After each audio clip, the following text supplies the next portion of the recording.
Testing, testing, testing. Okay. I think I'm finally remembering what it's like to be a streamer. Hopefully you guys can hear me now. Testing. Okay. Yes, this is coming back to me, guys. All right. Now the audio here is a little bit loud. How can I solve this? Let's do it like that. Okay, okay. Okay, now, one thing is, we made some adjustments here, so give me a second. I'm gonna try to maybe tilt this up a little bit.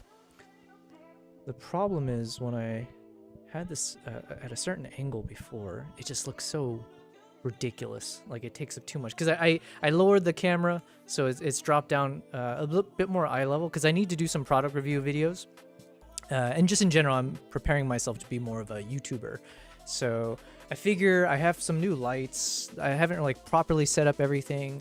I just got back from traveling and just nonstop editing. So we're a mess here, okay? But I did want to go stream today because it's what a relief. I feel liberated. The past 2 weeks have been nonstop. I've lost sleep. We've been just working around the clock on this super awesome project. But anyways, hello Kalinda. Hey, good to see you. Kalinda on the YouTube side now. Awesome. Kalinda, hopefully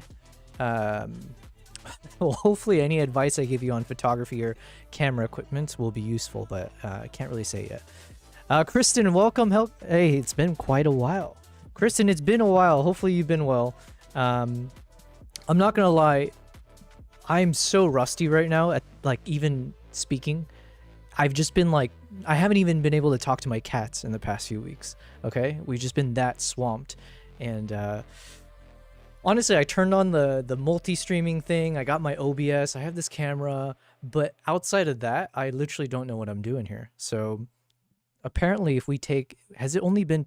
I say only. I think it's been 2 weeks that we took off for this project I was working on, and in those 2 weeks, all the knowledge I had about streaming that was somewhere rattling around in this brain has seeped out. So here we are. Welcome, guys. We are back 2 weeks later. We are on day 47. You know what? I'm gonna keep the day trend going because it would have been nice if we hit day 50 without missing a day. We made it all the way to day 46. But today is technically the 47th day of me streaming. So, oh, Kalinda, you said, oh, Kristen, love the latest video. Well, thank you very much. And you know what? I'm going to take this moment now because while I am rusty, I'm not rusty when it comes to shamelessly plugging myself. So let's see if this worked. Exclamation mark promo. Hopefully, okay. I hope that worked because some things are like super slow on my end as well. But guys, if you would like to support me even before we start the stream, I have a 5-minute video that I've just released from a super awesome project I was roped into. Very, very grateful to Nikon. I'm going to call them Nikon. That's how much I'm appreciative instead of the American Nikon, okay? So Nikon was super gracious in reaching out to me for this really cool project, and they announced this morning a new camera. And it's a super cool camera, okay? I'm not gonna lie. It felt like the camera was made just for me. That's how much I enjoyed it. Because it is very much Nikon's entry into film, like filmmaking, right? With the kind of cinema camera lines. Anyways, we'll get into that in a bit. But if you'd like to check out the video that I just made, I just put in the YouTube link there. Right now, the working title is Island of Second Chances. And we're going to get all into it, okay? But it's a documentary I made. I literally filmed everything in 3 days. Flew in to Uganda, filmed for 3 days, flew back, no sleep. And then I spent about 5 days in a row just editing the entirety of this video. I think 5 days. I don't know. Time's flown. So anyways, I hope you enjoy it. Kalinda, sorry guys, if I'm like yelling at you guys, I've changed up some of the angles. I can't tell if I'm... Listen, we're all over the place right now. But thank you very much, Kristen. It sure will once I get money income. Yeah, Kalinda, listen, I'm happy to share all... This is what we do on the streams, right? Whether it's myself or like much more knowledgeable people, we're here to just talk shop, right? We're going to talk about camera gears, traveling, wildlife, photography, editing, AI, And my cats, of course. Can't wait to see the cats. Yeah, you know what? Normally you should be able to see the cats straight from, because I used to have the camera a little bit higher up, and so you'll be able to see them, but I have adjusted this. Now let's test. Is the cat camera at least working? Okay, so we got our cat camera. Hopefully nothing else is not functioning. Now I kind of kicked them away from here, so let me bring them closer. Why are they so far away from me? Come back to me, little one. So this one, yes, Kristen, it's been so long. Yes, it's been really freaking long, and I'm really happy to be back. Now, there might be a few days that we're gonna miss because I have some photo shoots and some other projects that I'm working around with at the same time. But anyways, you're not too loud. Okay, cool. Hey, Striatums, it's been a while. Good to hear from you. Okay, 1 second. Let me just see if I set up my camera properly here. All right, so this one is Kimbap. So Kimbap is my second of 2 cats. He's the youngest. He's is he spoiled? Yeah, he's absolutely spoiled. He's a bit of a chubster, but oh shoot, yeah. I put him on a diet since I've been working from home. So anyways, that one over there is Kimbap, and Nala will make an appearance soon. So we do have like, okay, let me just make sure everything else is working properly. So we have this little stream scene, and like I said, we've switched up the angles a bit, but yeah, we always have a dedicated camera of my cat there, so you'll never miss a moment with whatever they're doing. Okay, anyways, so we're not gonna like jump into things because, like I said, I'm super freaking rusty right now. But guys, it's good to be back. So let me just catch you guys up to speed a little bit. What's happening? 2 weeks ago, I flew to Uganda, let's say roughly 2 weeks ago, basically. So I had this opportunity, and this is very new to me. I'm going to be just like super blunt. Listen, I'm always honest with you guys. Like, I have nothing to hide. I'm not here to like be pretentious or act like I know what I'm talking about. If you guys tune in for any moment of any of my streams, you'll know very quickly. My knowledge base is limited. So anyways, I was reached out through Nikon Middle East Africa, because I've been doing a lot of film stuff of late in the past couple of years. So while I started in photography, I shifted over to videography. And so anyways, through my relationship with Nikon, they let me know.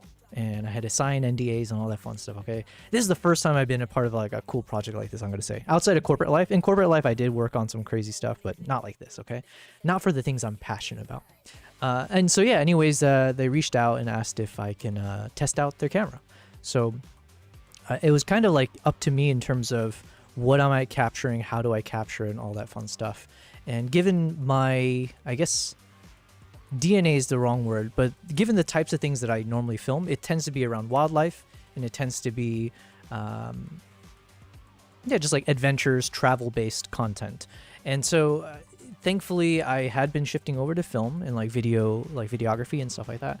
So then it just came down to, can I think of a fun topic? What would it be? And so this, I'm sharing a lot here, guys, but basically there was someone I met on one of my guerrilla treks back in Uganda. So back in December, I was in Uganda with a honeymoon couple. I was taking them through Uganda and Zimbabwe. And of course, we took them to like the guerrilla treks. And we shared the guerrilla trek with some individuals, including one who I think is quite senior in terms of the tourism side of things in Uganda. She used to head up the Ngamba Island Chimpanzee Sanctuary, which is ultimately where I ended up going. So anyways, I had reached out to her just being like, because we struck up a conversation during the trek, and we've kept a conversation going since I traveled to Uganda quite a bit. And anyways, I reached out to her being like, hey, I have this crazy project. I can't get into much detail, but I have a few stipulations where I can only travel for like, just given the timelines and my own everything, I can only travel somewhere for just like 3 to 4 days max. What do you think? You've been telling me about this chimpanzee island. Do you think this could work out? And so thankfully from my conversations with her, I was able to then kind of negotiate a logistics and itinerary and stuff like that. And yeah, I got to spend just a number of days on the chimpanzee island. So it is the Ngamba, actually let me type this in here. Ngamba, Ngamba Island Chimpanzee Sanctuary. So yeah, this is basically where I ended up going for, oh, sorry, by the way, my internet is something's wrong with my internet. Kristen, I'm just seeing your messages now, 5 minutes later. So I apologize. I think I've been having some internet issues since I've been back, which is super annoying. So hopefully we won't run into it today. So Kalinda, you said you're chill. I'm happy to share all the Discord stuff with you. Yes, please. Everything is just out of my brain, so I appreciate everything. Kristen, you said, I'm so jealous of your trip to that island.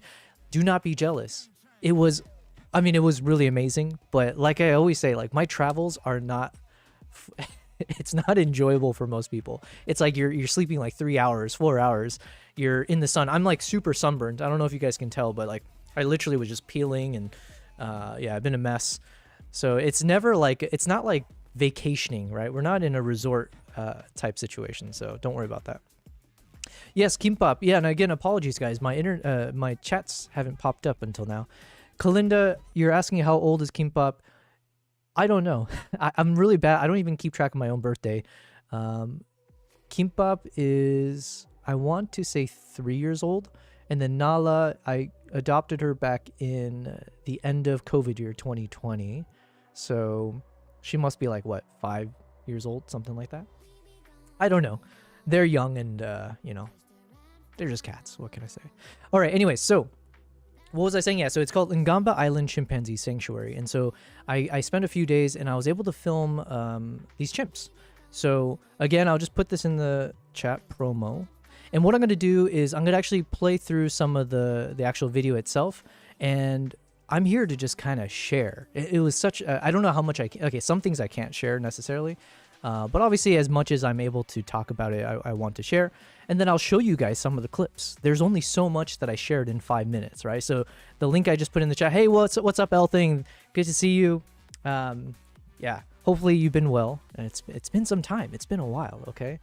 So anyways, I'm going to go through some of the clips and talk through my thoughts around this new camera, which is very, very epic. I have to say, it is so epic. And like I said in the beginning, I feel like this camera was made for me, someone like me. So, man, I see it like, okay, right now my Twitch keeps disconnecting. So I apologize, people who are on the Twitch side. I hope you guys are still able to hear me. It just keeps going on and off. So yeah, L thing, let me just type that in. L thing, yes, I'm having some crashes on Twitch side.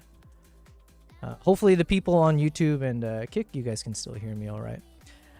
Yo, what's up? Oh my god, Surid. Shoot. There's a... Surid, you're gonna have to remind me. There's like a... You said I can just call you something else, right? Because every time I say your name, Siri would start talking back to me. But I've been gone for 2 weeks and my whole memory of everything's gone, so... but yes, welcome. Kalinda, you said that's totally fair. I'm not entirely sure how old my cat is either. We guessed 12, but he was found outside as a kitten, so we can't be sure. Yeah. It is what it is. I don't even... Yeah, listen, if I don't celebrate my own birthday, why do I need to celebrate my cat's, right? Sid. Thank you, Sid. That's what it is. All right. What is it? I'm not sure. Because right now, like, my entire Twitch thing, I don't know if it's completely dropped. Testing. Let me just write here. Testing. Serial killer, are you in New York? I am not. I am actually in Dubai. So I was, I'm from the States originally, if you couldn't tell. But I've been in Dubai for the number of, like, let's say, just several years. Was part of corporate. And then in the past 1.5 to 2 years, I've actually been focusing on this. Photography, videography, traveling, trying to take people with me across the world to different places. So that's what we're doing. Guys, 1 second. I got to pump up the AC. That's there's a few things I'm learning here of like, oh my God, we're in streamer mode again. Give me 1 second. Let me just pop this over to, let's just put in BRB for like literally like 5 seconds.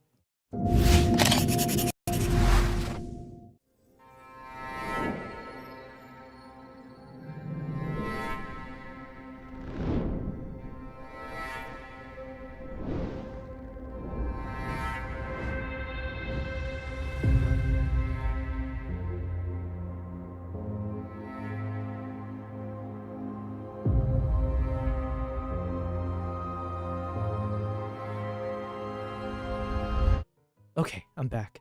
Ooh, you know what? I need to add some new content to my BRB scenes because now we have some new videos, right? So, okay, so I am back. It's stable now, I think, says L. Okay, I hope so. I hope so. I don't know what's going on. But by the way, welcome guys on the YouTube side. Wow, we got 19. Right now it's showing 19 people on YouTube. Well, thank you guys for being here. I'm assuming a lot of it's the hype. Maybe, you know what? Maybe YouTube algorithm actually works. Because obviously in this stream, we're going to talk about the new Nikon ZR. Okay, the new camera. How are you, asked Sid, and is it a new setup? This is the same setup. I have a few new lights that I'm kind of testing out. I've just literally dropped my camera down to eye level, and then I've been just trying to play around with like, okay, when I start doing these kind of talking head YouTube videos, where do I want to place myself? You know, like how am I going to be standing? Maybe I'll have my teleprompter or something, or go off the cuff, and then just trying to figure out, you know, what's behind me, the usual kind of stuff, right? And like I'm limited by the apartment that I live in, so I can only do so much. But I figure I've got some. Okay, so this is my kitchen over there, and the irony is I have one of those motion sensor lights that you can turn on permanently. I guess it's like one of those like LED strips, but then it's kind of got warm light coming through, and I've got this big, you know, 5-gallon jug of water, and the way the light cuts through the jug of water actually looks kind of nice. So I was like, you know what? I don't think anyone else does this in terms of lighting ambiance. I'm literally lighting some warm light in the background by, would you call it refracting? Basically pumping light through a water jug. So looks good though, in my opinion. We'll see. What lenses did you use on the ZR? Oof. Okay, yes. You know what? I do apologize because I'm going to continue being rusty for the remainder of this stream. But maybe we'll take some time now to maybe share a little bit as we talk. So, you are looking like a tech guy, honestly. Oh man, maybe I look like a tech guy, but I have zero tech knowledge. So even like right now, one of the things I'm gonna make is a product review video about the Nikon ZR, and I'm not even gonna try to pretend like I know what I'm talking about. This whole video I'm gonna make, I have to make in the next few days, but it's literally just gonna be from me as an amateur. Like that's literally how I sell myself anyways. It's like, look, I didn't go to school for filmmaking. I didn't study it professionally. This is just something I'm self-taught. It's something I did from watching YouTube videos and from traveling. So I've never hidden any of that in terms of like my progression from going from photography into videography. And so the product review will come from the lens of someone who has, it's not coming from the professional side. I'm coming from like the amateur wannabe filmmaker, right? The aspiring filmmaker. And I do feel from that angle, this is why I feel like this camera was made for someone like me, because it literally gives me this portable, professional kind of prosumer, I guess is what they would call it, but it gives me all of the powerful cinematic filmmaking technology in a tiny ass body, where you don't need to like necessarily hook up the external monitors or have those like crazy hoods and like have like the gimbals and the other attachments. It's like designed in a way to just be like this single solo traveler style filmmaking machine. That's how I kind of view it. So we're going to get into that. And I do feel strongly that it did exactly what I was hoping it would do. Let's see, is it a camera? Yes, the Nikon ZR is the latest camera. I was using a pre-production unit, so I don't have it with me right now. So basically they lent it to me for the duration of the trip. But then yeah, hopefully I'll get my hands on it later again as I make the product review. But it was a phenomenal piece of work, I gotta say, and I could see it immediately in terms of when I was editing. Once I was starting to look through the raw footage, it's crazy. Like when they talk about this concept of like dynamic range for videos, and like, you know, the more powerful the cameras, you have like 15 plus stops of light essentially, where it lets you, like, you know, if you're shooting directly into the sky, let's say on a bright day, the more dynamic range you have, the more ability you have to actually retain data in those areas. So instead of it being fully blown out as like pure white, you would actually be able to see the colors of the bluish sky or whatever else that's there. And same thing in the darks, right? If you're like filming in really dark areas, if you have this wide dynamic range, then you can capture a lot of the different variations of blacks and grays and everything in between. So then it just gives you a lot more lighting control and color control, in my opinion. So I could see a huge difference just when I was editing compared to like even with these powerful cameras that I normally shoot with, like the Nikon Z6 III or my Nikon Z9, right? So anyways, we'll get into it. What lenses? Yeah, so what lenses did I use? I primarily, maybe I'll show you the first one, because this is the one I started with, right? Ooh, and we even started with like a... All right, I'm going to share with you guys. I created all this in less than a week, okay? I'm very proud of myself. At the same time, like, oh my God, was this quite stressful for me, but in a good way. What's up, Primal Nation? Yo, good to see you, my friend. It's been a while. We are just going over, well, one, I'm catching up on just being back, and then I'm just going to break down a little bit of like the trip and what I captured, what I can share, and all that fun stuff. So when I filmed with this one, L, to your question, and thank you very much, welcome home. Yes, we are home. But yes. I shouldn't travel for the rest of the year. We'll see. Okay, so for this shot, L, I filmed this with a 35mm f1.2 lens. So it's a prime lens. It's a pretty big lens, I gotta say. It's like, it's like yay tall, let's say.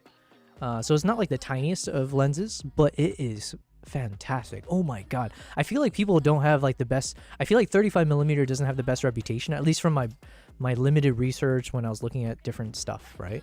But the 35 ended up being like a really, especially at the f1.2. And so I was filming mostly at f2.0, f aperture of 2. At that range, I felt like the quality looked so good, especially for this, what I was shooting, right? We had these chimps coming, walking past, or you don't know, like, but when you have these moments like this, it just looks so nice. And I feel like if I was shooting with my 20mm f1.8 or like the 24 to 70, whatever it is, but like, I felt like if I had shot with the 20mm, it just wouldn't have given me a bit of that portraiture look at the same time as giving me so much of the background. So it just ended up being a perfect combo. 4 ads to go, Primal. Hells yes. Hells yes, brother. Thank you for supporting me with them ad dollars. Well, I'm leaving for work. Oh, sorry. Yeah, okay. Sorry, guys. Like, my connection, I feel like, is pretty spotty because I'm seeing your guys' chats pop up a bit delayed here. Did you ask for the 28 to 135? Asks L. I did. Actually, I did film a bit with the 28 135, the Power Zoom f4 lens. I will say though, I didn't actually end up shooting a lot with it. So I think I'll have to double check and see, but like I filmed a bit with the 28 to 135. However, just given the situation I'm in with like the chimpanzees in the forest, etc., oftentimes you're in very low light situations, and I also had a bit more control. Like we had more ability to like know what we're about to shoot, so that I can take the time to swap out lenses for a prime lens at a lower aperture. So I ended up preferring the f1.2 to f2.0 ranges as times, as opposed to shooting at f4. Obi-Wan Shinobi, hello, welcome. Obi-Wan, if I remember, just because your name was so, memorable, I believe you were the photographer, or the one that just got your first camera, and you're shooting figurines, right? Like you're doing like a, is figurines the right word? Anyways, I believe you're the one who shared that. It looks really cool. So hopefully you made some progress on there. I would love to know. We'll come back in a few. Let me finish my work, says Sid. Yes, absolutely. I'll be here for quite some time. Also, Kalinda's asking, are lenses switchable to different cameras, or do you have to use a Sony lens with a Sony camera, a Nikon lens with a Nikon camera? No. You have the ability to adjust, you can swap them out. Usually it requires like an adapter.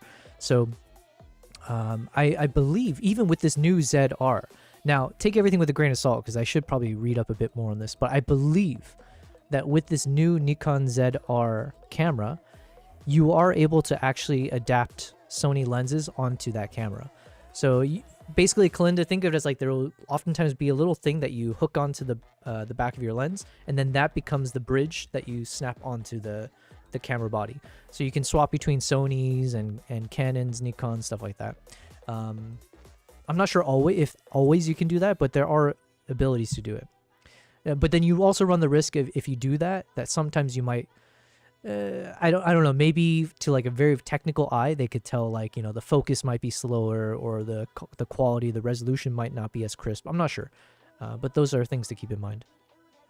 You are back, and let's go. How was it? It was amazing. Obi, you said I did post an update in videos on Discord. Oh yeah, apologies guys, because as you can imagine, I haven't been able to really check Discord or anything in quite some time. Yeah, basically we went out. I spent about, what did I say, like 3-4 days filming. And I'm going to be honest with you guys. This is the first time I've ever done a documentary style video.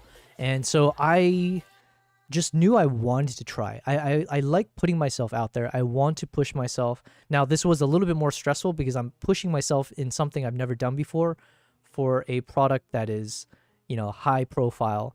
So of all the times to test my talents in new directions, this is probably not the time to do it necessarily. But I like the challenge, and you know what? I was like, I'm up for it. So I decided, you know what? I want to try to create like a documentary style. And as part of it, I went to this island. It's called Ngamba Island. It's near Entebbe in Uganda, and it's like a 45-minute boat ride to get to the island. Now the island. Ooh, hello. Hey, thank you very much for the subscription. Oh yeah, you know what? I have to remind myself to be a streamer. So thank you guys. If you guys are watching, and if this is your first time on the stream, or if you're new to my YouTube channel or Twitch or Kick, I do hope you will like the video if you're on YouTube, and then make sure to subscribe. Okay, we got some awesome banger content coming up, right? And now, do not judge the quality of today's stream for what it's supposed to be like normally. I am beyond rusty. I've said it like 10,000 times. That's how rusty I am. So, but we like to use these streams to actually do some video editing, photo editing. We'll talk we'll talk everything, right? But it's mostly around like photography, cinematography. You'll see my pursuit of becoming a cinematographer, becoming a filmmaker. And yeah, we're just building out a community where we can all share that. I'm going to take another moment here to just promote myself again. So this is the video in question. It is 5 minutes. If you have 5 minutes, I hope you will take that time. Let's say if the ads hit you on Twitch, take that time to go ahead and check out my latest YouTube video. It is all shot with the new Nikon ZR. It is a pre-production unit, so just to make sure as a disclaimer, because, you know, because it's a pre-production unit, it basically means that like you can't really say for certain that what you see is what you get once they have the production unit.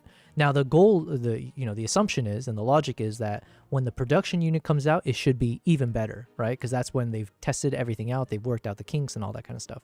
So the one I'm using is a pre-production unit. It is important that I like make that distinction so that I don't like, dilute whatever the final concept would be when they launch it. So anyways, what you see though is everything I shot with this pre-production unit, and my goodness, I loved it. So you've already seen it twice? Hells yeah, I'll think, yo, why only twice? You should be watching this like twice more. Why don't you? And then keep doubling it from there. But yeah, you know what? 5 minutes is like a nice sweet spot. I should probably make all my films from now on 5 minutes, because it's like, 15 minutes is good, but I got to keep learning how to be punchy with it. So even this 5-minute documentary that I created, oh my God, the amount that I stressed and I lost sleep, just trying to condense hours and hours and hours of footages. Here, so okay, we're going to start showing you guys some stuff, okay? You guys have stuck with me this long without me sharing anything, so let's go ahead. How long are we into our stream here? 1 second. Can I check? We're 40 minutes in, and I didn't share a single bit of the footage that I captured. So thank you guys for being so patient. We are now going to go through some of the footages that I captured with the Nikon ZR, which is part of the partnership with Red, or the acquisition. So it's using a lot of the Red technology. So everything you're seeing here, it was filmed with the Red codec. So this is my first time actually filming with the Red codec. So in the past, everything you've seen on my YouTube channel, those travel vlogs, they're oftentimes filmed using NRAW. So I've been using Nikon's proprietary format codec, the N-RAW, and it gives me the 12-bit color depth and everything. These are all color graded L. Now I haven't, like, some of these I haven't actually like really color graded, because out of all of these clips, I had to somehow pick and choose which ones I would ultimately show in the video. And then in this final timeline is where I actually spend a bit more time to actually do the color grading properly. So you'll notice, if you guys are some of my followers from prior to my 2-week break, you'll notice that I used some of that new sweet, glorious dehancer, okay? Shoot, I forget what the promo is for it. Do I just say dehancer? Will it work? Oh my god, it's been so long. So you'll get that film emulation that I was using on some of my clips. Not for everything, but there are moments where I thought it would look nice to have a bit of that halation and bloom effect that we learned about. So this is all done with the dehancer. So let's actually play it from here maybe.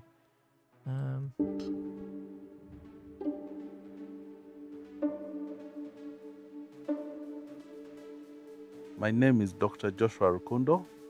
I am a wildlife veterinarian, and I've been working at the Chimpanzee Trust on Ngamba Island for now 16 years. Oh my god, so much to go through, guys. You know what? If I'm a bit more prepared, I do want to make a behind-the-scenes video as well of how I made these films, because I'm probably doing everything incorrectly, and there's a lot that you can learn from the way I did things incorrectly. The Dancer is a piece of software that you've all got the chance to test it out for free. Yo, I totally forgot about these TTS voices. Dude, how could I go from streaming 46 days in a row, feeling like I have my feet under me as a streamer, to now feeling like, what the hell just happened? How do I hit the stream button? All of it's so foreign to me now. So, but thank you, Elthing. Yes, dehancer is a software that I got access to. So this kind of worked in tandem. Actually, perfect timing. So the dehancer reached out to me. Someone from dehancer reached out asking if I could test out their product and then leave an honest review. And as part of that, they're not telling me to say anything. I just be transparent. And with that, they gave me a nice little discount. So if you use that Yobel Prize promo code, you'll get 10% off. And yes, I've been enjoying playing with that. There was a single thing that bugged me in the entire video. Oh, please do tell me. Do tell me. Now, we can't really adjust it for that YouTube video, but I am planning to make an extended version. So this was a 5-minute video I had to make. My goal is to probably make like a 10 to 15 minute video, because I have so much footage, including additional people that I interviewed. It wasn't just Dr. Joshua Rukundo. There's, I think, like 3 to 4 other people that I ended up interviewing. I just couldn't fit the interviews, any excerpts into my final film without it breaking the narrative, without it just adding a bit more confusion or just losing the cohesion. So I decided I'm just going to make a story with a single voice throughout, which is Dr. Rukundo, and then trying to tell a narrative about what's the mission of the island, who are these chimpanzees, why should you care about any of them, that kind of stuff. So, oh, this was, by the way, this was all done with the dehancer. So let me play from here maybe. It might be a little slow, I'm not sure. We have 55 chimpanzees. Ngamba Island is a 100-acre island. Yeah, so it's a bit slow just because the rendering. But basically, even this kind of a film strip concept, and then I made these a bit more noisier and just kind of played around with the dehancer. So all of this was done with dehancer. Yeah, and this became like a nice little montage where I can show all the different chimps that were there. And so I had so much fun just filming them and seeing their different personalities. Okay, let's see what L you said there. Oh, Primal said, had a great listen last night of an audiobook called You Become What You Think. Is this like one of those manifesting kind of concepts? I think I was talking to Idora about manifestation or something like that. But yeah, let us know. Was it a good book? Do you feel like it was true what they said? Elthing, you said that the subtitles weren't in the same spot and was moved because of a title card. Instead of the title card being in the top or middle of the screen so the subtitles could fit the same way. Yo, thanks for saying that. Because you know what? I did recognize that. And I ultimately said, you know what? I'm just going to leave it as is and just shift it to the left. You're talking about this moment right here. Oh, no. Even this, I thought I had to end up pushing. Let me see. I think it was with the lower thirds. Oh, yeah, here. So, yeah, in the lower thirds, basically, I couldn't fit the subtitles in the center where I had all the rest. And so like in my mind, this is mainly because I don't actually know what the rules are, right? I don't know what's I'm the same person that really enjoyed the papyrus font. Okay, so I second guess myself anytime I try to push away from whatever the norm is. And in this case, my assumption was like lower thirds are called lower thirds for a reason, so I should be putting it in the lower thirds. And so then it was like, well, then if it clashes, what do I do with the voiceover dialogue? So I figured it's such a brief moment that I can just shift it over to the left in those moments. It's not too often, so that's the good news. I think, yeah, it's for these two lines, and then I think it's when I talk about the holding, I call it the holding facility, but yeah. Yeah, here as well. Then I just shifted it to the left. It's such a tiny detail, but it just bugged me. Listen, I apologize, Thing, because I know that feeling when you're like, because I have these with different things, right? It's a bit of like, I get a bit OCD about a few things, and I can imagine with things like this where things don't line up nicely, it can become very bothersome. So hopefully it doesn't bother you too much.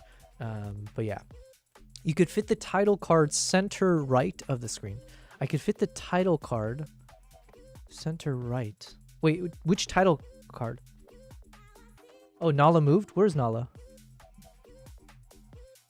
Oh, I don't know. You saw Nala and I didn't. What's going on? Nala is my first cat. So let me see here. Yeah, so you're saying you could fit the title card center right of the screen. Are you talking about in the intro? So here, yeah, these are just like some template ones I'd used in the past where I just kind of say like, hey, this is a Yobel Prize film. Oh yeah, if you see my Mongolia video, this is the same template that I ended up using. Just changed out the text. You know what, Thing, if you tell me a bit more, if you can clarify a bit more, because I do feel like these are things I can make changes to. And you know what? I loved this project so much.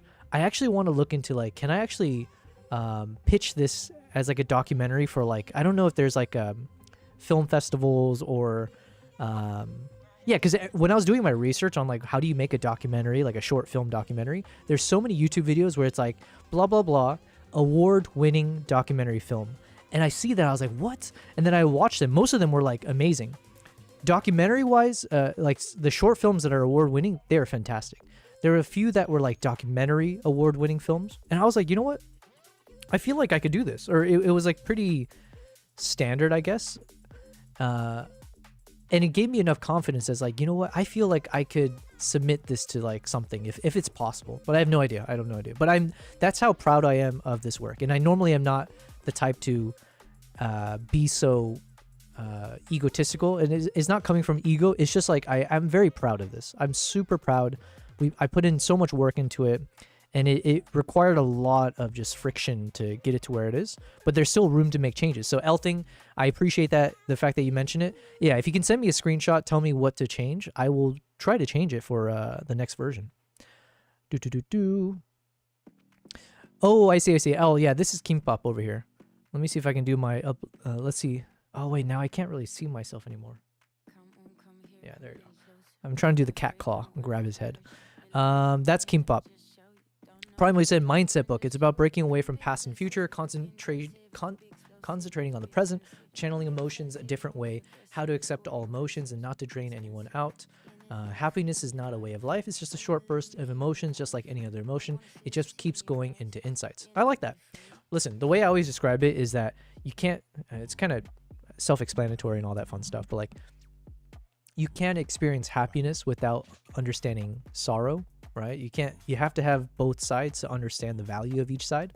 So like to me, it's like if you live in a world where you're always happy, if you're like constant state of happiness, I don't actually know if that's a good thing. I feel like it's good to have these ebbs and flows. It is good to understand, you know, the negative sides, the pain, the friction, the challenges, and then it makes you appreciate when things are good that much more, or when you get yourself out of it, right? So yeah, I think it's always good to have a bit of balance there. Kristen, you said my phone wasn't letting me minimize the video earlier, and I was following a recipe to make banana bread with browned butter. It's now in the oven, and YouTube is working in. That's YouTube telling you food comes first, and I don't blame them, okay? So I'm glad hopefully you made a perfect banana bread with brown butter. That sounds damn good. But yes, welcome back. Matthias, Matthias Brosius. Yo, you have one of the coolest last names. If I'm assuming that's your last name, Brosius. Why does that both sound equally like something coming from the era of Caesar or like Maximus something, but it also sounds like a baller. Would you recommend the Nikon? I'm trying to say Nikon because that's how grateful I am to Nikon. Nikon ZR as a first camera. I've shot all my stuff on iPhone so far, and the Nikon seems like such a great deal. Yo, okay, well, keep in mind I only got to shoot with this thing for basically like 3 days, okay? So I have limited experience with, and it was also a pre-production unit, but in that limited time, I felt that it actually shares a lot with the Nikon Z6 III. And the Z6 III is actually the camera that I'm using right now for this live stream. So I believe it's actually the same kind of sensor. It's like both are 24 megapixel, some of the same kind of settings or concept around like what you're able to shoot, like 4K 120 frames per second, but then it's on a DX crop factor, so it kind of crops in slightly to do that. It shoots 6K 60 frames. So I think it shares a lot with the internal mechanics of the Z6 III, but just now having a much more powerful, you know, with the red quality, right? So now having the red technology built in as well, in tandem with the Nikon stuff. So would I recommend it? Yes. I believe it's over $2,000. That's one thing though. If I'm understanding correctly, or at least one thing I just read briefly, it might be like just over $2,000. Now the way it's being compared, so again, keep in mind my knowledge about this kind of like cinema camera lines and stuff like that was literally non-existent prior to this, right? And that's how new I am to this kind of film world. Now my understanding is the Sony FX3 was the brand and model that was oftentimes looked at as this kind of prosumer model, like, you know, for solo travel filmmakers like myself, that's like the type of one you would use, and you're able to customize and build it out, all that kind of stuff. This one, I believe from everything I'm reading about, this is much more powerful than the Sony FX3, but I believe it's competitive when it comes to the pricing. And so then it's just a question of like, if you're already built into Sony and you have all the lenses, well, you can also technically switch over. So would I switch? I feel like, look, you can't go wrong with Sony, Canon, Nikon, any of the big brands. It's, to me though, as a aspiring filmmaker, the fact that Nikon in the past few years has invested so much money and is actually showing, you know, putting its money where its mouth is, kind of thing, where it's actually moving in that direction of, you know, creating these types of cinema quality cameras for filmmaking. If that's the area you want to go into, absolutely. Because obviously Nikon already has such a stellar reputation when it comes to photography. And so now to see them stepping up their game in the video world, I think, like, you know, if you bet on the future, you can't go wrong with Nikon. But keep in mind, I'm an avid Nikon fan. So you've been listening on the TV, says Kristen. Yo, Lucky. Hey, Lucky, it's been... Yo, Lucky, you're alive. And sorry, I'm so behind on these messages. Lucky. Man, I haven't heard from you guys. KG, Lucky. I forget when it was, but I want to say, like, you guys have been gone for quite some time. And I was like, I wonder what happened. It was after Lucky lost all of his hard-earned PPs. So you had earned so much PPs, and just like that, it disappeared. And I thought you got so depressed that you were never to return. So it's good to see you again. This is my first stream coming back after 46 days in a row of live streaming. And so, as I was mentioning, I was on a super quote-unquote secretive project. But yeah, it was like I don't know why I say air quotes. I was on this project for Nikon and was putting together this film, which is what I released on my YouTube channel and also on my Instagram as like a trailer. So I'm spending today's stream trying to just shake off the rust, but also I want to share with you guys how did I make this, some of the behind the scenes, answer some questions, whatever I'm able to without, like, you know, breaking any NDA or something. But I will say, if you are new to the stream and if you're just checking this out because you saw somehow the YouTube algorithm captured this, you know, oh, this is like a Nikon ZR breakdown. I don't know if there's many content creators that is doing what I'm doing, which is like live streaming, right? As funny as it is, I just don't know how many big, like, the people who have access to these cameras and stuff. I got lucky. Like I said, I'm not a big time YouTuber. I'm not a well-known influencer, but I'm grateful that they picked me because I think they were seeing that I'm not like a traditional videographer or cinematographer, but someone that was very amateur trying to be professional. And so I think they leaned in on that with me. So anyways, I don't know how many people are live streaming talking about their experience with this camera. So if you are tuning in just to learn about this camera, well, here you are. Ask away. Kristen says, I'm proud of you too. Plus, it's chimps. Yes, thank you very much. I do appreciate it. And I could film chimps all day. Like, they are they my favorite animal? I'm not sure, because elephants are pretty high up there for me, and pandas as well. But there's something about chimps that they're so emotional and expressive. And like, that's why when I was creating the video, and I have this whole montage where I show all of the different chimps. They have 55 different ones, and like each one is so distinct. So sent a DM, says L, makes sense. Okay, let me check it out in just a second once I catch up on all these chats. Primal, but in day and age, people avoid the sorrow. They want to be happy, but if you force yourself to be happy and not accept the other side, is life. Yeah, I'm very much a confront things kind of attitude, as opposed to hide things or, like, you know, shove it away and then let it build up over time. L thing, the video is delayed compared to the audio. Oh, well, hopefully things are fixed. Sold at 2,200 USD. That's a number that I heard, but honestly, I haven't been double checking on that. Did you get to interact with any chimps? Asked Kristen. I'd love to see some behind the scenes from that trip. You whipped it together quickly. Listen, Kristen, those are one of those things where I can't necessarily talk about. As funny as it is, like, so I do have a bunch of behind the scenes. So there's someone who traveled with me who captured a lot of the behind the scenes, right? So everything you see is filmed by me. But then we had someone from Nikon that followed me, that, you know, brought the camera and all that, you know, just keeping things secure. But they helped film some of the behind the scenes. So hopefully I can use some of the behind the scenes footage for like my product reviews and stuff like that. However, there's a few things where I can't necessarily share the behind the scenes because there's a lot of rules and restrictions in this sanctuary. Because as you can imagine, these are wild animals and they're rescues, and there's a lot of rules that everyone abides by. So for those reasons, sorry I'm being so cryptic there, but I can't necessarily share too much of that. What's the commands for... Oh, you know what? I've also forgotten all the commands L thing. So I think if you type in the chat !commands, it should point out all the options. And then from there, I think there's one that tells you all the points, or like the gambling related ones. Lucky, you said we have been super busy. Sorry. Glad you're back. No need to apologize. I thought you guys were gone. I thought... once the peepees were gone, I thought, you know what, you couldn't show your face here around here anymore, maybe.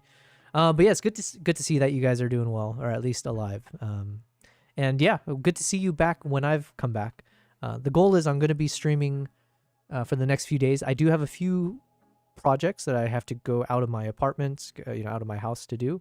But yeah, the goal is we're back. We're back, baby. We are streaming. We're going to hit that day 50 figure again. We're going to aim for day 100, okay? And then we'll forget about this 2-week break where I didn't stream. It's not fixed. I think it's just a source delay. Okay. So you're saying, like, when you're seeing my lips and the audio is not synchronized? That seems like a problem. I should probably look into fixing that. Primal says, sent a preview of that drawing in color. Oh, nice. Yes, Primal, the one you sent me before looks super cool. So I got to check this out. Wait, any technical people know how to fix that? But you know what? Listen. More important than that, you guys are here to see the inside scoop. You guys want to see the quality, the cinema. Is it truly cinema? Well, let's find out. So this is one of the chimps named Ikuru. Let's see. So this one is color graded and everything. So again, shot in the red codec, and this is an this is a 12-bit. I'm sorry, I'm trying to think like what I can share or what I'll say that's incorrect. But essentially, this is a 12-bit, 32-bit float in terms of the audio as well. So you know what? This is such a cool trip to actually test out the internal microphones on the camera. And also there's like a shotgun mic that I tested out as well, which is proprietary. But yeah, it's a 32-bit audio, 32-bit float. Jesus, how do you say it? 32-bit float audio? Essentially, it just means it won't clip, right? So if I'm whispering into the camera and then all of a sudden the chimpanzees start shrieking at the camera, it won't end up clipping the audio. You can fix all of that in post. So it's super, like, oh my God, that's so useful for me, because like oftentimes when I'm traveling, it is so annoying having to like constantly adjust your microphone levels, and you don't always want to trust the auto microphone. It's not always good. So to have this is like, oh my god. The drawing is of a Scottish Lorax flipping people off. Yes, I love the attitude of it. Okay, so let's play this a bit. And I wonder if I can show the before and afters. Let's see. Okay, yeah, here you go. So this is what it looked like in the beginning. And then this is what it looks like once we do all the corrections. We do the color space transform to get it into the Rec 709. And then nothing's changed for me in terms of how I normally edit my footages. I kind of kept it as is. I just mainly play with the exposures, right? So I might adjust the curves a bit just to make things a bit darker, things like that. But yeah, ultimately, this is let's just do it again. So here's what it looks like. And then boom. Oh my god. And I did notice quite a bit of like improvement from shooting with this compared to like some of my older cameras. Again, not that I complain about the other cameras. The reason I'm doing filmmaking now, the reason I've been so passionate about it is thanks to the Nikon Z9 and the Z6 and the Z8, all these things that I've been filming with. But now, holy shit, I can actually notice the difference. Thing, you forgot the DM? Okay, let me play this out and then let me open up my DMs here. Dun, dun, dun, dun. Whoa, thank you, L. You actually... Okay, I'm going to share this on the screen if I can. How do I... Open link. So thank you, L. L took the time to actually share with me like exactly what was bothering you. Let me pause this thing real quick. So the thing that was bothering you, I think, was my misplacement, right? So you were saying, oh, instead of putting it there, I could just do a middle third of the title. Interesting. Okay. You know, I'm going to be honest. I just never knew that existed as a concept. Like to not do a lower third, but like do it in the middle third. So, but yeah, I see what you're saying. Like there's a perfect location for me to plop that in. So, okay. I like this. Thank you very much, Thing. This is useful information. I am going to look at that so I don't have to put the captions on the left side. Nice. See, we're learning every day. Kristen, you said like the screeching eagles with the music playing? Yeah, exactly. Like at that point, now one thing the 32-bit float audio doesn't do is if there's wind noise, it won't like magically remove the wind. And unfortunately for the number of days I was shooting, it wasn't until the very last day that I actually found the dead cat, whatever you call the wind muffler for the microphone. So anyways, if you don't learn something new on every day, if you don't learn something new on a day, what did you do? Can you clarify what you're asking there? If I don't, are you saying like, yeah, help me understand, L. I want to know. Yo, Mr. Tap, Troy Anthony Photo. Hello, welcome. Thank you for being here on my first day back from, I think it's been 2 weeks that I've been off streaming. I have sorely missed streaming, by the way. It's kind of sad to say. I don't know if sad's the right word, but I'm not joking when I say I really do. I did miss doing the daily streams. And so it's good to be back here, guys. I do hope that I'll be here every day. But it is a bit hectic right now. So there's a few deliverables I still have for Nikon and just like a few other projects. So I might not be able to do the exact same like 8-hour streams every day, but I am back. Kristen, you said the quality is amazing on my 70-inch TV. Yo, I can't even imagine what that... Okay, you know what? Everything, almost, I want to say 90 to 95% of everything that I filmed was shot in 6K. So, again, I wanted to test to the maximum what this camera is capable of. So I shot most everything at 6K. Let me look at the resolution here. 6K is like 6... You know what? The numbers don't matter. But basically, I was shooting in 6K for most of the footages that you see. And then I'm just downscaling it. Is that the right term? Yeah, I'm just like downscaling it to a 4K baseline, like a ultra high definition for YouTube and stuff. But technically, we do have enough resolution that we can export this even better on a 70-inch. Try a 98-inch. Yo, dude. Yeah, I want to future-proof my footages, okay? I would love to see this on a big screen, okay? The cat is back. Wait, if you don't learn something new, I want to learn at least one thing every day. Oh, I see. Thing. That is my mantra as well. Or mantra is a weird word for this. It is what I say to myself in terms of like, how do I live my life and feel satisfied? And to me, a satisfying life is one where I feel like every day I wake up and I go to bed at the end of the day feeling like I've expanded the mind in any direction. So usually that meaning like I've learned something new, something meaningful, right? Or I've been able to share something with the world that's made things more positive in the world. So like net positive. So like whether that's content that I create, if I can make someone happy with the things that I make, then it's a good day and I move on to the next one. So I 100% agree with that. Mr. Tap, you're saying glad to see the cat cam is back. Yes, absolutely. The cat cam has always been there. Now, we're going to make some improvements to the stream. So we have made some adjustments. So even here now, it's a bit more eye level. We've changed up a bit of the lighting behind me, and we're just doing all kinds of new things here. Why not? But the cat cam will always be there. We will never remove that. In fact, I'm looking at starting to live stream on TikTok as well. So I'm going to see if I can actually multi-stream and do a TikTok stream. And then that way I can also showcase my cats on a TikTok screen. Okay. We got ambitions. Anyways, should I say the cat is back? Yes. Oh yeah. So this is Kimpop. Good boy. Yes. Man, a 98-inch screen. I can't even imagine what that looks like. In some ways, man, I would love to see my film in all its 98-inch glory. Okay. But yeah. So anyways, I spent about 3 days, and the whole day basically we were filming, and I was spending that time also literally like I've had zero time. It's not like I had a year to prep what this is going to be. It's not like I had several weeks to actually travel and put this together. We had days. We had days to not only like film this, put it all together and travel there, but I had days in terms of like actually consuming all of this footage in this new proprietary whatever codec, making sense of it, editing it, and then publishing this video as of today. So it's been like a Herculean effort on my part. Like honestly, like I enjoy this. I'm not complaining, by the way. It's one of those like as a solo filmmaker and just like for myself, I thoroughly enjoy this process. And I tend to work better under pressure anyways. But my God, these are those moments where I'm like, I wish I had a team. I cannot wait to have like a travel crew. And then we're chasing stories, right? And we all have our parts and we know what to do. Like, I cannot wait to be synchronized like that.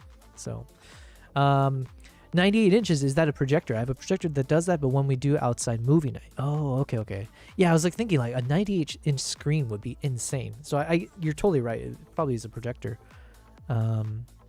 Studio looks great, very profesh. Thank you. We're getting there. We're getting there. There's just a few things. There's like something called a flag I need to buy, which will block some of the light from this from one of the light sources here, so that it doesn't bleed over to the walls, because it's bleeding in, making the blue look a bit purple towards the edge, which could be nice, but I kind of wanted like a duotone, like do like the typical like a bluish, like a cool tone and a warm tone mixed in. So we have a few things we need to adjust still. But like I said, I want to trademark this lighting situation here, okay? This 5-gallon water jug with warm light, piercing through it and diffusing it. I think that's a cool look. 4K flat screen TV, TLC is crazy. Yo, that is insane. Jeez. Okay, so let's keep sharing a little bit of the behind the scenes. So I was filming with an assortment of lenses. So some of the shots were actually, my main shots were with the 85mm f1.2. That just tended to be my go-to of like when I was filming. I also, for some of these moments, I was shooting with the 135 Plena lens, the f1.8. I will say the one I ended up using the most, I think one of the most, was the 400 4.5. So we packed in the 400mm 4.5 just because it's a much more compact lens compared to like the 400 2.8. And my assumption was like, I don't think I need like a 400 lens. I didn't think I needed a 400mm lens for this trip, because my assumption was like we're in a sanctuary and we should be getting a lot of close-ups. However, I was somewhat wrong, and the 400 ended up being a pretty decent length, and obviously it gives you really nice portrait shots and everything. But I'm glad we ended up using the 400 f4.5 because it's very compact. So it was easier for me to actually film, because we were filming through a lot of the fences that were... So basically there's like 90... What did they say? I think like 98% of the island is cordoned off for the chimpanzees. So basically there's like a fencing that blocks the chimps from like the 2% or 5% of the human facilities, right? So the human facilities, think of it as like you have the docks where the boats will land. You have a number of like lodges where people can sleep, so tourists can actually spend the nights. You have like the the vet clinic. You have like the sleeping quarters for the chimpanzees, these like massive vaulted caged areas, so they can sleep there overnight. And that's it. So then the rest is like just untarnished forest where these chimps can roam around freely every day. And so I was filming from the other side of that fence for most of the shots. So then you're seeing here, for instance, some of the staff, like there's feeding times. So they will supplement the nutrition for the chimpanzees because there's just not enough forest to allow the chimps to be foraging 24/7 every day all year. It's just there's not enough space for these 55 chimps. So the staff members here, through all the donations from people as well, they'll purchase all the food and they supplement the nutrition. So they try to replicate as much of the food that the chimps would actually eat in the wild. And then throughout the day, they will essentially do the feedings. Wow, it's been so long I can't even like talk for more than an hour without coughing now.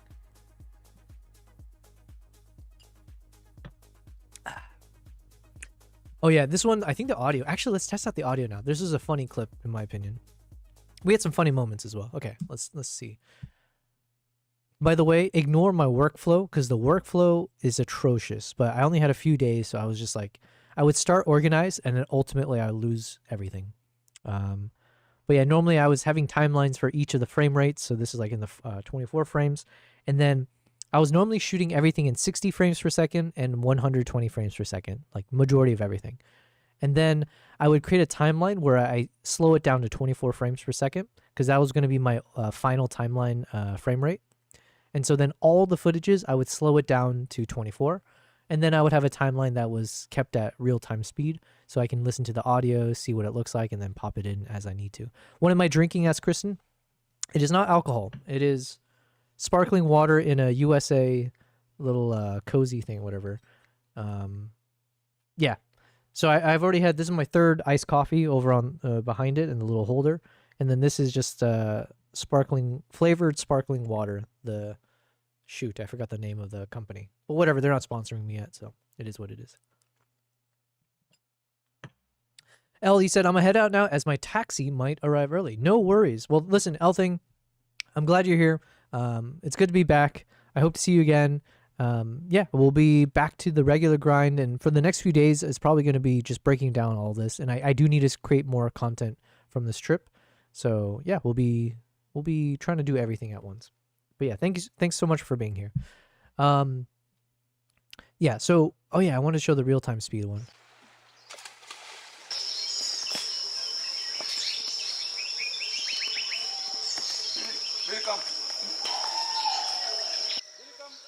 So these are a mix of like the shotgun mic and like the internal microphone. So I think I was testing between both of those throughout. So let's play this. Hey, what's up, Manas? Welcome, welcome. Yes. And low bass. How is me? I is good. Hey, welcome guys. Good to see you guys here. We're back. We've been streaming. This is day 47. After 2 weeks off, we're back to streaming. So welcome guys. Yeah, I'm a bit rusty, as I've said 1,000 times now, but we're using this time to kind of break down what's been happening in the past couple weeks. So I will promote myself yet again, ! Promo. And this will take you to a 5-minute long video. This is the video that I just released today. So I do hope you guys will check it out, give it some love. All of that is super obviously helpful for my channel and for the growth of the channel. So it's a 5-minute short documentary. It's my very first time making a documentary style film. So yeah, very, very excited with how it turned out, but very daunting as well. So we're going to spend some time just breaking down how did I make the film, what were some of the challenges, what I learned. But then also, let's talk about the new camera. This is all shot with the Nikon ZR. Sorry, the Nikon ZR. And I will share my thoughts. I am going to make a video, like a product review kind of a video shortly. I have to do it, soon. But in a nutshell, I'm so excited about this camera. This camera is exactly the kind of camera that is meant for someone like me. But if you're new to filmmaking, if you would like to learn filmmaking, but it's so overwhelming and it's like, geez, I could never do it, or I'm a photographer, I don't know how to do video, like the typical kind of thoughts you might have. I feel like this camera was made to make it less daunting. I think one of the biggest things that they were selling me on with this camera was the fact that, not to say they were selling me on it, but it was one of those selling points, is that this camera is so compact, but it's also so built, like everything's built into it properly, where like it's not necessary. Now this is not always true, right? But like, instead of thinking about like if you're gonna make a film and you've got your film like your cinematic camera, whatever, but then you usually have like an Atomos Ninja external monitor that you have to attach to the rig. Then you've got maybe another thing for the microphone, like a shotgun mic sticking out over there. Then you might have like an extra battery that's like strapped onto the other side. And then you got to put all of this onto a gimbal. And then like that's how you film, right? There's like 4 different things that you connect onto the body of the camera to do a proper professional film. And like anytime I saw that, it was always so like intimidating, right? It's like, whoa, shoot. I just know how to handhold this camera and that's it. And now you're saying like all these professionals have like 5 to 10 different accessories that they attach all at once to the actual camera itself. It's like a transformer model type thing. This thing was designed where it's like, look, you don't need all the rest. It's literally got, I think it's a 4-inch monitors. Like, so literally the back monitor screen is massive. And like, I think most of your like external monitors usually are like 5-inch screens. So you're talking like a 1-inch difference, but like it's a massive, beautiful monitor that lets you see everything really well, right?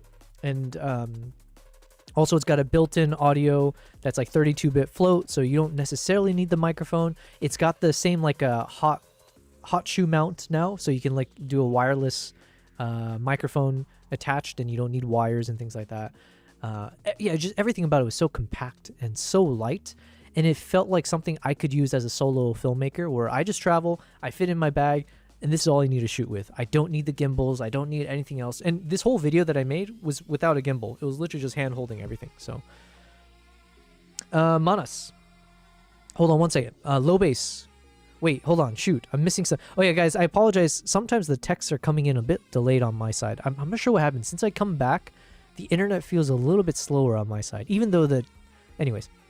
Manas, you said, great trailer, by the way. It's good you sent me the IG link, as I don't use IG. No worries. Well, listen, not just the trailer. Manas, if you watch that YouTube video link, that is the full video. It is only 5 minutes. I was able to condense the entire trip into a 5-minute documentary. Now, I am planning to make an extended version, because I interviewed a number of staff members at the island, some researcher as well. So, and we have so much footage, right? There's so much of the chimp footage that I wasn't able to actually share. So I am going to make an extended version that might be like 10 to 15 minutes. But the 5-minute, that is my finalized body of work. So I hope you check it out. It is, I'm very, very proud of it. Low bass, I want to see the new Conjuring so bad. That's my favorite horror franchise. Conjuring. Yo, listen, I'm going to be honest. I don't watch a lot of horror films. I love thrillers, but I haven't seen a lot of like when I say horror films, I'm thinking like those like ghost kind of demon kind of stuff. I haven't seen a lot of those. Yeah. I also have sleep paralysis. I used to have it pretty badly. So then it was like, based on my imagination, the things you conjure up when you're paralyzed in your sleep, and you're like half hallucinating, it can be like terrifying, right? So I didn't want to feed the flames, or fan the flames, if you will, when I was growing up.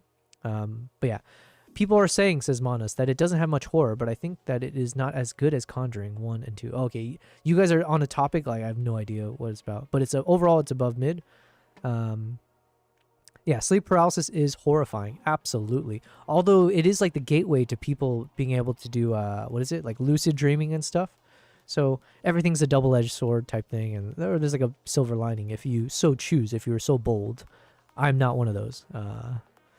Bro, I really want to experience sleep paralysis. Yo, you are out of your goddamn mind, Manas.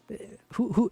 I'm trying to think. It's like people who willingly say they want to go skydiving. I put you in the same category if you want to, like, willingly experience sleep paralysis. That is like literally nightmare. That is like nightmare in reality, right? Because you're brain, you like imagine your brain is hijacking all of your senses to make things feel real. So it literally, you will hallucinate everything from touch as well. Smell, touch, vision, everything. All your senses are like as if you're dreaming, but you feel cognizant and it's in the real world and it feels so real. Now that I know what sleep paralysis is, but I remember growing up when Google wasn't really around, and so you can just like Google things, right? So I literally thought I was abducted by aliens growing up because I had a crazy sleep paralysis where I literally thought I was being abducted. Then I had a demon girl that was on the side of my bed just staring at me through her like long hair, and you can't move your face, okay? So you're literally frozen staring up at the ceiling, and through you can move your eyes. That was it. And so through my peripheral, I can see this little demon girl crouched at the side of my bed, and you know she's staring at you, but you can't see her eyes, and she's like eerily still. Like even if you're like trying to move slightly, your head's slightly moving, she's like not budging. It's just fixed. And then I remember I closed my eyes thinking, like hoping that I could wake up or get out of the situation. And then she disappeared. You know, this is how crazy sleep paralysis is. You literally you can hallucinate all of the minute details of things you take for granted in the real world. What do I mean by that?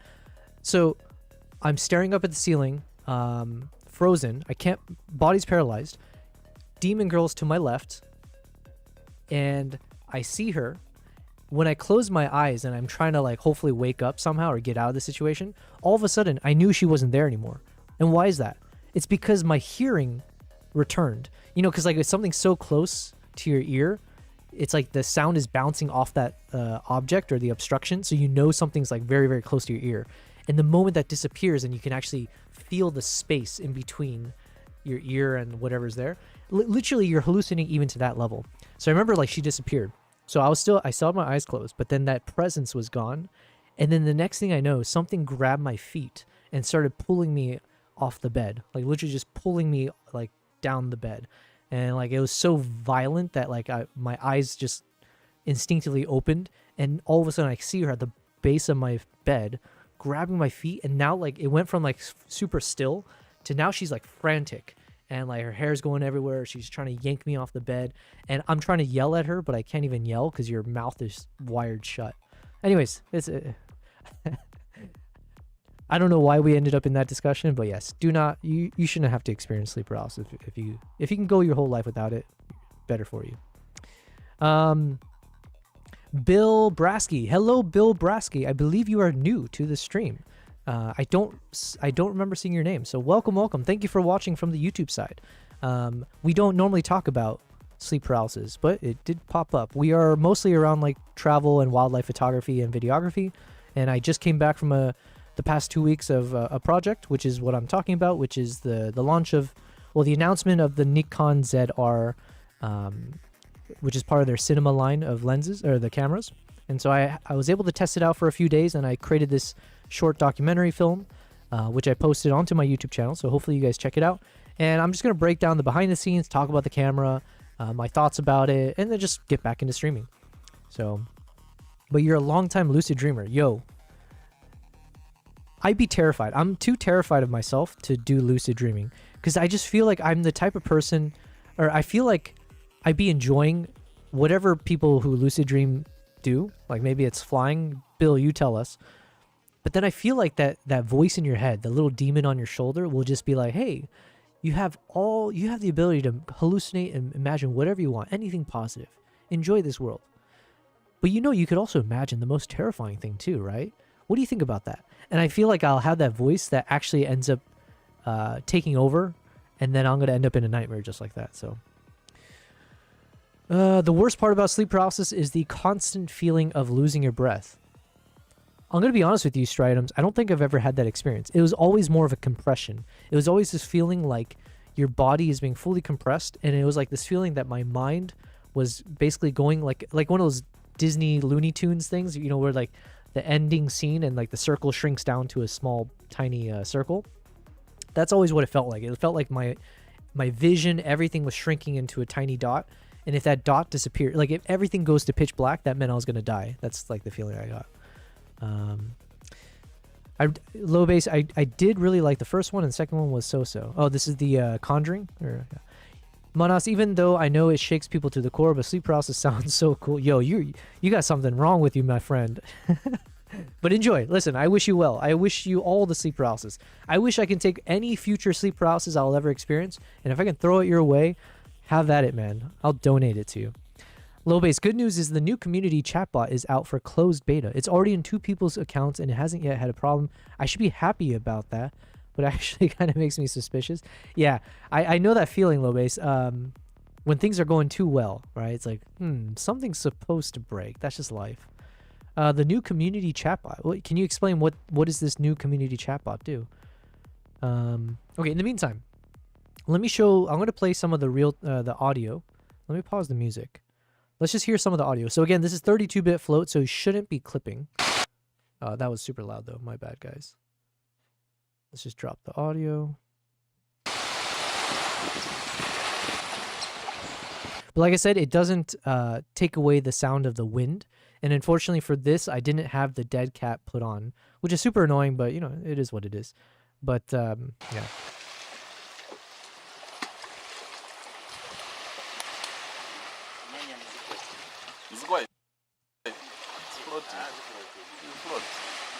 And then again, just to show you guys the difference in quality, or like, you know, from the before and afters, let's say, actually, I want to show that red. Was it a tomato? Let me see.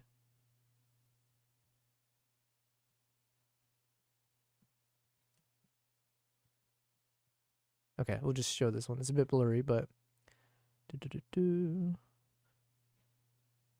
I need a shortcut to be able to just do the before and afters. But yeah, so this is basically what it looked like. Manas, you gotta go. Gotta fight my own demons too. Yeah, no worries, man. And thanks for being here. Hope you have a good day. Low base, you said 1 second.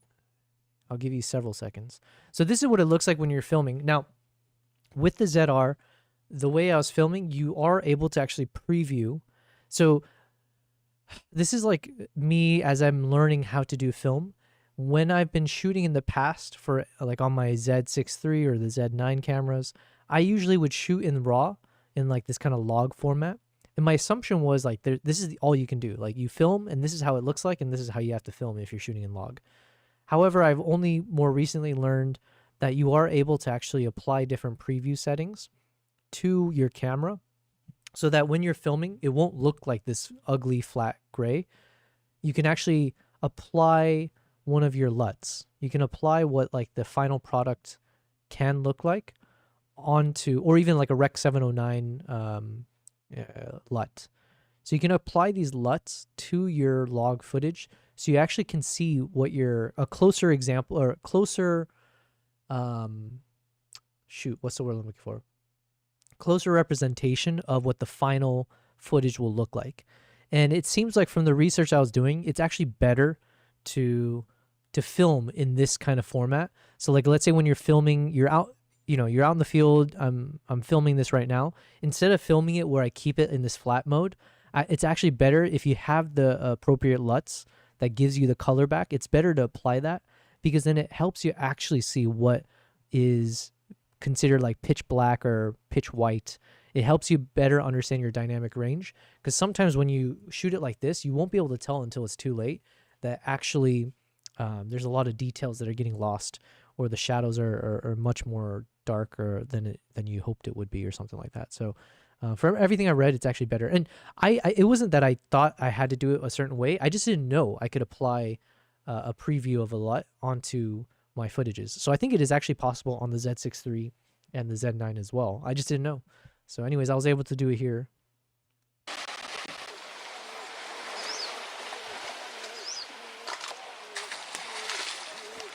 But yeah, I love this camera. It was amazing. But yeah, like it's capturing all the ambient sounds usually that I care about when I'm doing like these kind of travel films. So it's capturing like, and I forget if I was using the shotgun mic on this one, or if it was just like the omnidirectional, just like the built-in mics. But essentially it's capturing the sound of the water. It's capturing even like the sound of the fly or the bugs that were like buzzing around at times. You're hearing the tree branches cracking in the distance. It just like gives you all these different elements of sound that I think makes, you know, any of your final footages feel a bit more real. So they're immersive.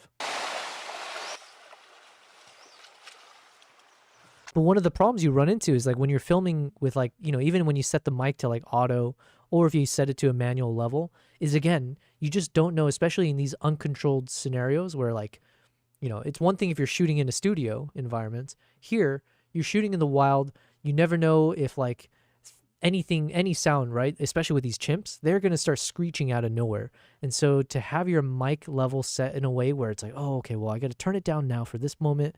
And then when the chimp stop screeching, I have to turn up the mic so I can hear the sound of the water. Like, it's just annoying.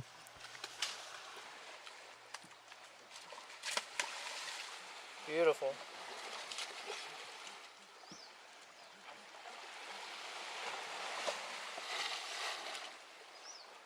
Now there's a lot of shake because we're on a boat and like this is user error. But the beauty is like, again, with the quality of these cameras and like the built-in stabilization as well as like the software that I use, like you're able to just like put in the right stabilization to just make things smooth. And like this is one of the shots that I actually did and end up using in my film. So.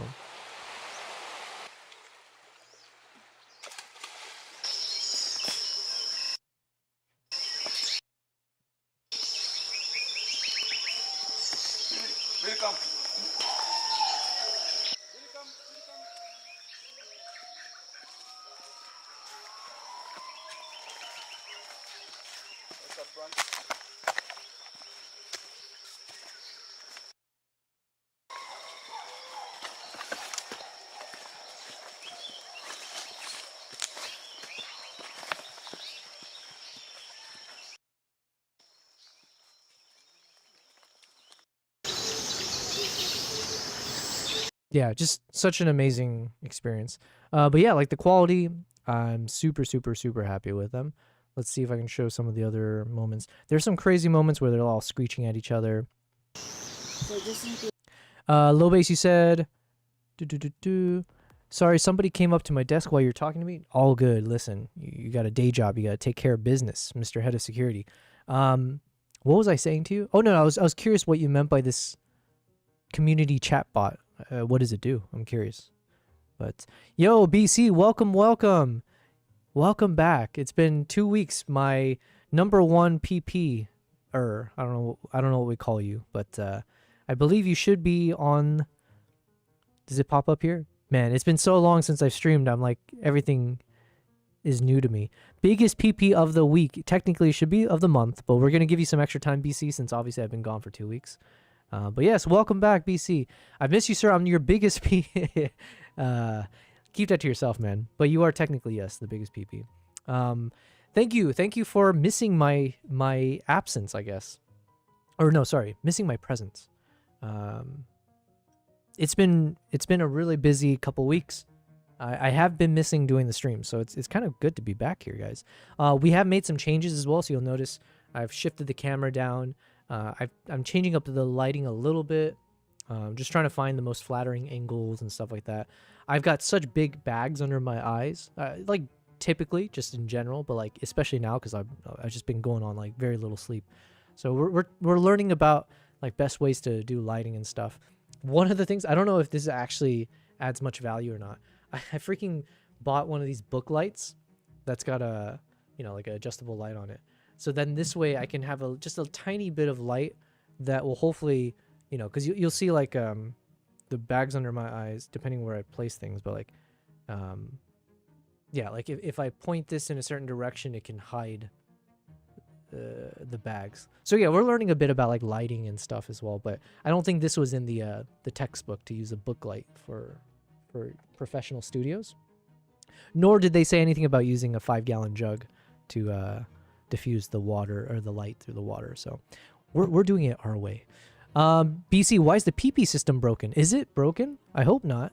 But listen, it's been so long that maybe some things are actually broken. So you'll have to give me some time. We have a new bot tailor-made for our community. It's basically a mix of Stream Elements, Streamlabs, Frosty. What is Frosty Tools? And a little bit of SeriBot. Ooh, Seri I'm familiar with.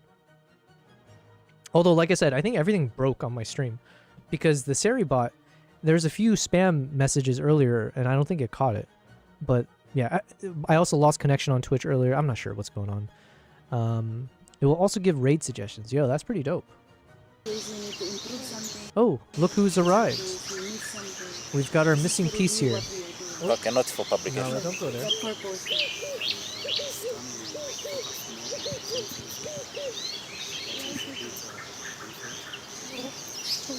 Okay, let's go. Easy, come on. It's so great to have you back. The Twitch world has missed you, sir, and I've missed being able to play with my people. What the hell? Yo.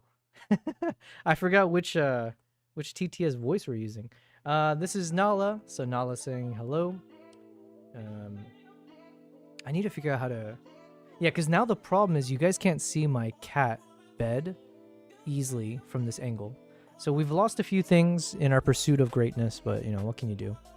But yes, thank you, BC. It is good to be back. And yes, hopefully the gambling is working properly so you can gain some PPs, lose it all, do whatever you want with them. It is your PP after all. So low base, this page shows all the features and everything. You can't use it yet, but this tells you what it does. Okay, okay. Can I click on this link right now? I'm going to open it up in a bit here, but let's keep playing around with this thing. Nice, Manas. Those are some dope looking... Is that like a chimp emoji? I don't know.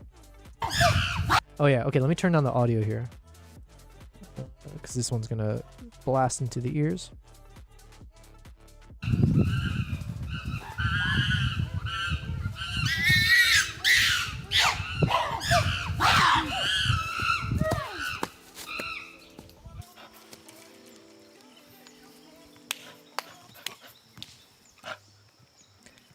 This is not the most like terrifying looking thing.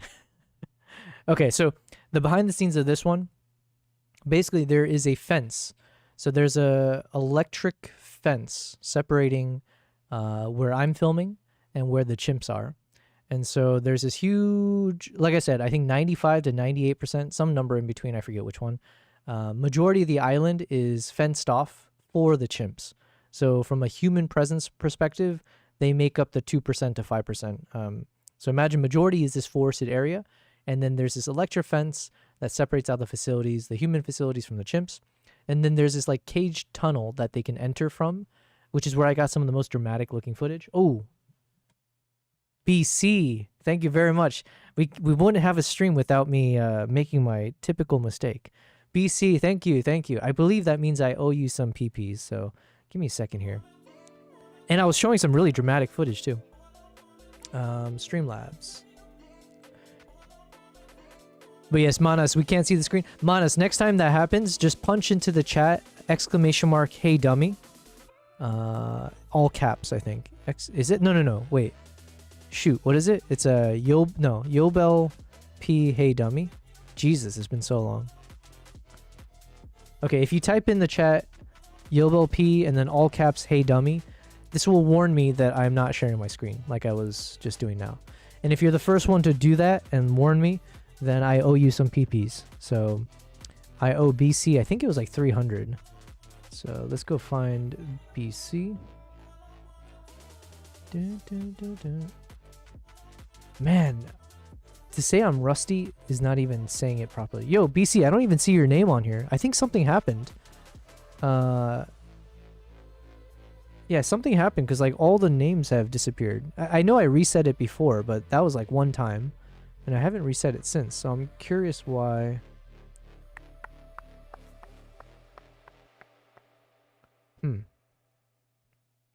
Yeah, BC, for some reason I don't see your name popping up in my point system.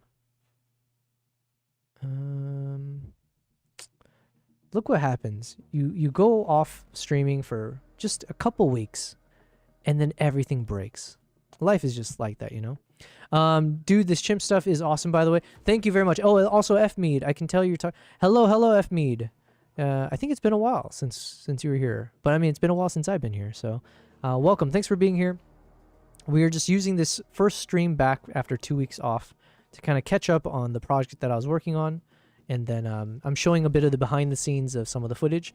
A lot of the footage here didn't make it to the final video that I shared on my YouTube, so if you would like to support my channel, please do watch this video. It's 5 minutes long. If you show it some love, all of the above, you know, like the usual stuff, that would be super, super helpful. It is 5 minutes. I was able to condense an entire trip into 5 minutes, And I did my best to try to make it feel like a cohesive story. And we're going to break down everything in terms of how I did it. My goodness, everything from even the voiceovers, like the dialogue, and like I had to splice some of the words together to make it more cohesive, cut out some of the, yeah, it was just so much like stuff I've never done before. Okay, so I was explaining this footage. So let's start from here.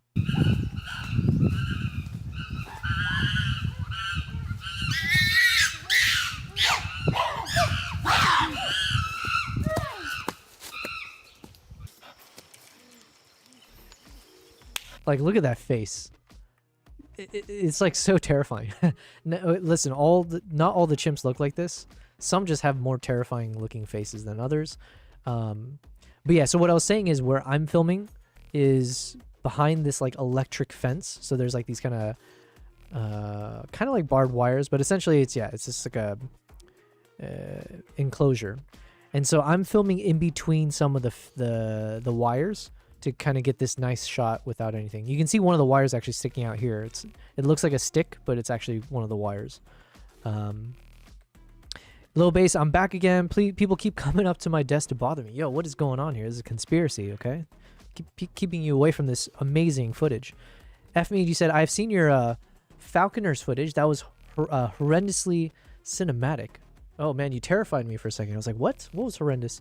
The Falconers footage. Can you clarify? I'm trying to remember the Wait, are you talking about Mongolia with the eagles, like the golden eagles, or are you talking like I did some falcon stuff in Dubai on my Instagram channel? If it's on YouTube, then I think you're talking about the golden eagles from Mongolia. Either case, thank you very much. I'm glad you enjoyed it. I'm just gonna assume you're talking about the eagles. And before I went on this 2-week break, I was working on episode 2 of Mongolia. So we're going to get back into that. Obviously, we had this unique circumstance where, we had to travel, shoot this footage, and then create the film. But after like a week, I think the next week, I just need to finalize things from this trip. And then we're going to go back to editing the Mongolia and Japan stuff. So BC said, horrendously isn't the word I'd use. No, I like that word. Horrendously cinematic. Yeah, you did scare me in the first half, but I'm glad you followed through with the other word there. Cinematic is what I'm looking for, so glad that it resonated in that way. Everything we do, I want it to be cinematic. So this one, so yeah, basically, I forget. Dr. Rakundo just mentioned that I think they have a feeding in the morning, mid-morning, midday, late afternoon. So I think they have 4 feedings throughout the day, where basically the whole day the chimps, they explore the island, they do whatever they want, they forage, they do patrols. They actually patrol the island, even though there's no other chimpanzees or predators or anything. It's just like instinctive. So they spend the day being chimps, and then throughout the day they come into this opening at the border of the fence, and that's where the staff, like there's like this there's what's the right word for this? There's like an upper deck, and from the upper deck they have like food that they throw over the fence. So it's like each, like what I say, there's like 4 to 5 feedings. So they kind of time it to be like the right type of nutrition that they need. So like in the morning, maybe it's more sugary stuff, and then in the afternoon it's more like vegetables and like blah blah blah. So anyways, they have the whole diet. And they feed the chimps all the natural foods that they would normally have if they were in the wild, or at least as close as possible. And so somehow the chimps they somehow learned. I think some of the chimps are also circus chimps. So they, some of the staff members explained some of the trauma and like how some of them were rescued. Some were pets, some were in like circuses, some were like taken for like medical research. Some were impacted by war, like human war and like conflicts. But yeah, somehow they know that if they raise their hand, or if they even clap, some of them would start clapping to get the attention of the staff member to like throw food their way. It's like a little bit eerie in terms of how smart they are. So, Kristen, you're saying, I was wondering if any of the chimps scared you. I had seen one look from a chimp in the video that made me nervous for you. Balls, yes.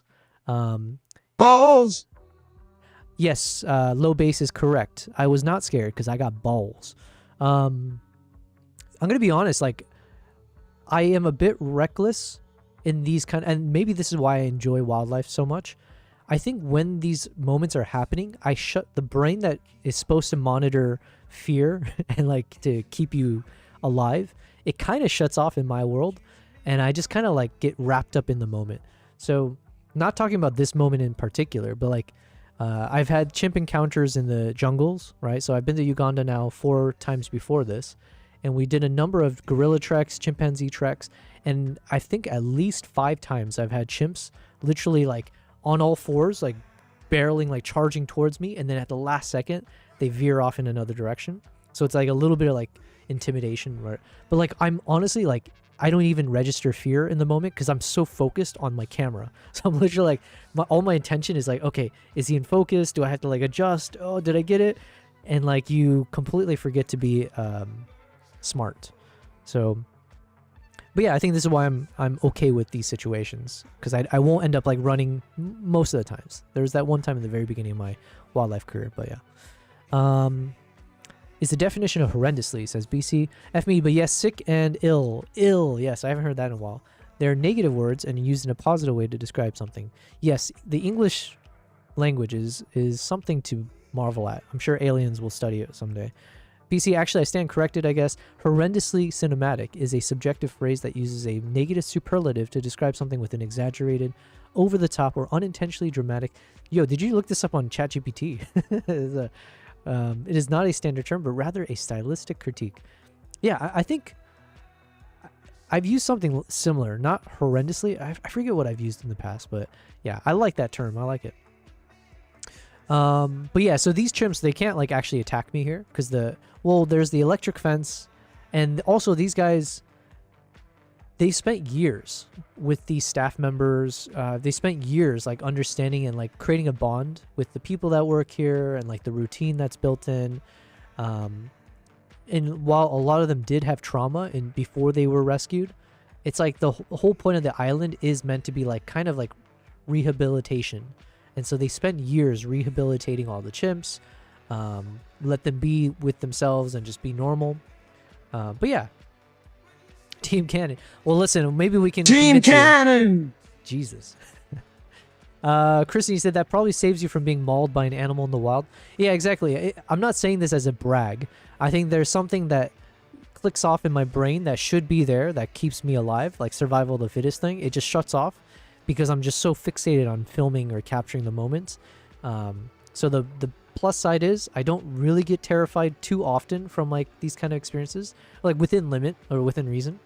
And on the negative side, this could mean I die very soon. So probably some help from Gemini. Nice.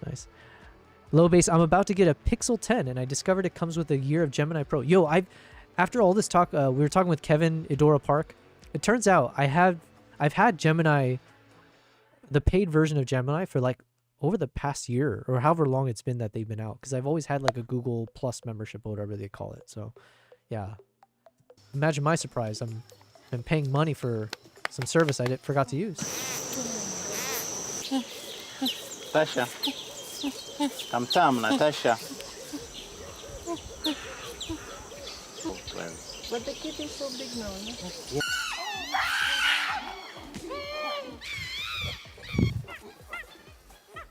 Yeah, these guys are wild. But the babies are the best. I think there's like 3 to 5 of them. Oh yeah, this moment I kept the full length. Like, who does this? Like, how cool is that moment? You know what I mean? Like, I was like, you know what? I gotta let this whole clip play in its entirety. Just because it's like, it was such a unique moment. It's a very playful moment. So in terms of the documentary, it adds a bit of like personality, and it makes things a bit lighthearted. Because I do try to touch on a few different emotions in the short film. It's only 5 minutes, but like, I want parts to feel like very awe-inspiring. Some to feel like a little bit like terrifying. Some to feel very like, you know, jovial, or not jovial, like just very, very like whimsical and lighthearted, like these baby chimps and like the expressions on their faces.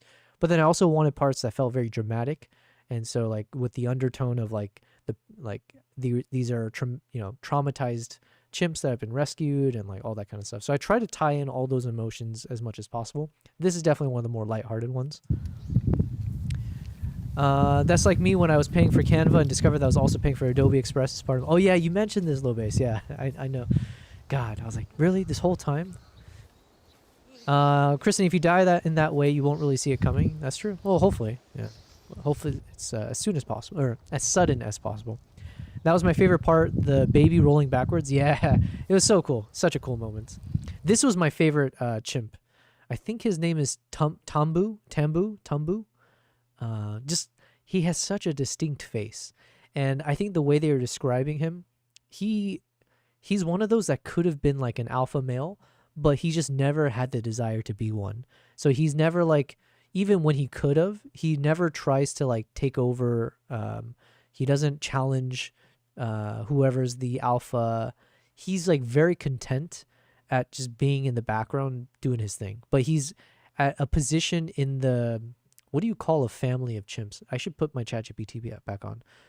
He's like so high ranking that like he just does what he wants, but he's not so ambitious that he ends up picking fights or does whatever. There's a whole, it was so interesting to hear all the backstories and the dynamics that are involved. For instance, they were explaining there's like one chimp that could technically be the alpha, except all the females have rallied against this potential alpha male. I don't know what he did to like piss them all off, but apparently all the female chimps like almost revolt if he like tries to be the alpha male. So it's really interesting to hear like the way that these relationships between the chimps and like it's really fascinating. So ooh, that's gonna be loud.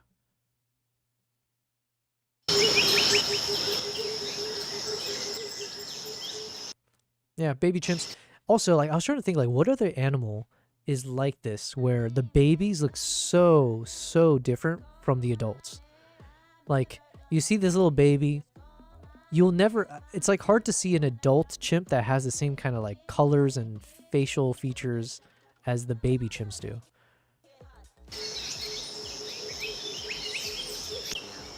Like look how different that, like I feel like every baby chimp looks the same. So I think every baby chimp kind of looks like this. But then once they grow up, they all end up just like taking on different, they got the...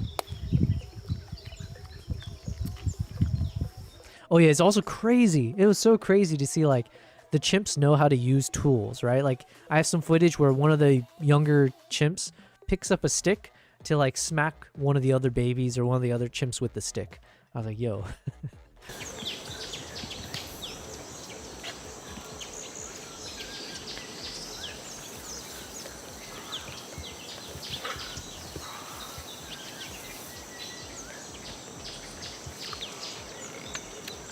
So yeah, just a reminder again, this is all shot with the Nikon ZR. So this is all part of that project that I was on. And yeah, I basically turned all of these footages. So let's see. This is in real time. This is not the full thing because I think I cut some out. But just as an example.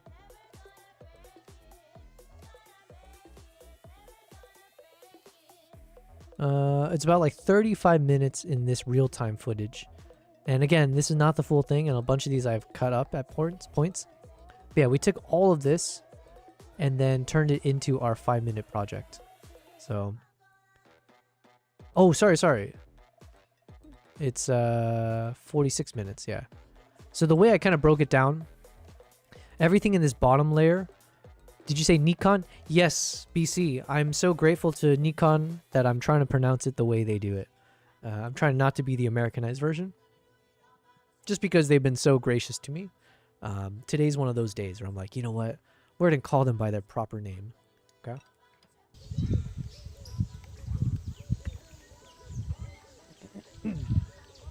Okay, so the way that I broke this down, I had I kind of focused on this timeline where I slowed down everything.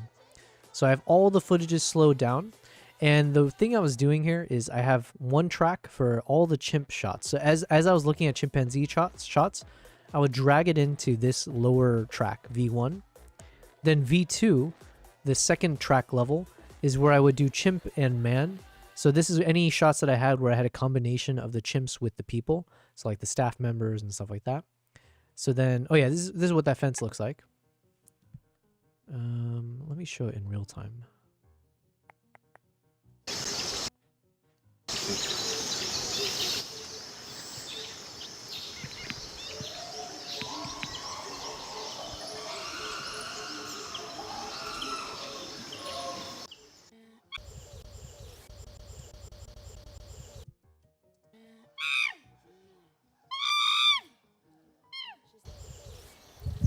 I'm sure that's what happens inside the forest. So you can see some of the staff there was like tossing bananas or something over. And so these are like during the feeding times. And then this is like the electric fence. And so this is a little corridor where they walk.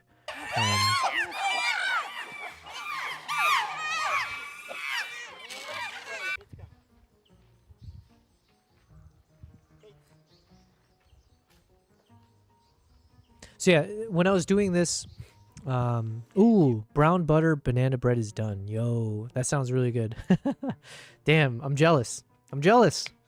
But yes, hopefully you enjoy it, Kristen. Yeah, so a little bit of behind the scenes. Like I said, I had an idea, like I had a concept of an idea, which is I wanted to go to this island. I was going to interview Dr. Rakundo. So Dr. Rakundo, he's a busy man. 'Cause he's like the executive director of the island, the Chimp Trust. So he was only available for like a day and a half of our 3 days or so that I was there. So I spent a lot of time just before he arrived on the island trying to prep things. I was setting up the space to do the interview. Now that was another issue I ran into, is like there wasn't any space for me to do like a proper indoor interview. And then if I did the interview outdoors, the problem was that there's going to be a lot of wind noise and just a lot of like variables. So I wanted to try to shoot this in an indoor environment if possible, where I can control all the lighting. But yeah, so anyways, I knew that I wanted to interview him, but I had no idea what the interview would be about. I didn't know what he was going to say. I had given in emails like my thoughts around like, hey, I think it'd be good if the theme of this video would just basically focus on the mission of the sanctuary, the people who like the rescue chimps that live there, and the people that protect them. So just like very, very simply, can I put all those parts together so if you watch this video, you'll have an idea of the island. You'll almost feel like the island has a personality or it's a character. Then you'll know about the inhabitants of the island, starting with the chimpanzees and the different personalities and like why. Obviously, you want a connection to this island and the story. So hopefully the chimps will connect you there.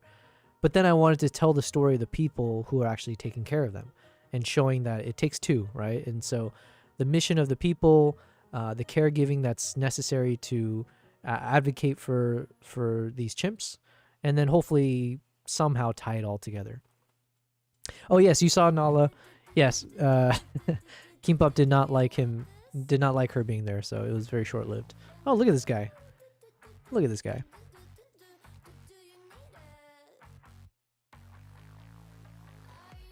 This is what I want my TikTok stream to look like. Just a 24/7 footage of my cat.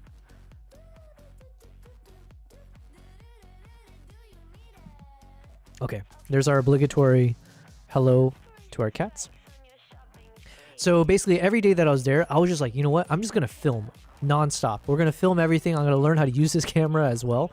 So there was no room for error. It literally was like, look, I didn't even, just because everything is so under wraps, right? So I couldn't even like, I couldn't travel with the camera. It was with the Nikon member. And then I just filmed from the moment I was there and then until we left. And so yeah, it was a bit nerve-wracking for all those reasons of like, oh shoot, what if I make a mistake? I've never shot in this kind of like format before. I've never shot with this camera before. What if I make simple mistakes? And then it won't be until it's too late and I'm back home and I'm like, oh, none of this is usable. So those were like my kind of fears. And then also the fear of like, I actually don't know what the story will be. We're there, we have a hope of like the kind of story, but we only got less than 3 days to film everything. So we either get the nice moments or we don't. And thankfully, we did get all the nice moments that I was hoping for. But yeah, so I interviewed this guy, Innocent. He's like the main head keeper of the island. He's also been there for, I think, like 9, 10 plus years. yeah, and I would just film throughout all the feedings, try to capture the different moments between them. Any of these shots I probably shot with a 35mm. So I was probably using a 35mm for these wide angle ones. I don't think I used the 20mm f1.8 for this.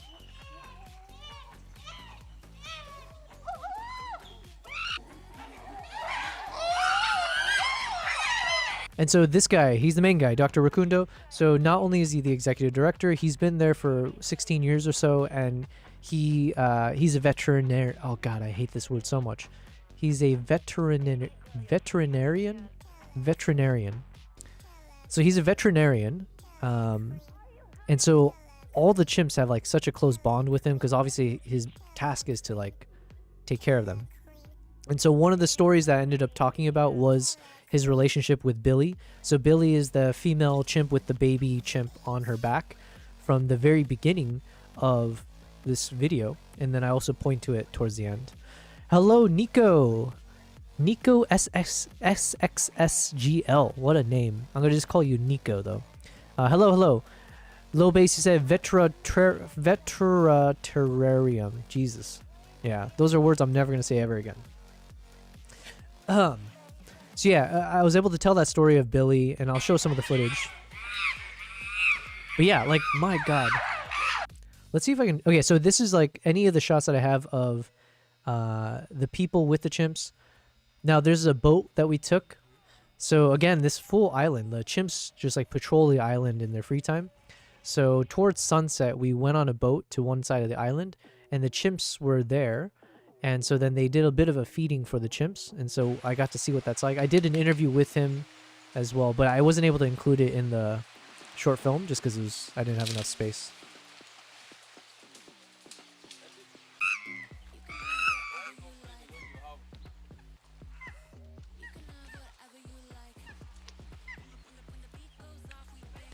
God, it was such a cool experience. Ooh, what's that? Yo, Nico, thank you very much for the follow. Hells yeah. Man, I'm trying to be a streamer again. It's Nico, if this is your first time on the stream, I do apologize because we're so new to this. We were streaming 46 days in a row, and then I took the past 2 weeks off to work on this project, and now the project has been announced. It's been released. The camera is not released yet, but they announced the camera itself. So the embargo, if you will, has been lifted. So I was able to share my 5-minute short documentary film that I created using this camera. And now I'm just going on the stream to shake off the rust and talk through a little bit of the behind the scenes of how did I shoot this, my thought process, and then, you know, talk through the camera itself. Because my God, I can't say enough good things about this camera, the Nikon ZR. I like it so much that I'm saying Nikon, okay? We're going to say it the proper way, the Japanese, I don't know if, yeah, the Japanese way, the Nikon ZR, okay? But yeah, anyways. So like I said, one of the cool things about shooting with this was not having to worry about that crazy audio fluctuation. So with the 32-bit float, it just means like anytime they're screeching into the camera, it shouldn't. I'm sure there might be a limit, but like it shouldn't clip. So then it just lets me set it and forget it type thing and just move on, which is really nice.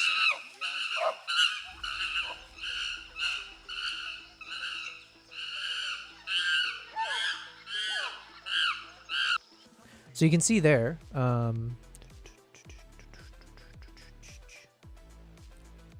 so over in this way, this is the tunnel that I was mentioning. So basically, this is what connects the chimps to majority of the island to the human facilities. So everything here, they basically walk through this tunnel, this like a caged tunnel, so it keeps them from escaping or like interacting with the humans in any sense. But basically they go through this long winding tunnel to get to like the main sleeping facilities, and they have a feeding that happens there. But the staff did such a good job. Like when they created the facilities here, they've also like made makeshift hammocks. They did their best to like replicate what it might be like for the chimps to sleep in the jungle. So they have like hammocks and like high-rise areas where they can sleep in, you know, up on the top. And one thing they mention is like, because oftentimes when we see cages, when we see these like bars, it oftentimes connotates something like negative. It's like a prison, right? Like we're looking at a prison something or caged. And it's quite the opposite. Like literally, I think that negative connotation does exist, but it is definitely the opposite of it. And I think one thing I really found admirable is like they spend so much time for like the welfare of the chimpanzees, making sure they actually have the full space. Even like the fact that it literally is voluntary for the chimps if they want to come back in for like in the evenings. So if the chimps feel like it, and usually they mention like a handful of chimps every night will sleep in the forest. Yeah, they don't have to actually go in here and sleep or do anything. They can always just chill in the forest the whole time. So if low base, if the embargo has been lifted, where are my cigars? Yes. Well, this is not a Cuba chimp island project we're talking about.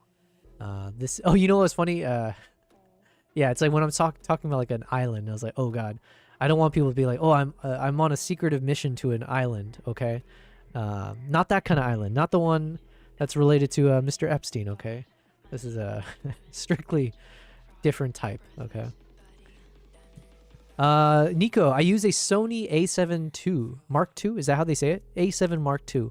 And one of my friends asked me to film a small movie, and I try to learn from other filmers and photographers. Yo, that's really awesome. Listen, I cannot guarantee that I have any knowledge that you will glean information from, but you might learn from my mistakes. There's at least that. I can guarantee you that, but we are definitely a channel where I'm sharing the entire process of how I make my films.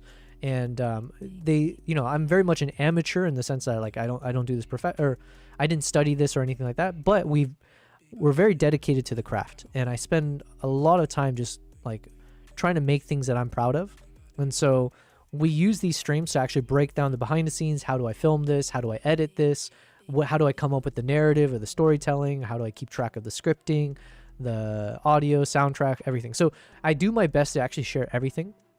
Now, if this was not so secretive, I would have loved to have streamed all of this with you guys, because my god, seeing the before and after, like the beginning stages, what I was working with to get to where it was, it's been really fun. So but yeah, we'll do our best to share as much knowledge. I don't know much about Sony though, Nico, so I'm very much a Nikon user, but hopefully some of the more fundamental things we can share across here. Low base, I didn't think that until you said it. Yeah. Well, that's on me then. Okay, so let me see. So this is wait, is this Billy? Let me see. Look at this badass. And they really are so gentle with him. He was mentioning Billy. So this is Billy. So he's one of the first chimps that Healed quite nicely. She still has a bit of a digit in there, one phalange. So she's still able to hold the bowl with it as well. Yeah, well behaved. So he was mentioning, so Billy's one of the first chimps that he actually operated on when he first worked at the island. And, I guess that means they've been together for like over a decade, right? Because he's been here like 16 years or so. So he's got such a strong bond with so many of these chimps. He was mentioning like Billy is super, super protective, not just of him, but like all the staff members as well. So like if any of the other chimps like were to be any level of aggressive towards him or the others, she would like just, she wouldn't let that happen. Like she wouldn't let it fly.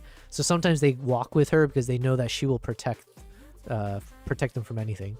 This is really cool. It's just like such a cool, what a cool life and like mission and things to do, So anyways, that's Billy. So he had to amputate her thumb to save her. I think he was saying it was like a really bad infection from some injury she sustained.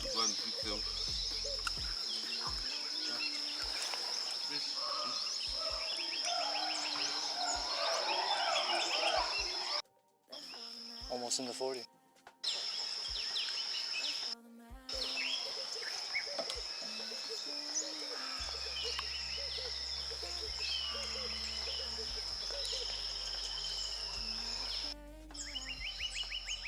Yeah, this kind of sound, oh, I love it. Like, I'm definitely gonna have to save all of these. Like, I think I just need to create my own sound effects library, so that I could use it for future projects as well. Because I do have a number of clean audio moments. So like here, just like the birds chirping and all that. Here, let's see without the music. You never find any parasites on the earth. Oh. Things on top, like many other animals, much as they spend a lot of time with the wild because they groom each other and themselves quite a lot. Nico, how do you capture such good sound? Nothing that I did. This is all the power of this camera. And if I remember correctly, I think I filmed this with just the internal microphone. So I didn't have like a shotgun mic or anything attached. I was just testing out the different features. So in this one, literally just the camera as is. They've got, I think it's called the, oh shoot, I forget what it's called. They have some kind of technology built into this camera. It starts with an O. It's like OVO or UVU or OXO or something like that. Anyway, it's supposed to be like this really nice omnidirectional kind of microphone system. But it's a 32-bit audio, 32-bit float depth. Is that how you say it fully? But essentially my understanding is the audio that it captures internally is of a quality that it won't introduce clipping into your audio. So, and I put it to the test, right? So the number of times I was just filming this and not caring about the microphone levels or anything, just letting it pick it up as normal. But then you would see all of a sudden out of nowhere, the chimp starts screeching. And as of now, when I'm testing all these footages, I'm not seeing that kind of clipping that I'm normally used to, where it just blows out the speakers and there's no rescuing it. It doesn't solve for wind noise though. I wish it would, but that's where I just need to, I forgot to, we couldn't find the little dead cat piece to put on to like muffle the wind for the shotgun mic at least. Do you use a microphone, Nico? For this one, I was trying to do a few different things. So one was test out the internal microphone of the camera, because a lot of this was to test the camera. Like we wanted to, now granted this is a pre-production unit, so there's probably a lot of things that won't necessarily carry across or it's still in the works, but I wanted to do a stress test with the internal mic, see if it's actually good. And then I also had a shotgun mic that I was using, as well as like a lav mic with like a DJI mic 2 attached to it, which was what I was normally using for like the interviews and then also for backup, because these the DJI mic 2s, they're really powerful because long battery life. They got what do you call it? You can do the 32-bit float depth audio built into the microphones themselves. So as like a off, what would you call that? A recording, right? So you can just have it recording for like up to 7 hours. And so then I just put it in like the speaker's pocket or attach it to them. And that way we get some good audio. Low bass, you said 32-bit float depth was my other stripper name in college. Nice. Trying to think, what does that say about you then? Anyways, okay.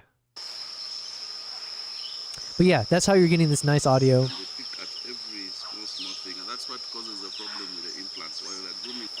Oh yeah, he was explaining the implants. So one of the questions we were asking is like, yo, so if these are rescues, there's I want to say anywhere from 3 to 5 young chimps that we saw there, right? Like super baby one, and then like toddlers to adolescent, whatever. I don't know the years. So then my question was like, were these chimps born on the island, or were they rescued as babies? And I think, I forget if he says all of them or most of them were actually born on the island, because essentially they have like a contraceptive that they administer to the females. And I think he said it's like it's an implant that they put on the arm, and it's supposed to like administer something, or it does what I'm not a doctor by the in any sense, but it's supposed to prevent pregnancies. But he was mentioning that they're not always 100% effective, and so they have had these moments where the females get pregnant. So usually that's not good though. They don't want that to happen, because you can imagine it's already challenging to manage 55 chimpanzees, and the island is fixed, right? You can't expand the island. So the hope is like they're not trying to like breed chimps on the island. It's meant to just like rescue the chimps, rehabilitate them if they can reintroduce the chimps into the wild. That would be like the main thing, but most of them won't be able to ever do that again, so they stay there for life essentially. But yeah, the goal is to not like increase the number of chimps that are there. They want to like hopefully manage it, and then the goal is that the island shouldn't even be there, right? Would be the ideal state. But the problem is obviously they have like a lot to do. Kristen, it's called birth control. Sorry. Yeah. It goes to show how little I know. I also, speaking of those kind of subjects, I also don't know anything about makeup. And no matter how many times someone tries to explain different makeups to me, I like same thing with women's outfits, or like I know there's something called a sundress, and then like skirts, and then blouses. I think that's like I'm already proud of myself for naming those three. And then for makeup, I know there's something called concealer, and well, there you go. Nico, what program do you use? So I normally edit everything in DaVinci. So this is all shot in DaVinci Resolve. I have the paid version, but to be fair, like the free version has so much of what you need. Like generally speaking, like you could do all projects without needing the paid one. I ended up with the paid one mainly because I needed to film. I film a lot in 120 frames per second, so that was paywalled. So yeah, these are all these shots. Oh, I really wanted to use this shot. I just couldn't find a good way to make it work. Let me see if I can show you guys what I mean.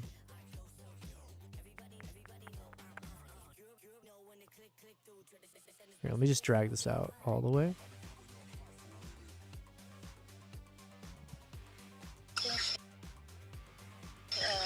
Oh, yeah.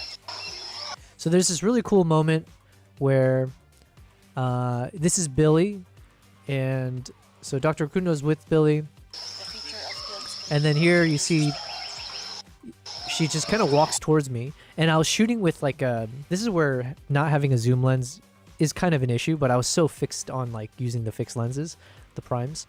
So I think I was shooting this with an 85mm f2 aperture.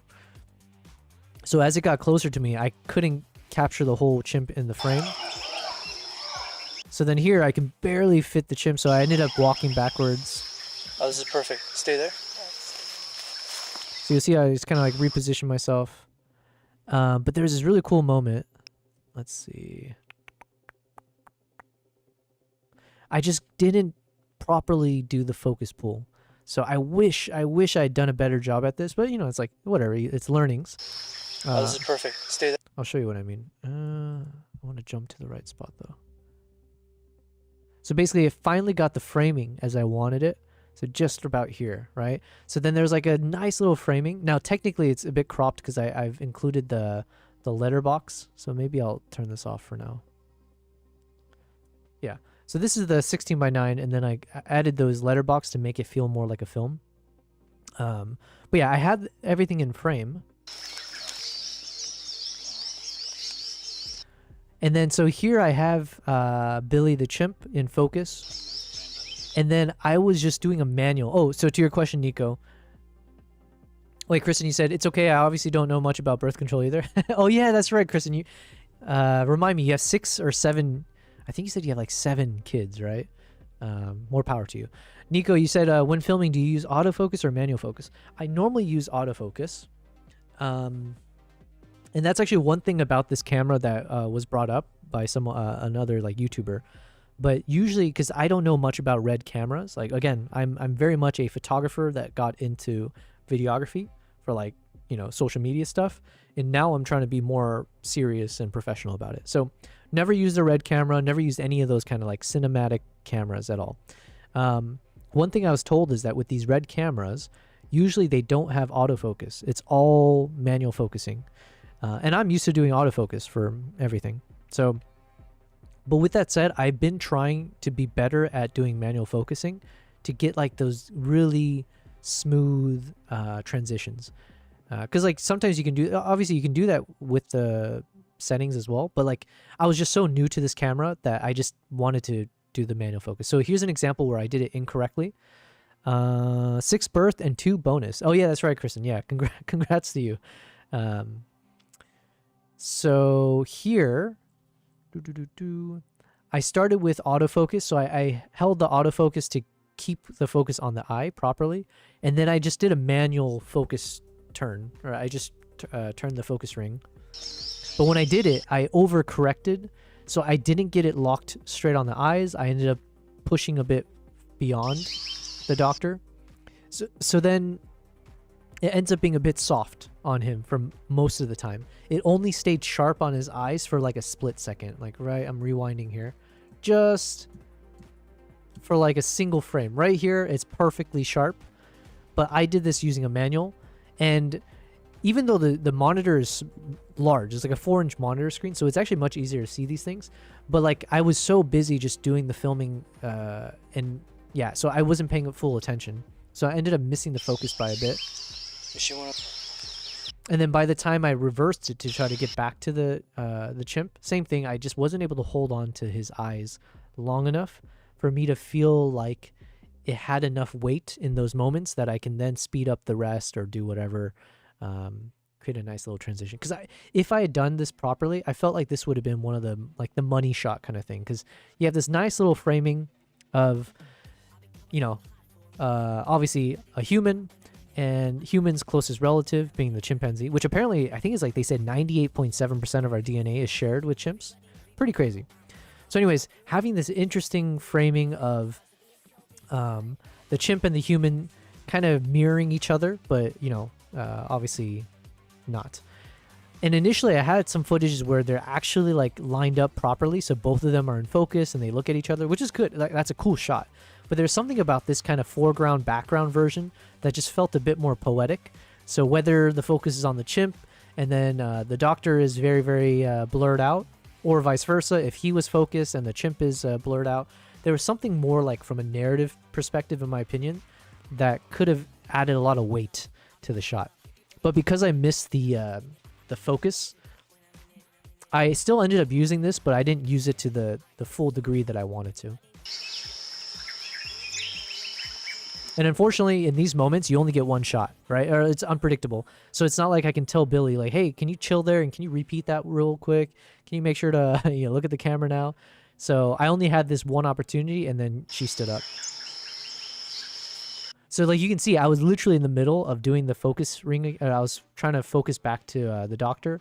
But as I'm doing that, she stood up. So then I jumped back to the chimp.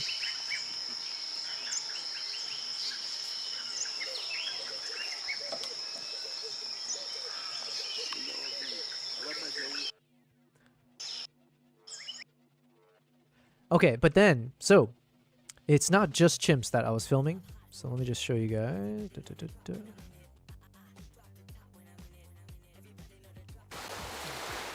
So there's also these kind of shots. So I was trying to film everything. So here's my thought process. I was like, look, I'm going to film the chimps, obviously. That's the main subject.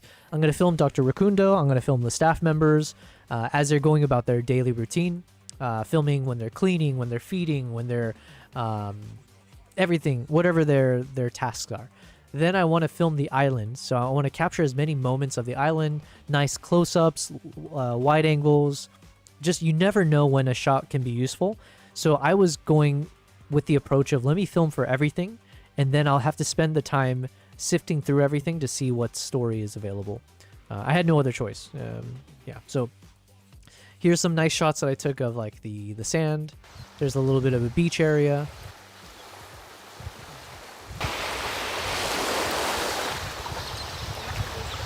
And again, just to show the power of this camera. Oops. Let's, so this is what it looked like when I was shooting, essentially, or like this is what it looks like in RAW. Let me undo that though. Here, we'll use this one as well. So then we have this shot. And then once you apply everything, then you get all that color back, and it is incredible. And so then, yeah, I ended up using some of these clips to kind of show balance in nature. So you'll even hear in the video when Dr. Rakundo says something about like everything on the island is about balance. Then I combine these two clips of like a shot of the water receding and a shot of the water. What's the opposite of receding? ebbing and flowing, right? To show some balance. Water level rising, water level dropping. So I thought that was a nice little touch to kind of map to the dialogue. I don't know how much people care or pay attention to those kind of details, but to me, I think that's half the fun in like making a story your own, is trying to see, can you connect the visuals with the audio and the dialogue and everything else. Nico, you're asking, do I use a gimbal? You know what? I really don't.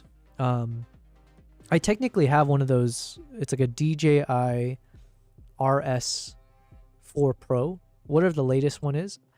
I have yet to use it. I brought the gimbal with me just in case I needed to use it. The entire trip, I never used it once. I just handhold everything. Do I recommend it for everyone? No, definitely not. It's quite a workout. The number of times you'll see, like, I'm holding the lens and I'm just doing my best to just be locked in. Like, you're trying not to move at all for a number of seconds. It is such a workout. Not to say that I'm like super buff or anything. I've lost most of my muscle mass in the past 5 years. But thankfully, like, I did grow up with a lot of sports, and yeah, so I rely on that when possible. But generally speaking, it is not easy. I would probably recommend you need a gimbal or something. There are some solutions I was considering. There's like, I forget the name of it, but there's like, because I have a sling bag, and sometimes I can rest my camera on the sling bag, but there's like a proper, like a sling cushion thing that people use, like a bean bag kind of thing, but it's massive. So you can rest your camera on there. It's and then that way you can just rest it, and then you can just do some smooth motion left and right, up and down, that kind of stuff. But the problem I run into, Nico, is that when I use a proper gimbal, it's like the types of shoots that I do, everything is unpredictable. You never know if you have to switch lenses. You don't know if, in this case, the wildlife might jump over somewhere else. So you just have to always be light on your feet and like be ready to like just switch gears quickly. So I think gimbals are really good when you have a premeditated like shoot, whether it's like, oh, it's an indoor shot, you know exactly what's going to happen. It's a very controlled environment. Then I think a gimbal adds so much weight. When you know exactly what you're going to shoot and how you're going to shoot. In these moments where it's like you're following chimps around and you never know what's about to happen, it's like, you know what? By the time I set up the gimbal properly, I'm going to miss the moment when I'm more happy. Like, even if I end up with the footage where it's a little bit shaky, that's still better than not having the shot at all. And you'll see, like, I'm playing all these in real time. You'll see how much shake there is. I'm like shaking all the time. But then when you look at the final footage, I end up with like oftentimes really very smooth shots and things like that. So this is kind of crazy. On the island, they had, I would not be shocked if they have over like if you were to tell me there are 10,000 bats that lived on this island, I would not be surprised. I'm not exaggerating. I'll play a little bit of this. And this is every night. A bunch of these bats will leave part of the island and fly to another part of the island. And it was more than 15 minutes straight of like a cloud of these like bats flying out of the forest to the other side. 15 minutes. Literally, we lost track of time. I was like checking back and I was like, yo, it's been 15 minutes. And there was still like a sea of bats in the air flying around. Tell me if you need the missionary shampoo also. So yeah, I think you'll eventually see them. Yeah, these are, what do they call them? Fruit bats, I think. And then maybe I can see, can we show the power of this camera now?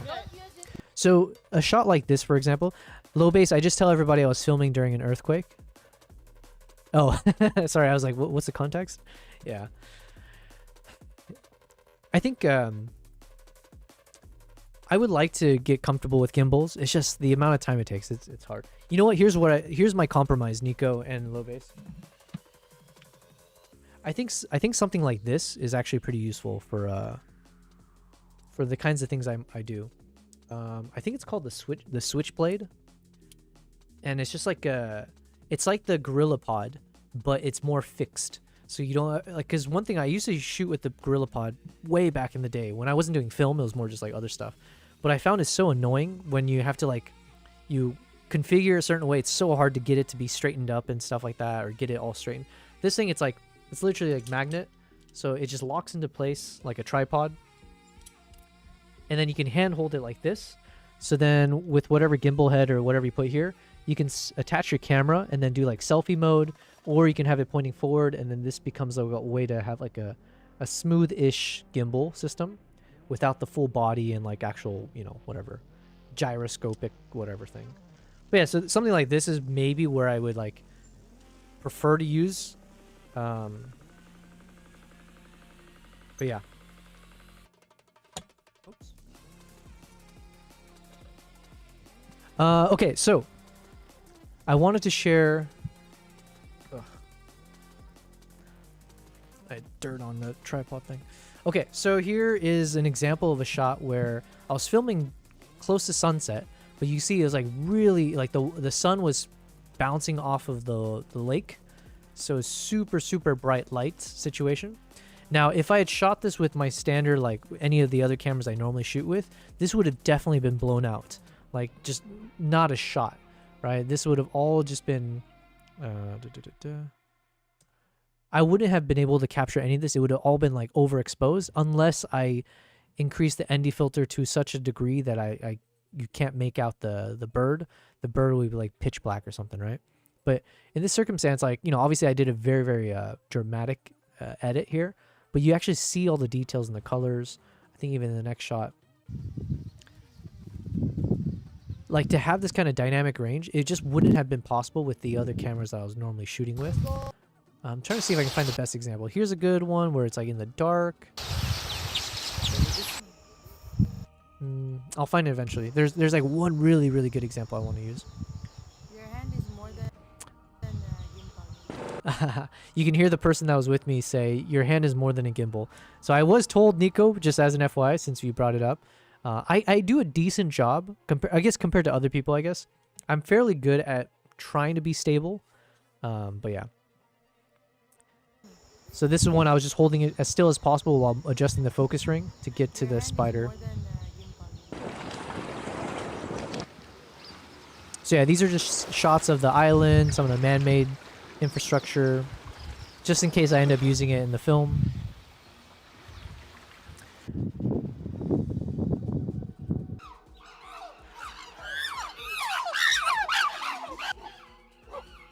So this is when they're leaving the sleeping area and they're going into the forest now. So I was just trying to film in different angles in case I end up using it.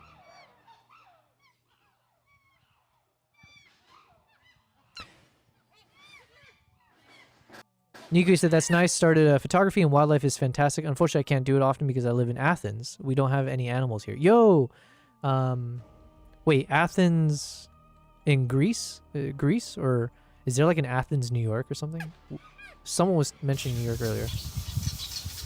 One of my close friends out here is from Greece. And you guys have like the crazy bird. Shoot, what is it called? You guys have like some migratory bird in Greece that I've always wanted to film. I think it's like a winter animal. Maybe this is a good time to bring up ChatGPT. You know what? It's been a while since I heard. I've also Amber. Was that the name of our ChatGPT? Shit. I've been so far removed from streaming. I forgot the name of our ChatGPT. Let me see.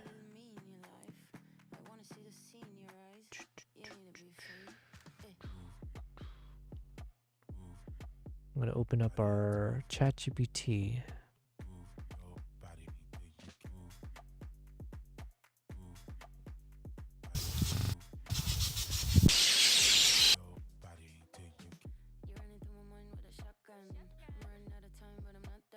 Here, let me play the slow motion one now.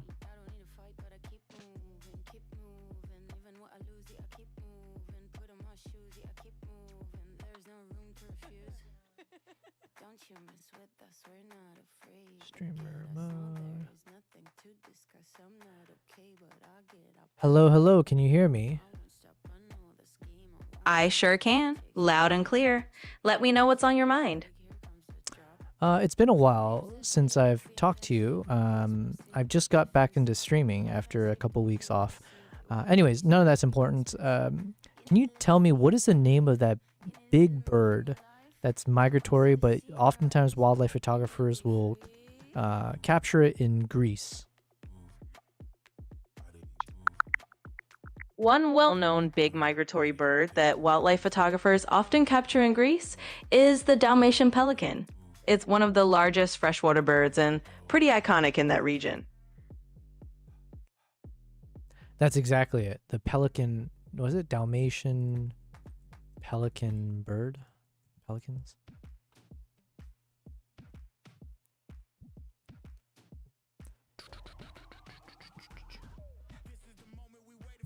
See, like, what's going on with my internet here?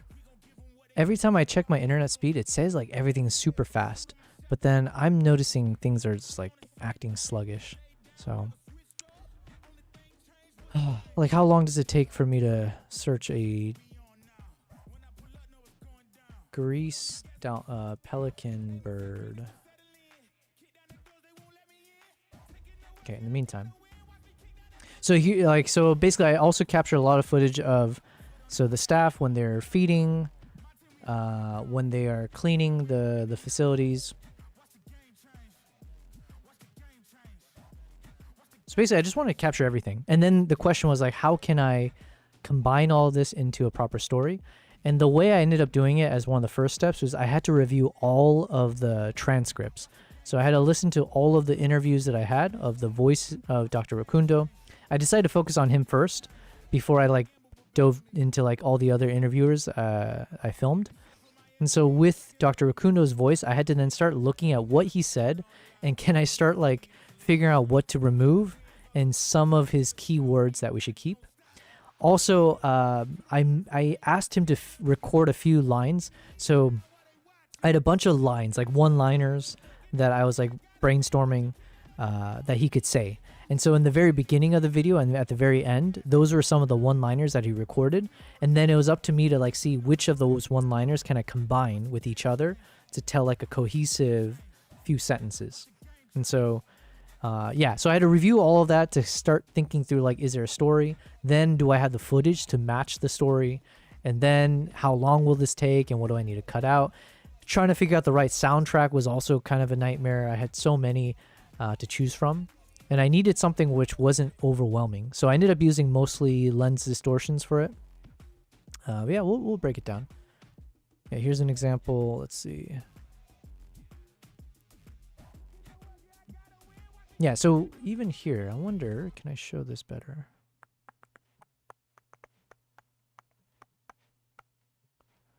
Bum, bum. Oh, no.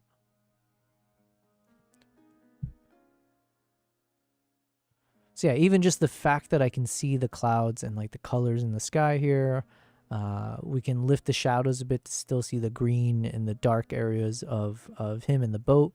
I forget what settings I was using though to shoot this with, but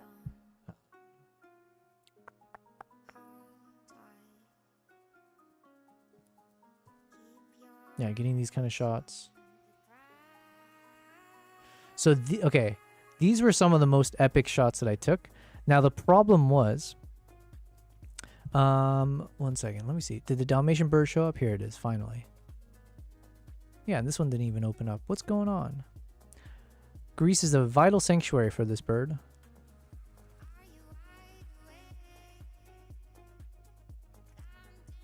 Yeah, these kind of shots, Nico, I always see it on Instagram. Like, you know, big wildlife photographers, they'll always go here to photograph this bird in the Lake Kirkini in Greece. Nico said, I have to go. How often do you stream? Listen, the goal is to stream every day. So that's what I was doing prior to this project. I was streaming about 7 to 8 hours every day for the past 46 days in a row. So we are now on day 47 after our 2-week hiatus. I do plan to be back here for the next few days. I might not be able to stream several hours though. Like it might not be 7-8 hours. I do need to balance a few other projects right now. But at the very least, I'll pop in, spend a few hours, answer some questions, show some of the progress, do the typical like edits and everything else. So, but thank you, Nico. Thanks for, again, the subscription, or I don't know what you call it, but thank you for following me on Twitch and for being a part of this community now. So hopefully we can share some knowledge back and forth when it comes to filmmaking, photo, video stuff. Kristen, it's like the perfect color / light balance off the bat. Oh, yeah. There might be a bit of a delay, I think. because I think I showed the bat earlier. But Kristen, let me show you, and I'll show now some of the really cool footage I got. This is that long tunnel that I mentioned when they're returning back to the sleeping facilities or when they're entering into the forest. I found this, like, I was kind of proud of. I was like patting myself in the back because like you're there, you don't know where you should shoot, what to shoot, all that. So on this tunnel, I was like, oh, the tunnel ends up being like an L shape. So where I'm standing, I'm at the end of this tunnel, and then as the chimps come right up to the camera, basically it'll turn to their left or they'll exit to the right side of what you see here. And so the tunnel continues and like winds away like snakes. So I positioned myself right at the end of this long corridor, and then I ended up shooting with the 70 to 200 millimeter lens. So then I was trying to zoom in at this might have been at 200 focal length. So then at that point, you're like getting this nice compression, and when the chimps are far away, you can get these nice shots of the chimps. And then because of this weird, while you're getting this negative connotation because of all the cage, like this kind of like stainless steel, not stainless, yeah, like these kind of like steel bars and stuff like that, because it's like in a 360 degree almost, where you have it on the left, the top, the right, and then you got these shadows coming in because it's like golden hour. So you had these like nice lines everywhere, a lot of leading lines. It kind of like turned it more into a pattern as opposed to a cage. So while this is where I had to juggle how much of this footage do I use and where, because it's very cinematic. I'll hit play. So you'll see the cage open up. It takes a while. But then when you see all the chimps walking through, it's such a dramatic, such a cool shot. But I had to weigh that with the whole cage aspect. So I don't want people to feel like, I don't want people to get the wrong impression like this sanctuary is like a prison, which it absolutely is not.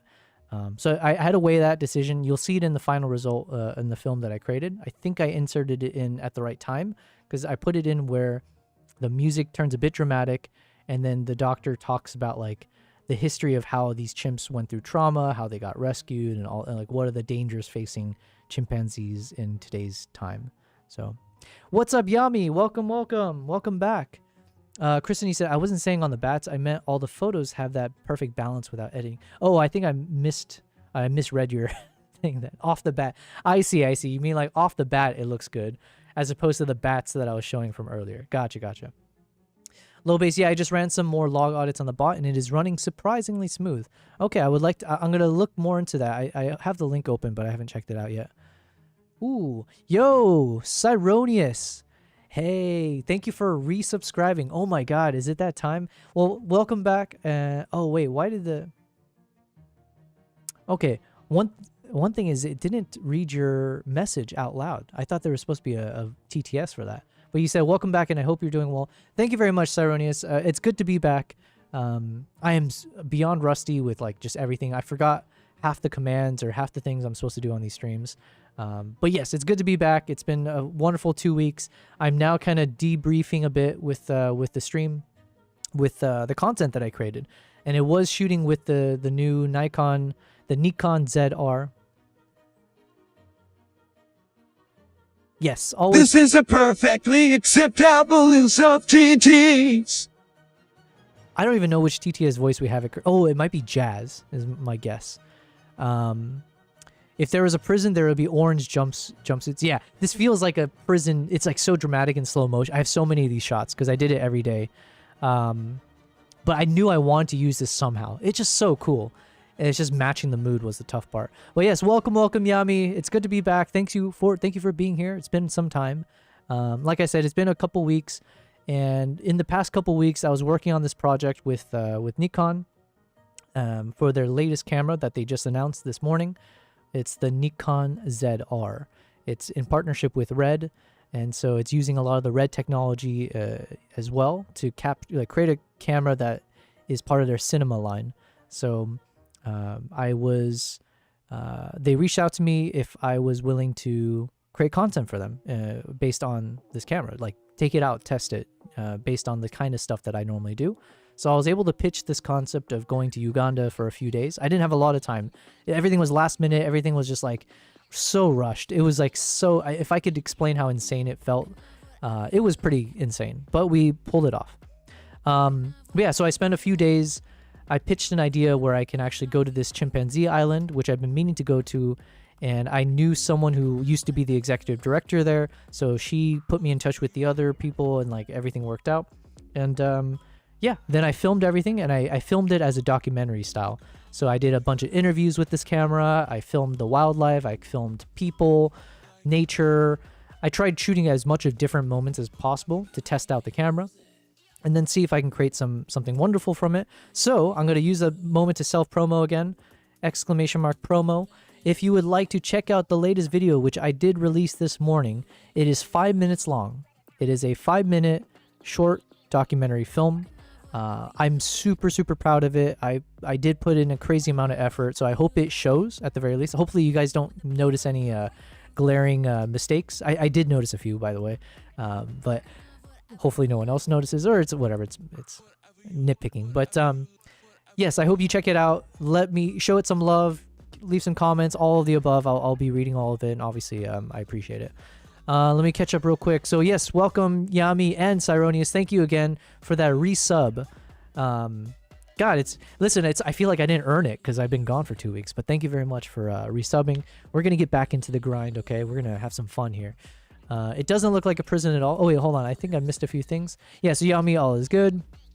Good to have you back here.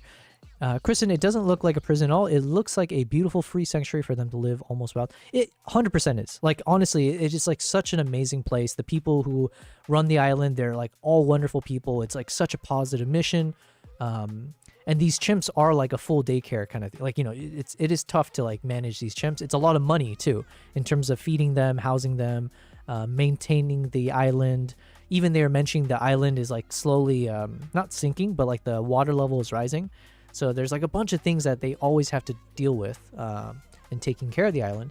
But it's such a unique circumstance to be on an island that's separated from any human conflict or interactions, and the bond that they have. Everything about it is amazing. It's just having steel bars or whatever you call these oftentimes like gives a bad impression. So with, you know, at least when it comes to this film, I assume a lot of times if you're not very, very careful at like how you construct the film, how you match it to the dialogue, to the music, it can very, very easily drift into like negative territory where someone will see this and then have like negative connotations like, oh my God, these animals are caged. And so I had to just be extra careful with how I applied it. But for you guys on the behind the scenes, I'm just going to play everything for you guys because, oh my God, this is so cool. There's like so many moments I haven't used yet. So many moments I haven't even actually been able to check out because I haven't had time. But like as each of the chimps were passing, I would just like keep trying to film, see like how can I focus on some of them as they pass by? How can I use it eventually? Let me catch up on the chat real quick. Cyronius, oh geez, that was horrible, lol. Yeah, I need to change the TTS. TTS. Kristen, free as in the chimps are free to be chimps? Yeah, I think so. Generally speaking, they live life, like they have a carefree life.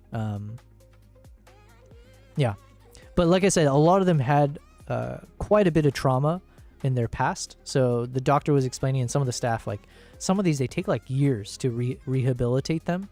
So they've got a number of these, you know, like very sad stories of like some of the chimps there. But look how dramatic this looks, especially when it's still blurry. So when you see them in the distance and when the light reflects off the eye, but the chimp is still blurry, it looks like super demonic almost. So again, not necessarily the connotation I wanted to share in our film, but it's stuff that I can use in some kind of footage eventually, right? So I said what I said, says low base. Such beautiful shots. Thank you very much, Yami. Thanks for being here. Yes, so I don't really have a game plan for today's stream besides like shaking off the rust, getting more like warming myself up to this again. You'll notice I changed up the stream a bit. So we've adjusted the camera angles. I'm trying out a few different lights. Yeah, so we're continuing to make some tests and changes. But the main thing is I wanted to share with you guys a lot of the behind the scenes, right? It's been 2 weeks of radio silence. And so it's nice to be able to kind of come up again and breathe some of that streamer air and let you guys know what I've been up to. Hopefully you guys are just as excited. I'm probably not as excited, but hopefully you guys are excited at this opportunity. Yeah, it's to me, it's always like a collective effort. So I appreciate you guys being here as well. Now, like I said, the link that I shared, it is a 5-minute documentary that I created from all this, several days of recording. I'm going to make an extended version as I have time, like a 10 to 15 minute one, because I have so much content from this that I still think it's worth sharing and adding more context that I had to cut out. Like other interviewers, other staff members that I interviewed, as well as like stories of the other chimps. And it's even to a point where it's like, yo, I wouldn't mind like traveling back to the island a number of times to like just record a few more moments, you know, tighten up the dialogue a bit, like even just have some of the people record, like, you know, say a few lines that are like pre-recorded or whatever to just tell a more compelling story. And then like I do genuinely want to, if it's possible, I would like to submit this to like, I don't know if I don't know if contest is the right word, or like film festivals or whatever, but like it'd be really cool. I do feel like this is something I can put a seal of approval, in my opinion, of like, I think this is professional. And if we can have an award-winning documentary film, yo, come on. You know what I mean? That could open up so many doors as well. So, in partnership with, meaning they bought them. Wait, are you talking about the chimps? That's funny. Kristen, you did Nikon solid. Thank you very much, Kristen. Yeah, I mean, yeah, it was a wonderful time. This is one of the researchers. I think she said she was there for over a month. So she's been spending, she's in school. I forget what she's studying, but she was there like taking care of the chimps as well alongside the staff. So I did interview her as well. You're your own worst critic. Yes, I think we all generally are. Yeah, I mean, I don't know if my chat is lagging, but there's no link here after your command. Yeah, I think, did it pop up finally? Or, I'm seeing, there was some issue with Twitch earlier, because I see it posted onto YouTube, but I'm not seeing it on Twitch. So here's what I'll do. Can I switch this over to Twitch? Will it work? Let's see. Yo, Kevin, what's up? Kevin, I just mentioned to you earlier about something. There's a topic, and I was like, oh, I think Kevin was talking about this as well. Okay, so I just manually pumped it into the Twitch side. Let me know if you're able to see it. And let me try doing the promo one more time, just in case. ! Promo. I think it worked. But yes, either way, I put in the link manually. Or just go to my YouTube channel and you'll be able to see it's my latest video. I do hope you guys will all check it out. It was a labor. It is the laborist of most love that I put into a project, and I do hope it shows. It's something I'm like, I love it. I love that we were able to get this into 5 minutes. That was the biggest challenge, and I think I need to always challenge myself for this, because brevity is an issue that I clearly have struggle with. So the more I can learn brevity with my filmmaking and storytelling, probably the better. Because, you know, I have to be mindful. Everyone's attention spans are probably trained to be less, not more. And I'm not that entertaining. So maybe pin the link to the chat. How do I do that? I didn't know that's a possibility. Pin the link to the chat. Wait, how? I see. So if I just take one of these, is this the pin button? Did I do it? Okay, I hope I did it, but I'm not sure. Cyronius, thank you very much, Yami. I think I did what you were saying. I hope it worked. And if it did, huge thank you, because I didn't even know that concept existed, so I should always do that. You're asking, have you ever been swarmed with mosquitoes in your travels? Asked Cyronius. I mean, I get bitten by mosquitoes every time. It's super annoying. The most annoying were two of my most recent trips, Colombia and I forget where else. Both times I got mosquito bites or bug bites right on my forehead. And so it left like a mark, like a scar, essentially, for like several months after. Which is just like super annoying, super annoying, because it's right on your face, you know. Not that I'm like that vain or whatever, like, but it's still like it's a noticeable thing that you just can't deal with. I have a friend of mine. We used to travel quite a bit. We would go on hikes. He would wear a tank top on the hike and shorts, I'd be wearing jeans and long sleeves. He wouldn't get a single mosquito bite, whereas I would get a bunch. So I don't know what the hell, like what's in his blood or whatever, but some people, I guess, literally just don't have the pheromones or whatever. They just don't have to worry about getting, mosquitoes attracted to them. Whereas to me, Christ, it's like I have an open Tinder profile with these mosquitoes. I came across this post today on Reddit. It says, Cyronius. Imagine waking up in the morning and seeing this. Uh-oh. All right, let's check this out.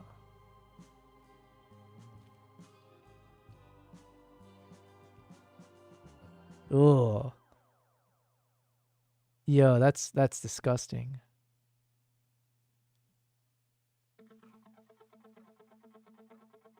This is where fire needs to be involved. I would literally just burn myself alive, and say it was worth the sacrifice. Oh, wait, but there's a dog there, so never mind. Yikes. So they have, like, their little enclosure here, and somehow they must have left something open to the rest of the tent. Yeesh. Ugh. I hate bugs so much. Yeah, okay, what would I do in a circumstance like this? Hold on a second. Unmute the video? Okay, let's see.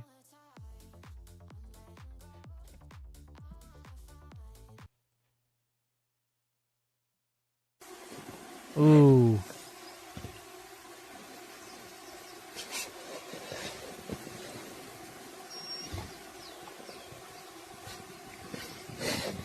Yes, bro. I like how nonchalant the dog is. Ooh.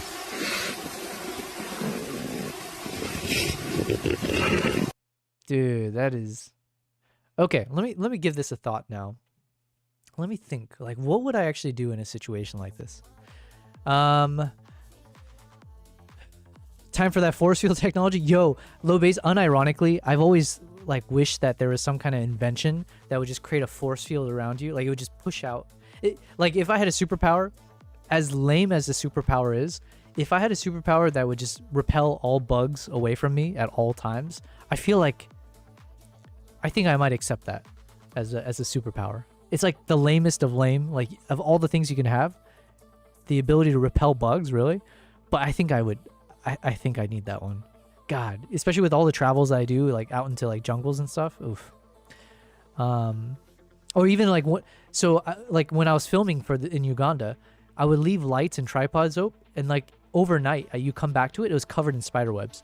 And then I brought all the lights back, and in the like 2 days, like within 2 days of coming back home, I was finding big ass spiders in my apartment. So I have a feeling they hitched a ride onto my bags. So yeah, not so happy about that. Nightmare fuel, yes. Kevin, you said, to be honest, I just go back to sleep, wake up when they're off their shift. Yeah. But there's so many of them. They probably take shifts and take turns. Mosquitoes don't bother me too much, but my son gets huge welts. One time his eye swelled up when he got bit by a mosquito on his eyebrow. Yikes. Yeah. I was like, I went through most of my life without ever getting stung on the face or like getting bug bites on the face. So I just assumed that bugs don't bite your face. Probably just because it's like there's not a lot of blood there. I don't know. Boy, was I mistaken though. I think I was just lucky in the past. Those ones on the forehead were so annoying because the skin is so thin that the moment you like rub against the bug bite, you're just like you're just making the cut more just worse. Low base, I travel with a platoon of jumping spiders. Nice. You do have the coolest emojis here. Kristen, oh no, not with the swarm. When I moved to Texas, the mosquitoes were relentless and they gave me the worst reaction. They go for your face first because of carbon dioxide from your breath is how they find you. Oh, okay. We learned something new today. I did not know that. Oh, you know what? I'm watching that show Alien Romulus. Yeah, is it called Alien Romulus or Alien Earth or something? I'm watching it on Disney Plus. And yeah, that's what I'm thinking about. It's like, can you imagine you attract these aliens to you through your breath? Like, good luck. I've since gotten a bit more immune to them and rarely got bitten now. Everyone knows mosquitoes work a 9 to 5. Sure, yeah. Alien Earth. Okay, what was I think? Why did I say Romulus? I just finished the new episode before I got here. Oh, okay. I'm only on episode 3, I think. I'm a big fan of those kinds of movies, though. Like, I love sci-fi stuff anyway, so. But so far, it's been enjoyable. Okay, let me give it a thought. What would I do here? Okay, if because I find some satisfaction when I see those videos on social media where they like light a wasp nest on fire, or like, you know, they put the little aerosol can and then they do a flamethrower into a light, and all the bugs are burnt off. Those things I kind of enjoy seeing that. God, I hate bugs so much, you know? What would I do here? This is where you have to sacrifice the dog. Be like, okay, doggo, you've lived a good life. Go out there. Be the sacrificial lamb. No, I wouldn't do that. I think Romulus is the latest movie. Gotcha. Have you ever met a mosquito preaching entrepreneurship? No. But I feel like mosquitoes are probably communist, right? Or, oh, actually, no, those would be ants. Maybe mosquitoes are capitalist. Yeah. Curious. If somehow, if I could like light a fire.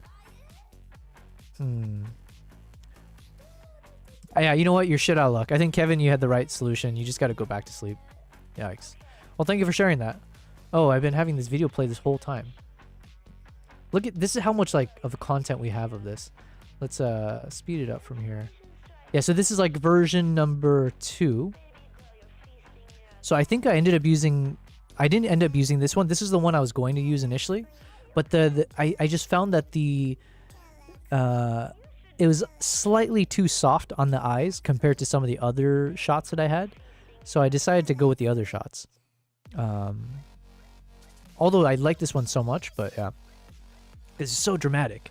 This one, you got like these 3 gorillas all in different you know, distances. You've got the lines, the shadows cutting across the face because of the cage or the bars. And then like just that slow motion thug life walk. Now, the music isn't matching because clearly I'm playing some weird poppy music. But imagine this with some dramatic like boom, you know, some like Planet of the Apes type stuff, you know? Yo, Sora photo stream. Sora says Monka. I've seen that word a lot. Monka. Monkey. Or did you mean monkey? I'm trying to understand slang here. But welcome, Sora. It's been a while. We've been off for the past couple weeks. You are tuning in to my very first stream after 2 weeks gone. But yeah, we've been busy. We've been filming. We have been creating some content. So Kevin, he says, "Sir, I have some comments to make about your fantastic video. Please do. And if you can, oh yeah, share any comments on the YouTube video itself, good and bad, anything. I accept all critique and all praise, but the most important thing is increasing engagement and boosting the YouTube's performance in the YouTube algorithm. So if you got anything to share there as well, that'd be useful. But please also share it here if you got any critiques. So for instance, L gave me some good critique earlier about where I placed the lower thirds when I was introducing Dr. Joshua Rakundo, because L was mentioning it was bothering L where I shifted the subtitles over to the left so that it wouldn't overlap with the lower thirds. Where what L was saying is I should have just moved the lower thirds to be more of a middle thirds so that the subtitles will always be in the center. So yeah, that's a good, so I'll make that adjustment in my, because I'll do an extended version of this film, and I might also try to like submit this video for like, I don't know, I don't know what the proper procedure is, but if there are like these film festivals or things like that, I wouldn't mind like putting this up there, because that's how proud I am very proud of this work. I'm really happy with how it turned out. It turned out way better than I ever expected. I literally, up until like I hit export, like most of the time I was going in blind and just like hoping I had some good story, but honestly I didn't think I did. I'm just rewinding because this shot looks so cool. I think this is the second in, no, this is not the second in command. The chimp that's about to show up in focus, I believe they said that he used to be the alpha. He's not the alpha anymore, but I think he's like, he might be the biggest or the strongest in some ways, but yeah, he's not the alpha. I'll play it in a second. Let's see. What up, ladies and gents? Yes, Sora, good to see you. Thank you for being here. Kevin, you said, oh no, low base. You have the, oh yeah, man, your emojis. Why do your oh, not emojis, emotes. See, I already forgot that word. Your emotes always look so clean. Like it's got a 3-dimensional aspect to it. I like it. Mainly about text and stuff. My autistic specialty. Yes, please share everything. I've been busy too, says Sora. I haven't touched my camera in a while, focused as a teacher. Oh, that's good. That's good. Sora, remind me, were you based in somewhere in Asia? Am I correct? I'm trying to remember. Blame it on the 2 weeks off. Yep, me too. Kevin says, where's Elle at? Oh yeah, Elle had to leave. I forget what Elle said he had to do, but yeah, Elle was here earlier and then had to pop out for a bit. Subtitles should have a sense of permanence, if possible, where it's framed. Gotcha. Yeah, I did not know that. You know, it's just I just played around with it, thinking I could get away with it, and it in the same way that I chose Papyrus font without realizing the importance of fonts beyond just I feel like it. Yeah, these are things we got to learn. Kevin, when you did the introduction, it definitely messed up the feng shui. Yeah, so these are things where, again, luckily, we're going to be able to shift this in the extended version and in whatever final version that I want to like work with as like the master. So let's see. Sorry, you shot this with a new Nikon cinema camera? Yes, I did. Philippines. Yes, I was going to say that, and I doubted myself. Dang it. He had the Jolly Bees. Nice. I haven't had Jolly Bee. I might have had Jolly Bees once. But yes, Sora, this was shot with the new Nikon ZR.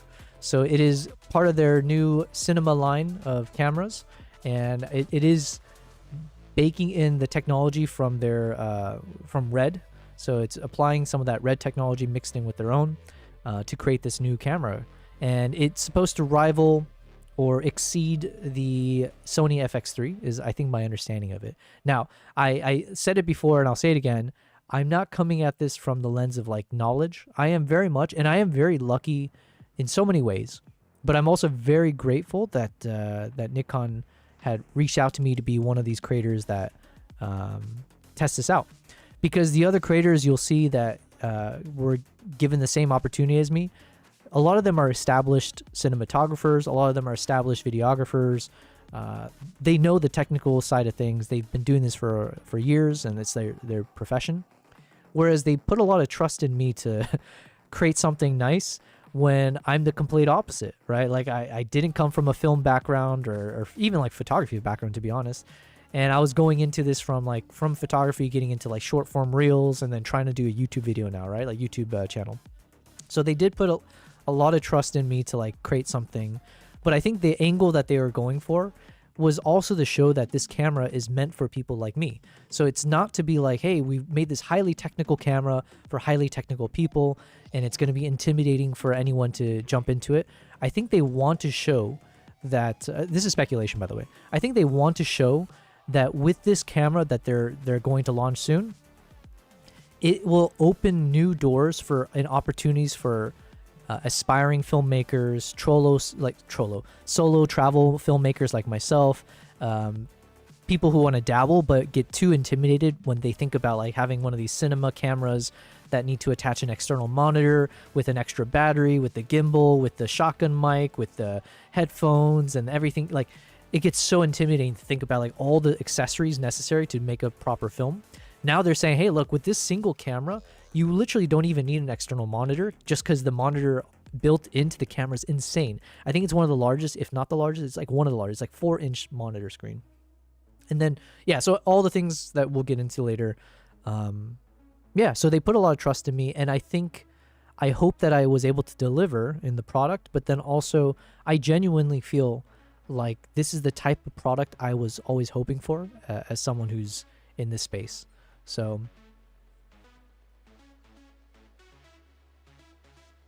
so much love for your boy, so much love for your boy. Welcome home, welcome home. Jesus, I like how both voices said Yobel. I haven't heard that in a while. Oh wait, sorry, let me catch up. I went on a little diatribe there. Hell yeah, that's sick, Sasura. I'm tempted to get the Nikon Z5. Yeah, well, you should get the ZR. I'm telling you. It's basically got the same sensor in. I'm not sure if it's the same, but it's similar to the Z6 III. It's a 24 megapixel. It has some of the exact same kind of settings of like how you shoot for 4K 120 frames, 6K 60 frames, but now it's got the beautiful, beautiful recipe on the internal side of shooting that raw red codec, which is the coveted, you know, like that's like the codec you're like, you know, this is the thing that's supposed to turn, you know, get attention from like established filmmakers to know that they're actually baked in red codec into the camera. And that's what you're seeing here, right? All of this is I shot it in that red codec in the log, in the raw format. And God, I love the colors. I love everything about it. Let's see. Either Kevin, you said good to be back, soldier. I'm gonna caffeinate up. Yes, good to be back. Yes, very, very good to be back. I'm really happy to. It's fun to be able to talk to all you guys again. Yeah, we're having fun. Either the Nikon Z5 or ZFC, or the Sony A7 Mark II or A6000. Interesting. I feel like you can't go wrong with any of those. The A6000, I do have a little bit of a sweet spot for, because that's the first camera I ever purchased, and so I owe a lot of where I am today, and like the fact that the things that I captured with that A6000 was good enough that it kept me passionate and like motivated and inspired to like keep doing this. So the A6000, fantastic. I still have photo prints on my walls from shots that I took with the A6000 in JPEG, so not even in RAW, and the quality was still really good. So you can't go wrong. Now, obviously, with the new technology, though, like if the budget is, you know, not too crazy, I feel like new technology obviously means like just simpler situation, like more you can shoot or more opportunity. So the ZFC is a good one. I know Z5 as well. And also the prices might go down. Every time these new cameras come out, maybe everything drops. Kevin, you said, bro, you leveled up during that video like a Pokemon. The Yobelmon? Yeah, well, thank you very much. I honestly do feel, I personally do feel like I leveled up. Not just like in, I mean, maybe from a color grading standpoint. I don't know. But I do know I leveled up a lot because I had to do a lot of research before this trip started to just understand common terminology, common like film techniques, lighting techniques for interviews. Yeah, there's so much I had to just consume, and I still haven't like fully consumed all the knowledge, but like even understanding what is a dual native ISO, right? Like I didn't even know what that was or like the importance of it. With my Z6 III and the Z9, I always just shoot at the 800 base ISO, and I thought that's all you need to do.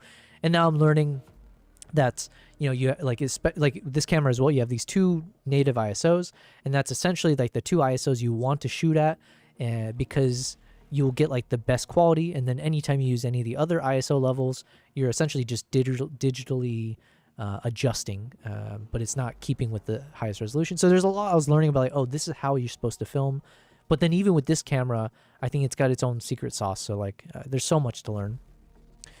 Sorry, he said, I don't shoot video though. The Cabin C50 though. The Cabin C50. That sounds like a horror film. Yeah, the Canon C50. Yeah, that's the thing. I also just have zero knowledge when it comes to the other brands. So I really couldn't tell you about the other Sony cameras or the Canons. I just know that Sony A6000, for how old that camera is, it will serve you well, right? Because at the time, I think it cost like $500, and I'm assuming it's only gotten cheaper. So I don't know. You can always go well with that one. Ikidis nuts. Sorry not to bring it there again. Good evening, Mr. Nat Geo. Well, good to have you back here. It's been a while. Yes, as we've been saying, it's been like, what, 2 weeks that I've been gone? But it's been a very productive 2 weeks, and yeah, I am very happy to be here. Ikidis, if you're just tuning in, you're tuning in at a proper time, because the entire beginning of this stream, oh my god, it's like all my knowledge that I've gained about being a live streamer just completely fell out of my head in the 2 weeks that I've been gone. So I just was like rusty, struggling. I'm still struggling, to be honest, but yeah, you didn't miss much. But we're just using the rest of the stream and probably tomorrow in a couple days to really just talk through what's been happening. How fun. This was such a cool opportunity that I got to be a part of. And yeah, I want to share my thoughts around what I did, how I shot, and then also being able to show to you guys the behind the scenes of some of these footages. This is all captured with the new Nikon. So I'm trying to say Nikon because we're on good terms with Nikon right now. So I want to respect their pronunciation. The Nikon ZR, okay? Now this is a pre-production unit, so you can't really, whatever you see that I've created with it doesn't necessarily mean the same results would apply with the production unit. The hope would be that obviously the production unit would be even better. But just with that caveat in mind, like this is not, what you see is not what you'll get with when they launch the product itself. Getting 50% of the views in 7 hours of your previous video. Please tell us how that feels. Getting 50% in 7 hours of your previous. You know what? I haven't checked the video recently, but I hope you guys. You know what? It is only 5 minutes. Actually, let me promote myself again. Oof, let me do that. ! Promo. If you would like to check out that video, I just put it in. Hopefully, it pops into the chat. It is a 5-minute video. So if you are hit with one of these Twitch ads, take a moment, check out the video, leave it some likes and comments and all the fun stuff. I will obviously love you forever. But yeah, you know what? I don't know what makes a video perform well. I assume this one, there's a bit of novelty to it, given that it's like, you know, there's not probably many videos out there that has, you know, Nikon ZR in the algorithm or whatever. So I hope that will help me. I don't know though. We're at the end of the day, we're a very small YouTuber. Some videos pop off, some don't, and I just don't understand the science behind it besides consistency. So that is the name of the game. I'm hoping to just constantly be pushing videos out and not focusing too much on the numbers besides like the quality. So we'll see. But yeah, hopefully the video is doing well. I think that's what you're saying, but I could be wrong. Ikidis, I see we have our yapping pants on. I approve. I do have pants on, yes. Oh yeah, there's other things I was mentioning. I didn't really get to talk about too much in the past hour or so. We made a lot of changes to the setup. So we've shifted this back to a front angle or like an eye level kind of shot because I'm preparing myself to start doing more like YouTube talking head videos, product reviews and such, where I had to like, you know, line myself up in the middle and hello, and then like talk into the camera and like go back. And I don't know. I have to be like a YouTuber, right? So I decided, let me just switch this over to more the eye level, make it a bit more cinematic. I also had to purchase a few new lights for this latest shoot. So I ended up just keeping these lights. And so I might as well put it to good use. Now, there's still a lot I do need to change, and we're in a very cramped environment here in my small home. So we can only take it so far. But I figured we'll have this camera here, and then I'll add a bit of like warm tones to the bookshelf just to match the rich colors of the desk or whatever, or the shelves. And then I have this very happenstance, but I want to trademark this concept, okay? But I have this big ass 5-gallon jug of water that I have on an angle. So then I just use this. It's got a little tap and then you just pour. So anyways, I've got a light that's behind it that is like diffusing itself, or like it's like refracting through the big ass jug, and it's creating a nice little like look and feel to it. So I figure for the YouTube videos it might be nice because then you'll have a bit of orange or like warm tones here, and then depending what time of day I'm filming, you can actually see my bedroom with one of my photos on the wall, and it can look nice. Maybe I'll add some color in the background as well. Then I was thinking of maybe more like cooler bluish tones for the rest of the background.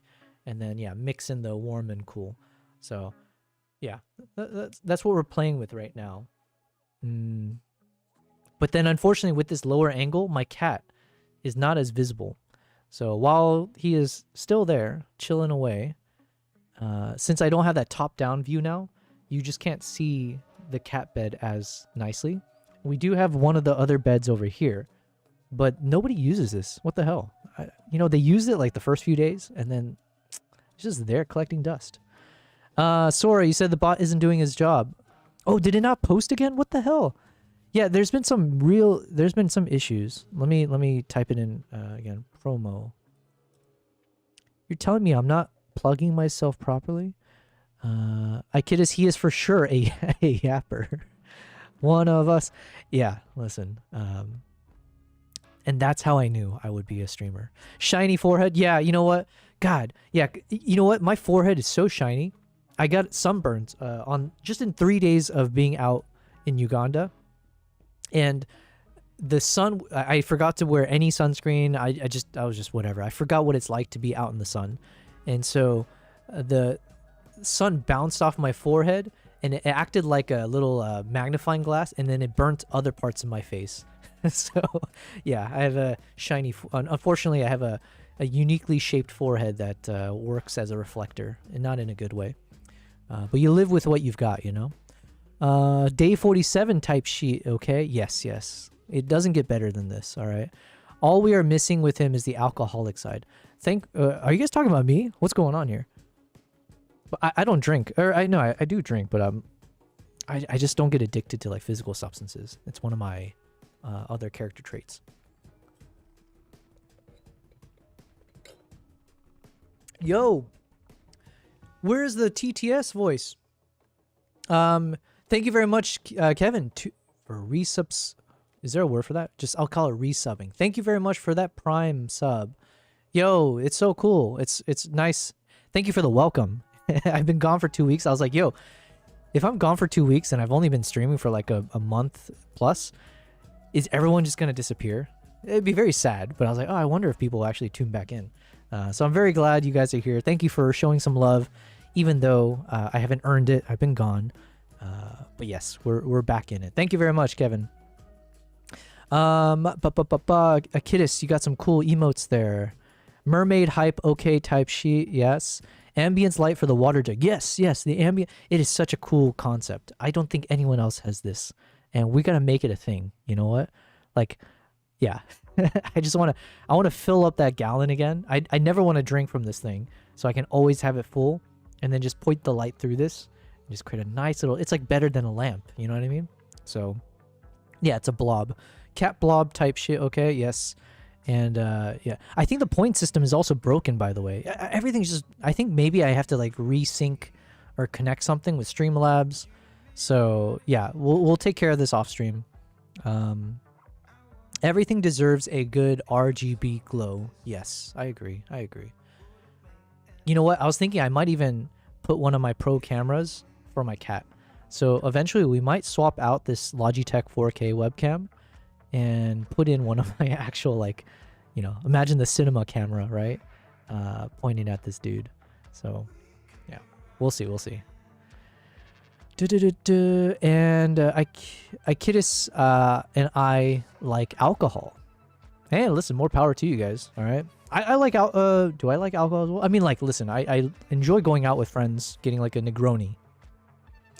The thing that I during lockdown, the drink that I learned how to make, I make a mean espresso martini. One, because I was always making cold brews and like coffee at home anyways, so I get like nice cold brew. And then I would get Kahlua and like the Haku, the Japanese vodka. And is there anything else? That's it. And it was like so easy to remember because it's just a 1-to-1-to-1 ratio. So you just mix in equal amounts of the Kahlua, the cold brew or espresso, the vodka, put in some ice in a shaker, and then boom. And then you throw a few of those little coffee beans as garnish. Delicious. Squad W. Yes. I was thinking about never coming back. Well, thank you for being back. But yes. Who doesn't like alcohol? There's a lot of people. Okay. So anyways, we were playing a bit of this. So what I was saying is this is a long tunnel where the chimps will actually come out. Yo, why does he look like Shrek? Or what? Who am I thinking of? I was thinking Shrek just now, but is there some other... Who does this chimp look like? Shoot. I don't know. Like, there's a moment of recognition in my mind of like, yo, this is this thing, right? Maybe it is Shrek. But anyways, these are some of the films, shots that I took where I was filming from the end of this tunnel that connects from the forest area to the sleeping veterinarian feeding area for the chimps. And so I would shoot this in the afternoon, like the latest afternoon feeding time when they're coming back in. So it's like you get this beautiful golden hour timing, and the way the light would cut through here, it would just create this really cool effect. Now, one thing I did try, and this is one of the things where I feel like I ended up wasting a lot of money, but I do think hopefully I'll use it for something soon. But that smoke machine, the haze machine that I bought, the PMI smoke machine thing, right? I tried using it, but the problem was it was just way too windy every day. So we even tried to shoot the smoke through the tunnel because I thought it would be so cool to actually show this. Imagine this, but with like a haze effect on everything, and then you're seeing the shadowy lines cutting through the haze, right? Oh my god, this would have been like beyond cinema. But unfortunately, it was too windy and like the smoke wouldn't hold there. It didn't work for the interview either because like where I was interviewing, like half the room is like tent flaps, so the wind was cutting through, and yeah. So anyways, we didn't get to use it properly. That monkey about to pull a revolver and about to shoot me. Yeah, no, there's another chimp I'm about to show you. So this one is pretty badass looking, but there's one. I think this is the alpha male, not this one. But let me jump back to where were we? So this one just looks cool. I think this was the previous alpha male, so it's definitely one of the biggest, if not one of the. I think it might be the strongest, physically. But yeah, it's quite a beast. That monkey belt, yeah. And then Yami said probably the chimp looks like me when I mess something up. Hey, listen, we share. What did we say? 98.7% of our DNA with chimps. So yeah, we share more in common than we don't, I guess. All right, let me see if I can show you guys. There was one, and this is the clip that I ended up using for the documentary film. It was just so dramatic, so epic. But like there are moments like this where it's still blurry, but when the light glints off the eye, so it just like peeks out a little bit like a bokeh light style. It's a very, very dramatic, very like menacing shot. So like I said, most of this I ended up not being able to use because it's just way too dramatic and too ominous for like the mood that I was trying to portray. But yeah, we're gonna make future videos, right? There's so much we can do with all this footage. I'm so excited. It's so cool. I think this is my favorite chimp. There's a few that kind of look the same, but Tambu, I think, because it has like that nice like white, grandfather wizened look to it with the gray hair. It's just very, very distinct. A very distinguished gentleman. Here we go. Here we go. Oh, look how creepy that looks too, right? Like in the shadows. Like there's something about this that I want to see if I can, like, I wouldn't mind these as like still frames in like photos, right? Like printing them out kind of. Not all of them, but like a few of these moments could be really cool. But this was actually pretty tough to film because I kept struggling. Like, do I try to keep autofocusing on whatever chimp's in front of me, or is it better just leave the focused length, just leave it, in a fixed spot? Because these chimps are moving pretty fast, right? They're all just moving forward. So is it better just like to get all of them focused as they pass through the focus point, or is it better to track the chimps as they're walking towards you? But yeah, it's just like in the heat of the moment, you just like the moment goes by so quickly. Sometimes I would do it, sometimes I leave it. Yeah. All right, where's the alpha? Okay, I think this is it. I think this was the one. Yeah. Yo, look at this beast. This was a true beast, okay? Like, honestly, I was looking at it on some of the still frames. This chimp looks like it's an actual gorilla. Like, it straight up looks like a gorilla cosplaying as a chimp, or vice versa.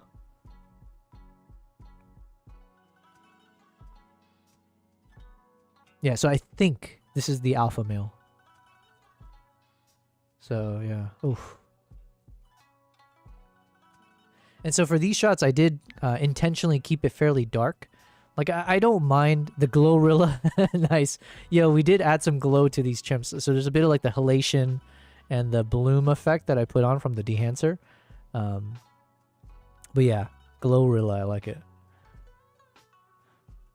Look at that. Look at this face. It's like so human-like, which is what makes it so eerie. You know what I mean? Like, this almost looks like, I feel like this could look like an actor. I don't know which actor's name comes to mind, but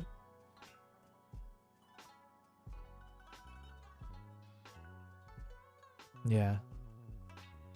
But yeah, for a lot of these, I just keep it intentionally very dark, even if it's like pitch black, because I want to convey a bit of that, again, just a very, very dark tones to it.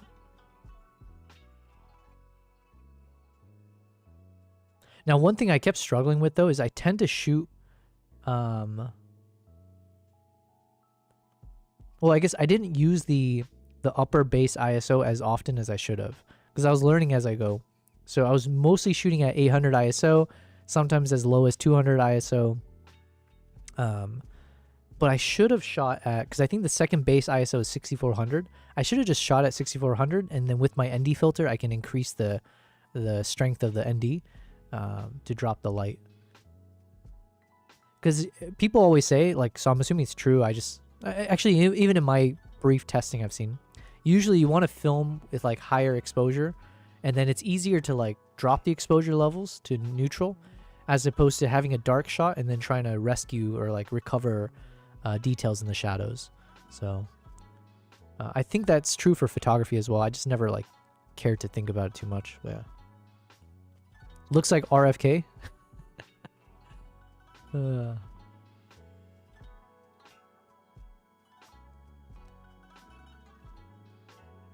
That applies to photography? Yeah. That's what I heard. Although I don't know if I really applied that technique often.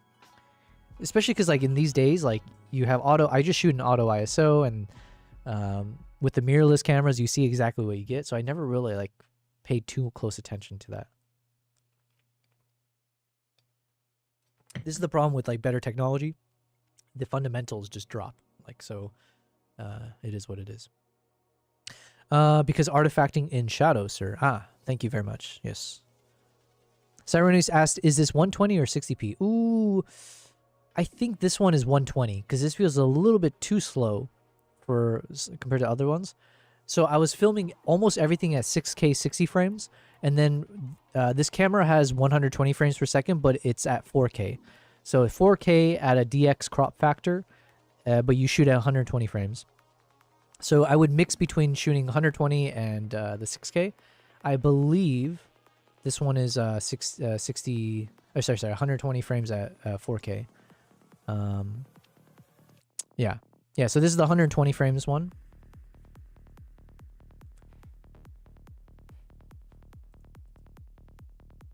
But it's just so dramatic. Ikidis, you said, Lord, what a camera. This is insane. Yes, it is so insane. And I'm a little bit hesitant to say all the specs because I'm going to say things wrong. But whatever, you know, it's just our little fun stream here. I believe it is, so it's a 12-bit color, like, so it's a 12-bit depth for the color, which is similar to what I'm usually shooting at with my Z6 III and Z9. I usually shoot in the NRAW, which is like the proprietary codec from Nikon, and it's also 12 bits. However, while I don't know the specifics, this camera has a crazy dynamic range. I think it's like 15 plus stops of like dynamic range.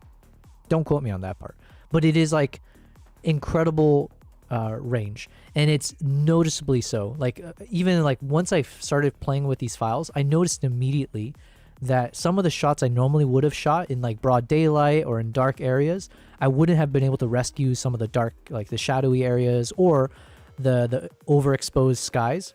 Here, I was getting some shots where it's like I'm filming a bird, a white bird, flying directly, against the sun or in front of the sun, and I'm still seeing details and like proper colors in the sky behind the bird. I was like, yo, this would have never been even remotely possible with my other cameras. So crazy dynamic range, which is really important for like doing these kind of films. It gives you a lot more flexibility of like, what do you call it? Not flexibility, like more handicap for someone like me. So I can afford to make more mistakes and let the camera do it, make up for my mistakes. Not that I should do that, but yeah, so I don't really know. There might just be a handful of shots from this trip where I felt like I overexposed the footage, where I did like blow out the highlights, but like 99% of the shots, like it's amazing. Like I didn't make that. So you should watch the Gerald Undone video. Oh, I started watching it and then I had to turn it off just because I got distracted. I know he had some, I only saw the very beginning, so I know he had some criticisms. What was his criticism? It was about maybe the functionality of the buttons. I forget. I need to watch the video. I didn't have time to get through it. 2300 is Cyronius. Is that the link to this video? Yeah, I'm gonna watch the video once I'm done with the stream, or I guess yeah, I'll do it after the stream, just because I need to start like taking notes and stuff. Because I also need to do a product review style. 2300 is crazy, but an FX3 feels more future-proof. No, I have no idea. Listen, I'm gonna keep saying this. I have no idea. I didn't really know anything about FX3 until this project, right? That's how limited my knowledge is around this kind of cinematic space. What I understand though is the FX3 has been around for what, like 5+ years or something. So the question is it more future-proof? Maybe. Well, actually, I don't know. It's future-proof in that if you've invested in Sony lenses, then obviously like, you know, the lenses are more important maybe in some ways, but like the camera itself, the FX3, I think is now subpar to the ZR. And I was watching one reviewer who even mentioned like the only reason he wouldn't switch is because he's already invested in so many Sony lenses, but then he also discovered that there's an adapter so he can use his Sony lenses for the ZR. So yeah. And listen, we'll go through all the critiques as well. Like, I just need to like properly write everything down. So you guys are just getting a little bit more of like the unfiltered thoughts from me as I'm digesting everything. I literally haven't had time to breathe. The project has just been nonstop. But yeah, and like I said, I don't really know much of the technicals. I'm trying to learn as we go, but it definitely won't be something I advertise myself as. What quality... Kidis, you asked, what quality do you export in for social media? Yo, I struggle so much. I spent over an hour before I could launch this video because I was struggling with how the proper settings to export this video. Because the same issue I keep having, I was still having here, where when I try to export for like Instagram. So here, let me see if I can actually show you guys.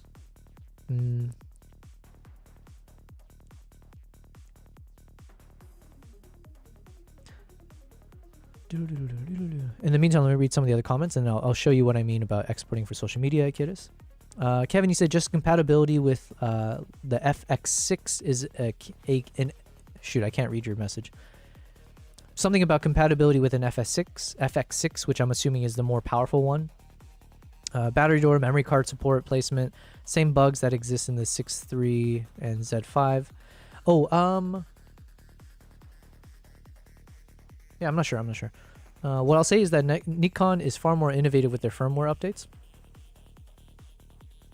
Yeah, I'm not sure. Listen, I couldn't tell you. Now, the one thing I did mention before is that it feels like they've designed this camera such that it almost should operate without any attachments. Like, again, they got the 32-bit flow audio, right? So you don't necessarily, you know, obviously they're trying to advertise as like you don't even need a microphone. So they got high quality audio built in. They've got a 4-inch monitor screen. So it's like, do you really need that 5-inch Atomos monitor or whatever that's bulky, adds so much to everything? Whereas like with the 4-inch, almost you should be fine most scenarios, let's say. It's got the internal RAW recording, right? Up to 6K, 60 frames and all the other stuff. We got that red codec in there. Yeah, like just like in general, I feel like they've designed this so that you don't necessarily need to like attach a bunch of things. And that's where I'm saying, like, for me personally, this is like the kind of product and the camera I was hoping for. Like, I almost feel like with this camera, I could almost see myself. A friend of mine asked me, like, if you had to take one camera with you on a trip, right? You have your powerful Z9, you got your Z6 III, and you got, let's say, if you have the ZR, which one would you take? And if you only could take one, I think it has to be the ZR, you know, because like obviously with the Z9, you got the crazy megapixels and you got amazing quality and everything. And when it comes to the NRAW, but this thing just, it's so versatile, and especially in the direction I'm going, which is more into film. I love this. I love what I was able to shoot with so far. What I'll say, Kevin, you said color science type shit, homie, foo, friend, pal, buddy. Wait, what? Did I miss something? Okay, so, Akidis, sorry, let me answer your question.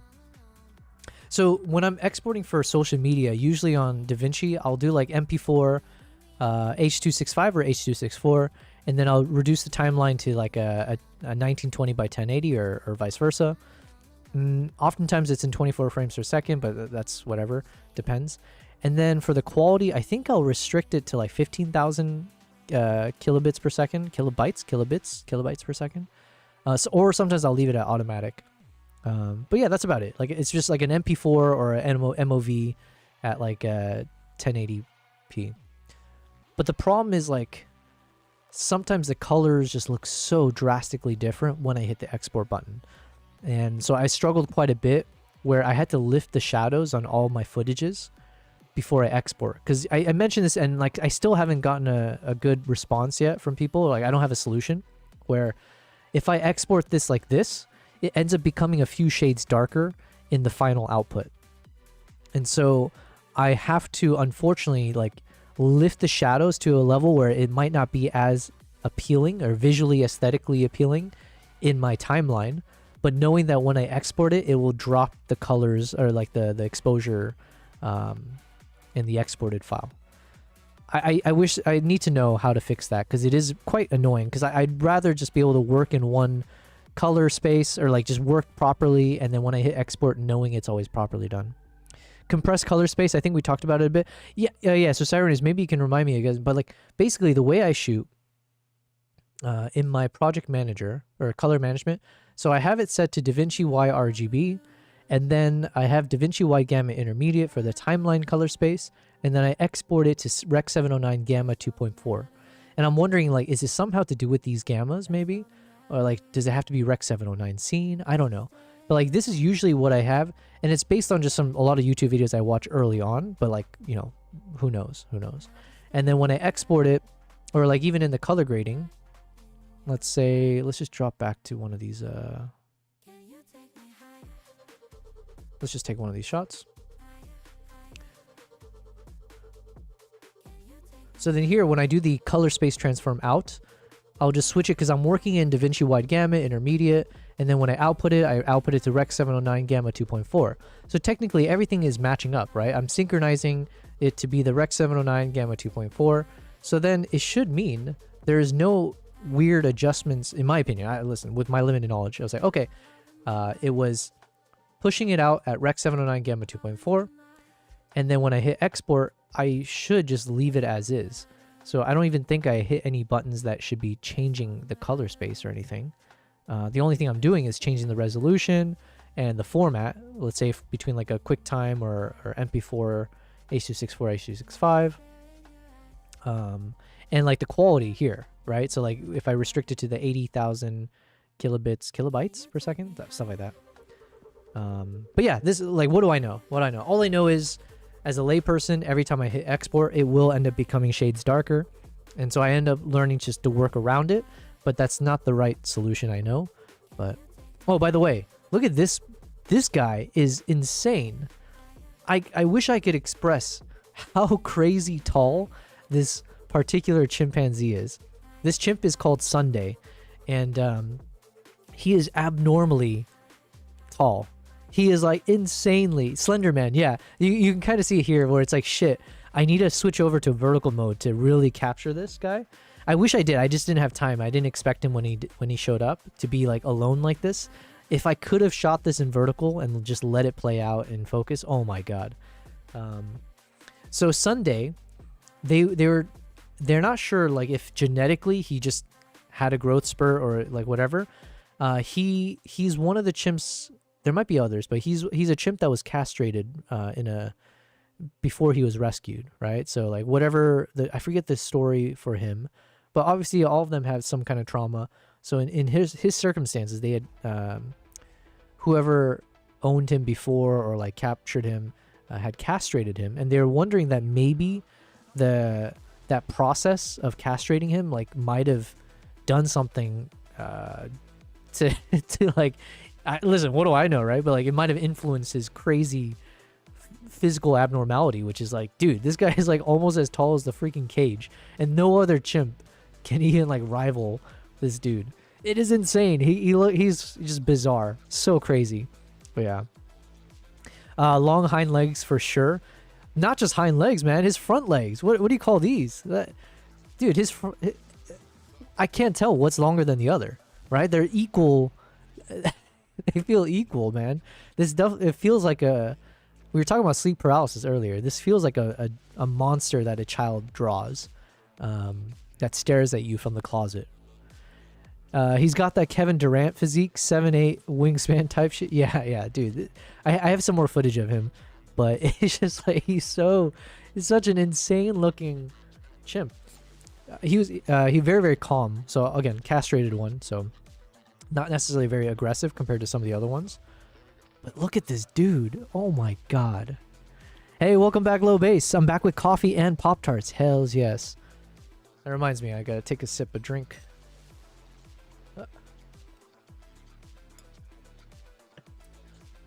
Such a lanky boy. Yes, Sunday is his name. Really, really, all the chimps were so fascinating. I could totally see myself staying here for like a week or two just to film everything properly. I love it so much. As exhausting as everything was, I love this kind of stuff. And this trip and this project has definitely kind of cemented in my mind that I really want to keep doing stuff like this. I really want to travel the world, capture stories. Now, if it's wildlife based, that's always good. I always find them very fascinating, exciting in terms of subjects to capture. But like just to be able to tell stories, right? Like hear from people, have the camera gear and everything that can do that job really well. I really want to keep doing this. So that is my ambition, is I'm going to keep trying to push myself in that direction. And like I think Kevin said, I need to keep leveling up. So hopefully you guys, look, it's only been, 2 months of me streaming. I hope you guys are seeing progress. I do hope you guys are seeing a development, knowledge-based, technically speaking, the content itself, whatever it is. I hope you guys are seeing that. I hope also we're all learning together, right? So I do hope this is like a very educational channel at the same time it's entertaining. So, but yeah.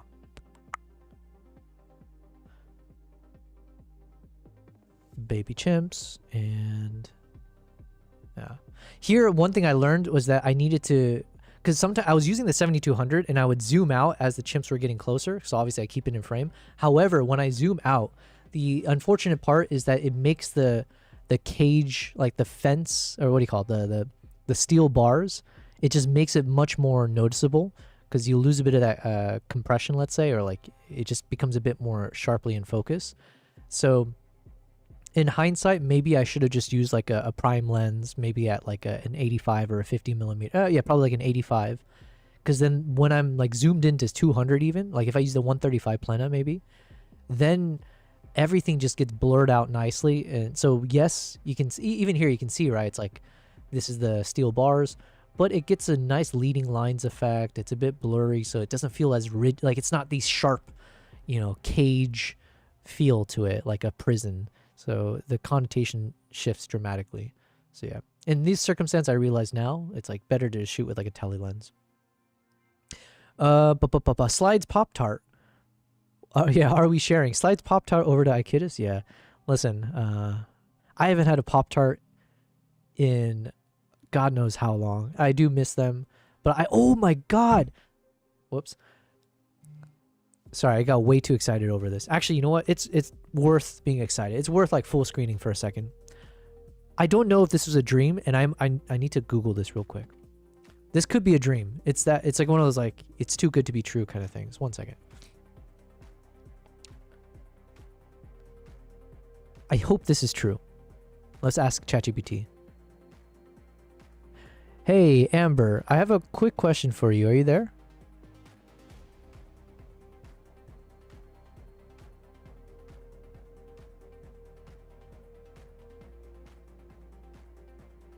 You piece of Let's try again.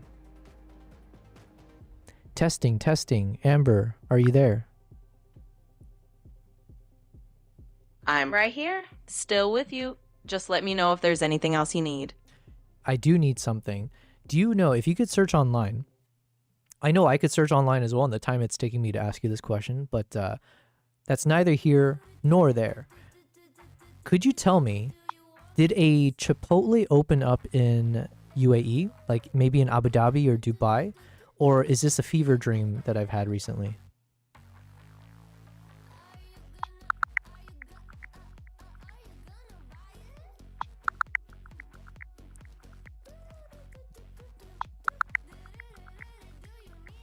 You're not dreaming at all. Chipotle actually did open up in the UAE. They started with a spot in Dubai at Jumeirah Beach Residence, then another one in Dubai Hills Mall, and now they've even got a location in Abu Dhabi at Yaf Mall. So yeah, you can definitely grab a burrito without leaving the country. Okay. I might have to cut this stream short. Actually, no, it's too late. It's already 9 p.m. over here. Yeah, apparently there's a Chipotle in Dubai now. I am so excited. That's one of the two. There's like a few things that I missed about going home. My family, of course, but I don't like get homesick necessarily. But Chipotle was one of those. Okay. He is the daddy long legs of chimps. Not sure what you call that spider where you are. I realize it's a. Oh yeah, dude. I just watched a funny video where people were explaining like how spiders got named. It was like a spider naming convention, and the spiders are naming themselves. It's like, and they're making fun of the fact that like, who the f named the daddy long legs a daddy long leg? Like, why? Where did that? Who came up with that? Like, who decided like you saw this spider and you're gonna call it a daddy long leg? A wild Yobelmon appeared. I like that name. Most of the world refers to cellar spiders as daddy longlegs, but in the US we call harvestmen daddy longlegs. Again, what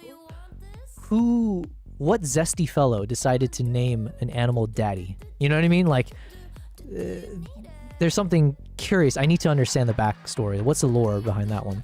Took a wild shot because if you don't know what I'm referring to, it's a wild term out of context. Okay, daddy longlegs was also my other stripper name. Yo, Low Base, you've been collecting stripper names, man. Why don't you ever ask your question first? Ceremonies, are you asking me? Amber doesn't. Oh, the reason I do that, Ceremonies, is because for whatever reason, I almost feel like 50% of the times, it ends up not registering my voice. Like even there, you saw that when I was asking the question, it just was like buffering. So sometimes I find if I can just quickly ask like, hey, are you there? And then it should hopefully respond right away, like, yes, I am. And then I can just keep going. But I don't know. You're probably right. I don't have to. Abby8888. Thank you very much for messaging me on Kick. Kick has been such an interesting platform for me. But yeah, it's been a lot of people that try to promote like their Discord and stuff like that. But we're not losing hope on Kick. We do want to keep trying to build out Kick over time. Siren is a pre-Amber, if you will. Oh, yo, I kiddis. I'm a sucker for puns, okay? I can't always dish them out, but I do love receiving them puns. So, hell nah, for real. That clicking sound is vaguely reminiscent of the clicking sound from the xenomorphs in Alien Earth. Yeah, I need to keep watching Alien Earth. I really like it so far. It's been, I'm enjoying it. Do they use pita instead of tortilla? Can you imagine if it's like naan-bread? We have like I think 40% of the population in Dubai is from India. I could be wrong. It's a massive population. So you're actually more likely to see naan bread, which I wouldn't mind. If they made me a garlic naan burrito, ooh, oh man. I was always a rice bowl guy though. IRL stream trip to Chipotle. Yeah, you know what? Kevin, I need a, no. Was it you, Kevin? Who is the one who, maybe Cyrones? Was it you? One of you guys showed when you guys went live at like a convention and you had your whole streaming rig and it was so dope. I think it was Cyronius, right? I apologize, guys. It's been some time. But I need to learn how to do all that, and then I would love to do some IRLs. But you got to be careful in Dubai because you're technically not allowed to like photograph or film people in public. Probably the same person who called that U.S. mountain range the Grand Tetons. What is a Teton? History is full of perverts? Wait, I don't understand the reference. You know who that's a good question for? What is... Sorry, Amber, are you there? I'm here. Absolutely. And I got you. Let me check that for you real quick. What is a Grand Teton? So a Grand Teton is actually one of the major peaks in the Teton Range, which is part of the Rocky Mountains in Wyoming, USA. It's a pretty iconic mountain, especially if you're into hiking or photography. Okay, but can I ask, not a food. What's the reference? What does Teton actually mean? Absolutely. So the name Teton actually comes from French origins. Early French Canadian trappers named the range Les Trois Tétons, which basically means the three breasts. A bit cheeky, I know. Over time, it just got shortened to the Tetons. So that's the fun little linguistic backstory. So is it just a coincidence that it sounds like titties, but it's not really? Or is Teton similar to... Yeah, actually, tell me that. Yeah, you're spot on. It's not really a coincidence. The French trappers did name the peaks because they thought the mountains looked like, you guessed it, breast. So the word téton in French literally is a slang word for that. Over time, it just became the name of the mountain range. So yeah, there's definitely a cheeky little connection there. Cool, we learned something today. See, every day we're about expanding our knowledge. Today I'm learning about French terms for perverted people, or for Tetons. Sadly, I got a dip for now, says Yami. Have a good rest of the stream. Well, thank you very much, Yami. Thank you for being here on our day back, our first day back. We'll be back every day, you know. Like I said, I won't be able to stream as long hours, but it feels good to be here again. But yeah, thank you guys. Thank you. Bye, Yam Yam. Oh, sorry, I thought you were speaking a different language for a moment there, Kevin. Probably takes a moment to prep the audio device. Yes, I think so too. Yeah, so you guys can see, like, I have so much of this content. It was, like, really cool. Most of it, obviously, these are all, like, slowed down. But there's, like, really dramatic shots. Like, this is obviously just the freeze frame. I think I took some photos, too, but I haven't been able to access the photos just yet. But I was also focusing more on video. But there's, like, some really cool shots like this where, obviously, it's a bit more somber in tone. But it, like, tells a story. You know what I mean? It's so...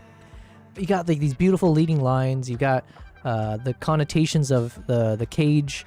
You've got the chimp kind of like holding on to the cage very forlornly, if that's a word anyone ever uses in real life. And now we got the chimp looking over at the camera. I don't know, something about this, it's there's so much we can do. I don't know.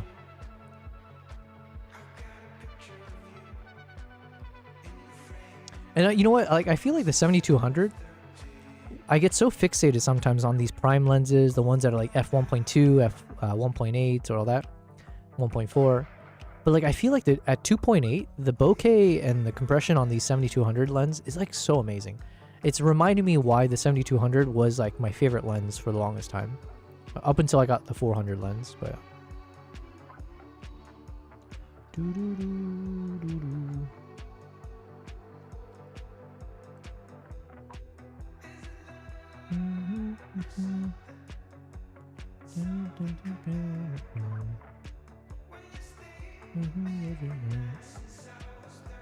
ah, so cool.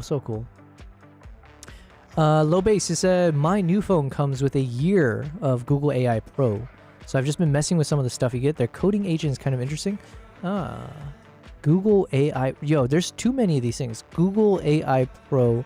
Is that like different from Gemini, or is it like is that referencing the same thing, or what's up? Just too much. Oh, and then, okay, so this is version number 3. So this was a little bit darker. I don't know if this is because just how I color graded it, but here's another attempt that I filmed. And again, all of them are so dramatic, so cool. Like, it was a bit tough for me to figure out which of these I'm going to end up using, but I will use all of them in future videos for sure. How can you not? And I almost felt like I stumbled upon this shot. Like, I don't know if any other, honestly, I don't know. I don't know if other like photographers, like, if they had this opportunity, would they have shot this? I have no idea. Because we did get a bit of like exclusive access, right? So we were filming throughout the day. So usually by this time, I think the tourists have taken the boat ride back to the mainland, unless they stayed overnight. But yeah, look at this. This camera, I love it. Okay, so again, caveat. I am a layman. I am not a professional, blah, blah, blah. I'm aspiring filmmaker. But one thing I just love about this is like you're capturing such good quality of colors, right? Like with this codec and everything. I didn't do anything. Like all I did is just, do the color corrections. But like to see like the glint of red, like how nice it's like balanced and like contrasted, and it's like it's off in the distance, but it's like glaring at you. And so to me, like the richness of the colors is just fantastic. I'm such a big fan. Now, could I have gotten the same quality with any of my other cameras? Maybe. I'm not sure. Like, honestly, I don't know. all I know is like I've never been more excited with the quality I've been getting from this camera.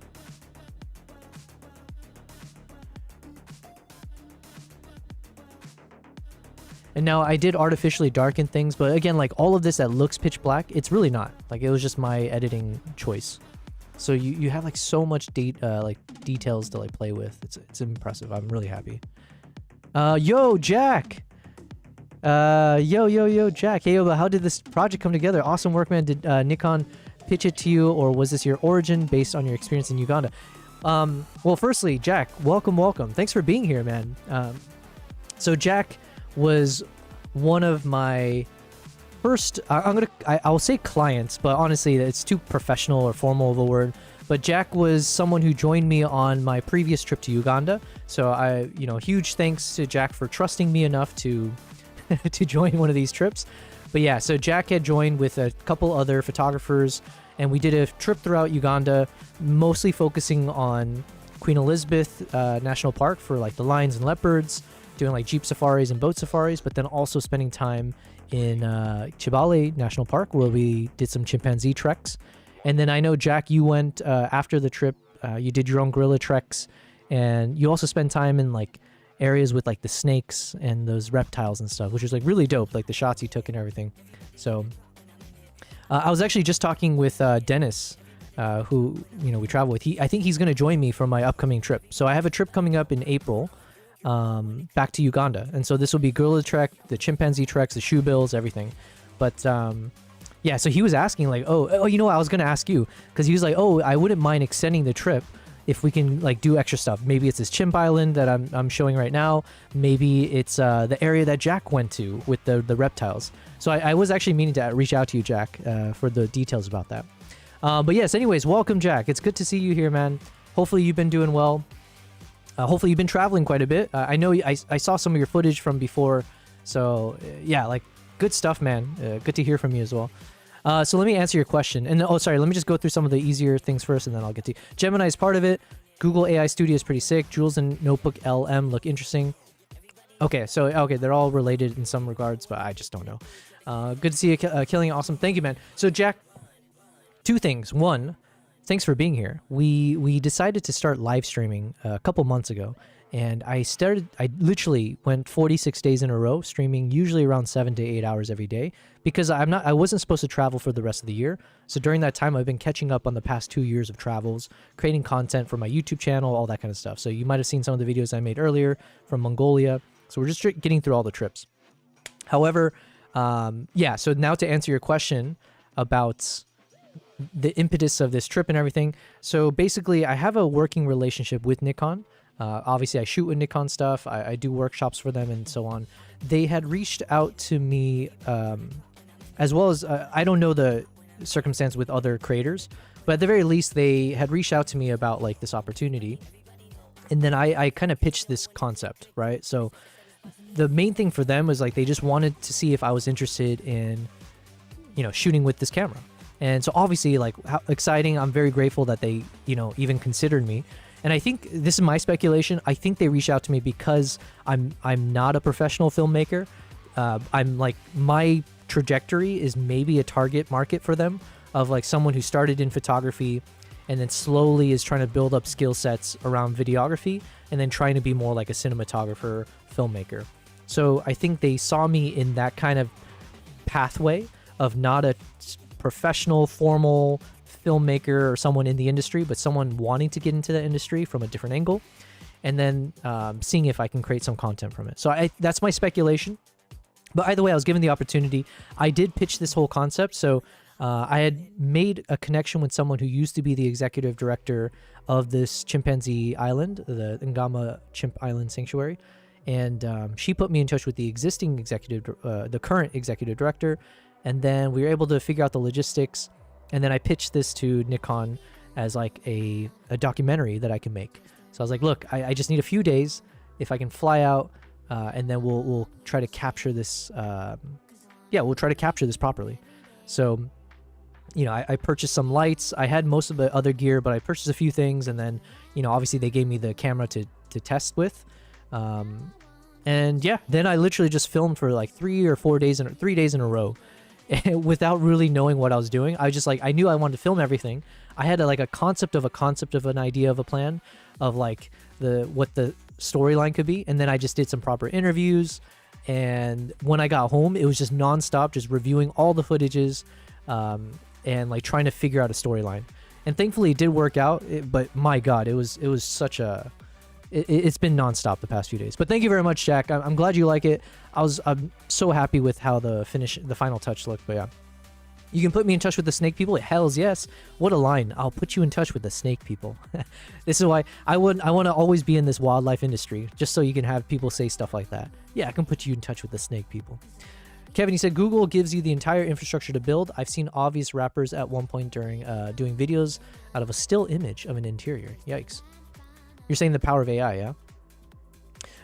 Okay, did I answer your question properly, Jack? Let me just read. Did Nikon pitch it, or was this your urgent? Yeah, so okay, hopefully that answered your question. It was a bit of both, but I was the one who essentially pitched this concept, because the person I met before, they had sold me on this island. Like, it just felt like, oh, by the way, we just saw one of the cool moments. I didn't end up using this in my film, but this is like such a dramatic shot right there. Can you see that? How crazy is that? So one, obviously you get this blurred effect of the chimp in front of us, and then the way the light glints, the glint on the eye here looks very, very menacing and like kind of like a cyborg.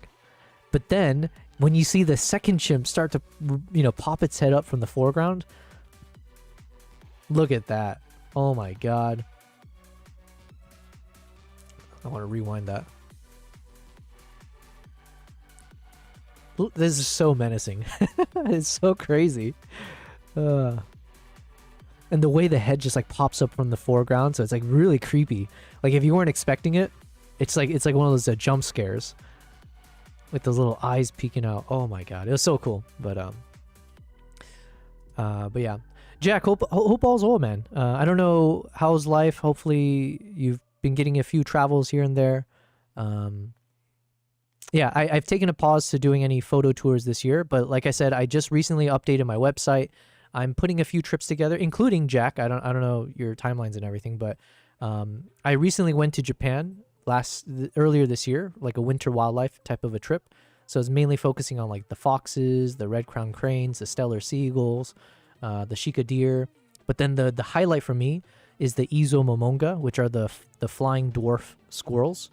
And it's like in all of this trip is in Hokkaido, so there's an actual like local guide that I got put in touch with, and we did this trip earlier, and he knows where the momongas are. So the goal is like you're literally camping out before sunrise, after sunset, waiting for the squirrels to pop out of the hole in the trunk in the tree and to take off. And so there are certain areas of like landing pads almost, and you try to predict the movement, and you have to try to capture the flying squirrel while it's in the air. And it's so crazy tough, but so cool if you can nail the focus. And so I'm planning a trip to go back to Japan beginning February. So it'll be for like 9 days in Hokkaido. Oh, yikes. Was that a spider dangling like an earring from this chimp? You see that? Or what is that? It looks like a spider, or I don't know. Okay, I've lost interest. But yeah, so Jack, Tick, my guy. Yeah, no. I think the vet earlier was saying something about like you don't see much parasites on these chimps because they spend so much of their time grooming each other and like picking all the bugs out, eating them, and all that kind of stuff. So they're actually like fairly clean for what it's worth. Jackie said, I saw that you went to Hokkaido, so cool. Yeah, it was such an amazing trip, and so it was amazing enough that I was like, I need to arrange a trip and go back there. So like I said, that's going to be for February because I've locked in some dates with the local guide there. I just got to lock in like a driver and stuff, but I'll be putting that on my website very soon, and I'll share it with you, of course. April is a trip to Uganda, so again, that's the full primates one, and then extending it for a few days maybe for some other national parks. And then November also will be a Uganda trip, so I need to start fully advertising for it now that I'm back home and I have some time. And then I want to plan a trip to Mongolia, like a group tour to Mongolia, Zimbabwe. Vietnam again would be nice with my local contact there, like different photo shoot kind of concepts. That's probably enough. Like I need to balance out how many trips I do every year with like how much time I spend at home to create the content. And also now that I'm doing these live streams, you know, so we've been really enjoying these live streams. So I haven't really, I didn't really advertise my live streams to like people I knew in real life or like from just like Instagram or other stuff. It's been mainly just trying to build it from scratch, like just see if people are interested in these kind of streams. It's been really fun, man. Honestly, I have all the setup, I have all the gear. I've got 2 cats to also be part of the stream, so hopefully they'll entertain when I can't. Like this guy here. Where are you? Good boy. So yeah, we have fun with it, but yeah, we're also trying to just be productive in these streams. So this is a secret society. Wait, hold on. Jackie said, I'd love to. Gotta secure a job before I can get back to international travel, though. Hells yeah, man. A job comes first, for sure. Or be like me and be jobless, just, you know, pursuing your dreams and hoping for the best. But yeah, I hear ya. This is a secret society, says Kevin. Believe it or not. Yes. Oh, this shot I ended up using in the film as well. So again, one of the things I really loved about this camera is like I don't think I would have been able to reduce the exposure to this level while having such good like gradients and like without having like pitch black. So like it's slightly pitch black because that was a creative choice, but technically I'm able to have like really dark shadows here, but still maintain a lot of the resolution, the details. So like this allows me to tell like more compelling stories, in my opinion, where I kind of want the really dark mood, but I don't want it where it's so dark that you can't see anything, right? So here I got that nice contrast between like super darks and then like the light bouncing off the eyes and then like the texture on the face. So yeah, like I loved how this turned out. Jackie said, yeah, you went super hard last year for sure. Yeah, like literally way too hard. Like I spent more time out of Dubai than in it. I think I was traveling anywhere from 2 weeks to a month every month for like 10 to at least 10 months or so. So that's how I ended up with like 100 terabytes plus footage.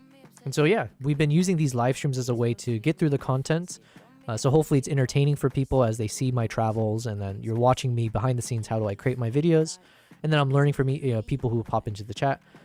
Yeah, it's been productive. Kevin, you said this one feels provoking. Yeah, it is such a... Yeah, I 1000% agree. And then you see motion in the background, so you're seeing something happening still in the negative space. I don't know, it's just... This camera, again, camera was amazing. Good timing to shoot as well, obviously. It was like golden hour. Anyway, so yeah, we got more of these kind of shots throughout. Oh yeah, here's Slender Man. But it was too late. By the time I like adjusted my camera, it was like too late.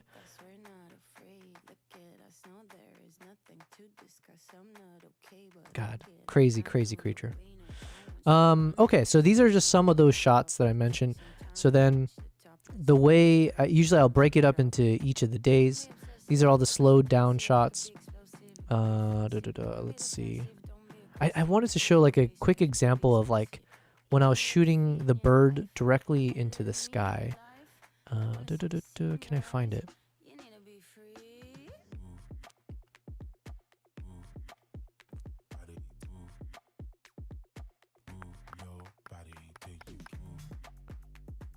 I forget which day it was.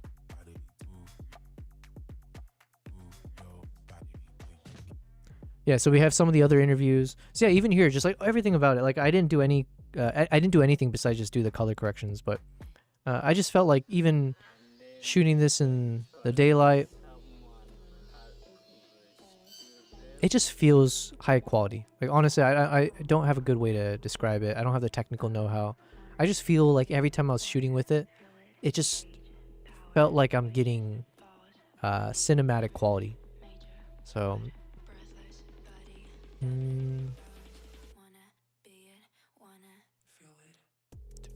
Oh, you know what? I'll share a fun moment. Actually, you know what? Here's what we're gonna do. I'm gonna play the whole video, but I'm gonna pause throughout and like just break down a bit of the behind the scenes of like my thought process.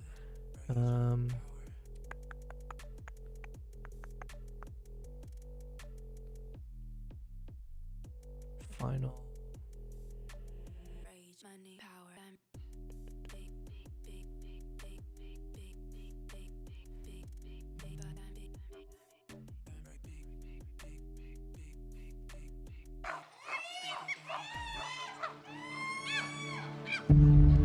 You said that's a fly ass polo? Yeah. Hello, Slenderman. My name is Jaguar Paw. This one feels, yeah. Yeah. Okay, so here's an example. Look how dark this is now, right? So this is what I meant, like, after exporting it, this is how it would, like, end up turning out. Like, several shades darker than it started. And, like, this one, I'm literally exporting it at the highest Apple ProRes 4444. Yeah, I don't know, but it just ends up so much darker. So When a chimp approaches you, stay humble. so here, yeah, so the beginning lines were lines that I just asked the doctor to say into the microphone. So basically, I did a bit of brainstorming. I thanks to ChatGPT as well. But basically, I was trying to think of like a number of like interesting lines that could start off the video that fits in with the tone of the shots that we had. And this was on the very last day that I asked him to like record a bunch of lines. So at that point, I had a rough idea of the footage that I captured. So I knew probably the hero shot from the entire trip was what you're watching now, where I had a number of these shots where the chimp, the mother and the baby are approaching the camera, right? And then the camera is moving backwards roughly at the same pace as the chimps are moving forwards to get this nice like motion tracking shot. And thankfully with the, no gimbal, right? Just all handheld, but like thankfully you're able to stabilize the footage decently. And to me, there was such a compelling shot, something you don't normally see ever. Like it's a very unique circumstance to be able to get something like this. So I knew this was going to be one of the hero shots, if not the hero shot. So then the question was like, what kind of line would fit with this?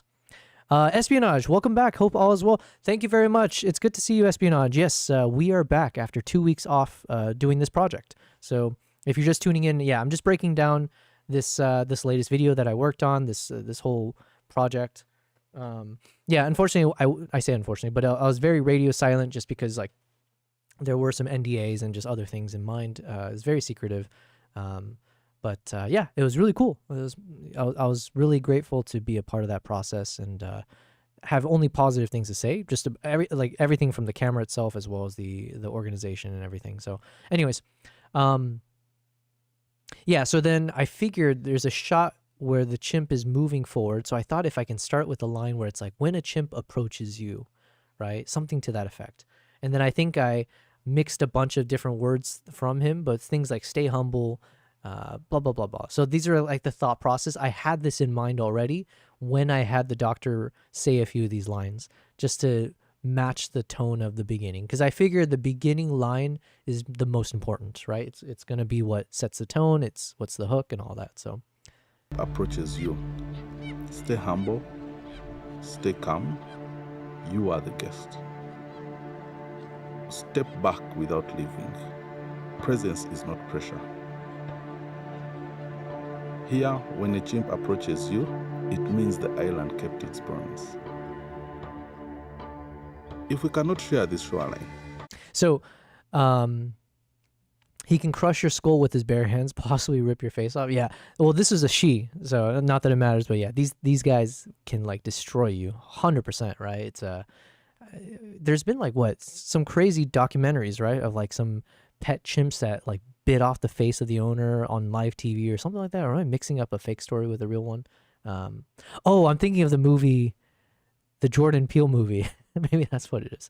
Anyways, yeah, they're dangerous. But yeah, so what you're listening to though was a number of lines that I had the doctor say out loud. Like, so there's a bunch of lines, and then I basically Frankenstein a bunch of the words into a single sentence. So like I don't remember. We can look up the notes, guys. I have all the script and stuff. But here, when a chimp approaches, yeah, when it says like, step back without leaving, stuff like that. It was like I was taking some lines and just putting together and hoping that when someone listens to it, it won't feel too robotic, like it's just someone picking a bunch of words out of nowhere. So the goal was like hopefully have the right phrases that feel like a nice flow to it, a good rhythm. So yeah, I think this worked. Where it basically saying, hey, if a chimp approaches you, right, stay calm, stay humble. You're the guest, right? This is their space, but don't step back. Step back without leaving. So it's giving instructions of like when you have a chimp approaching you, which is literally what you're watching right now, is a chimp approaching you. Here are the instructions. But then the instructions are not like robotic instructions. It's like a little bit poetic still, right? It's like giving a bit of gravitas of like, you are the guest. This like Mother Nature. There's a bit more like higher implications with what he's saying. So step back without leaving. So like it's all about balance in this world of like, it's not that you have to fully give the space only to the chimps, but it's also not to be in the way of the chimps. So like, how do you find the right dance with wildlife? So that's kind of the hope, like the thought process behind this. Kevin, you said these are our cousins, and espionage, you have to get them under hooks. Hooks. What is you have to get them under hooks. Under hooks. What do you mean by that? Hooks as in like a line, like a hook, something catchy. But yeah, step back without leaving. Presence is not pressure. Presence is not pressure. It just was a nice line. Again, same thing. I just kind of put that in there at that time. I was also trying to figure out the right pacing between the voiceovers, so it doesn't feel too robotic and rigid, where it's like a timed something 1 second off, something 1 second off, something. Like, how do you find a good balance where like a couple lines come up really quickly, have a long pause, then have something, like just have some staggered approach to things. Here, when a chimp approaches you. And then here, because the line already existed where I started with when a chimp approaches you, but I wanted to keep this again, but I wanted enough space between the first time I said it and now. So it's almost like it's reinforcing itself. So I thought maybe it could sound poetic by doing that. It means the island kept its promise. And now it's got more positive tone to it. It means the island kept its promise. I was like, okay, cool. Now we're like bringing in the island. So if to a layperson, when they're watching this initially, first, I hope you get hit by like, yo, what the hell's going on? How do we have this crazy shot of the chimpanzee out in the forest? So like, I'm hoping like some context is being built over time, but there's still a lot of question marks. And so then here, when it says like, it means the island kept its promise, now you're adding in a little bit of like a location factor. It's like, okay, so they're on an island. And the title of the movie or the film is also Island of Second Chances. So hopefully now it's like, okay, they're filming all of this on an island in Uganda, chimp sanctuary. Gotcha. So anyways, these are the thought process. Y'all all coming back. Oh wait, hold on. Wrestling. Oh, underhooks like in wrestling. Yeah, I see. Like a full Nelson type thing. You know what? We call it the double chicken wings. So that was one of my signature moves, was doing a chicken wing on one side and then doing an under a bar. What do you call it? A bar. Oh my God, it's been so long. A bar arm, where you basically grab the inside of the arm and pull them in, and then you can pin them by like twisting them. Anyways, wrestling underhooks though. Oh, good times. That means you got to get the stuck on your stuff. I was joking. Coming back like addicts, y'all got to get some of these chimpanzees. I like the music adds to the immersion. Thank you, man. Yeah, the music choice is also like a huge process, where before this trip, I was doing so much research back and forth, trying to listen to like potential songs. And then I was like downloading the actual like the stems of the songs, I think it's what they call it.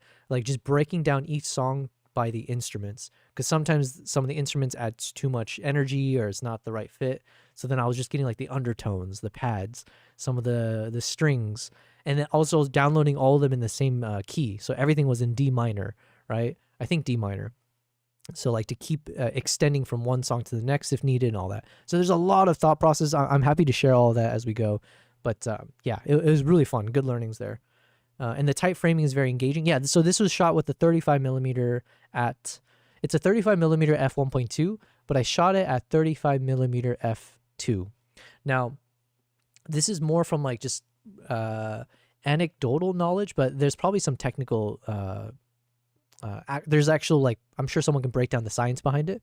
But my understanding is like with most lenses, the sharpest that you can shoot is usually like a couple stops or something above. I say a couple stops, but basically if you're shooting at like f1.2, if you have a f1.2 lens, the sharpest would be like, let's say if you shoot at around f2 or something to that effect. So Kevin, actually, you might know this rule because I don't know anything about these technical rules, but yeah. So generally speaking, it's like I'm trying to adhere to that more and more. So with the f1.2, then I was trying to shoot at the around f2 or f2.8 at times. And so then it would allow more to be in focus because that's a problem I kept running into in my past trips. I've even mentioned it in the Mongolia trip, right? Where I would oftentimes shoot at the low, like, you know, let's say the widest aperture of like f1.2, and then you miss the focus too many times. So yeah, I'm trying to break from that as well. So each trip I'm trying to do things differently or learn more. 7 to 13, Kevin, you say, like the optimal sauce? I don't know what that is. I don't know. 7 to 13, is that like the rule name? Hey guys, be careful.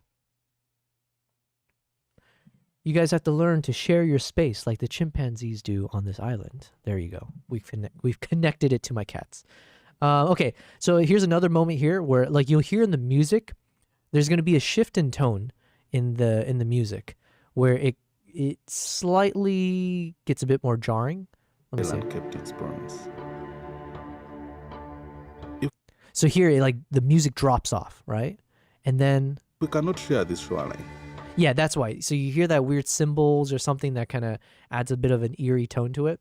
So I figured that was a right point to now pose a question, right? And like a question that's a little bit more like philosophical, but a little bit like not dark, but like just a little like what would you call this?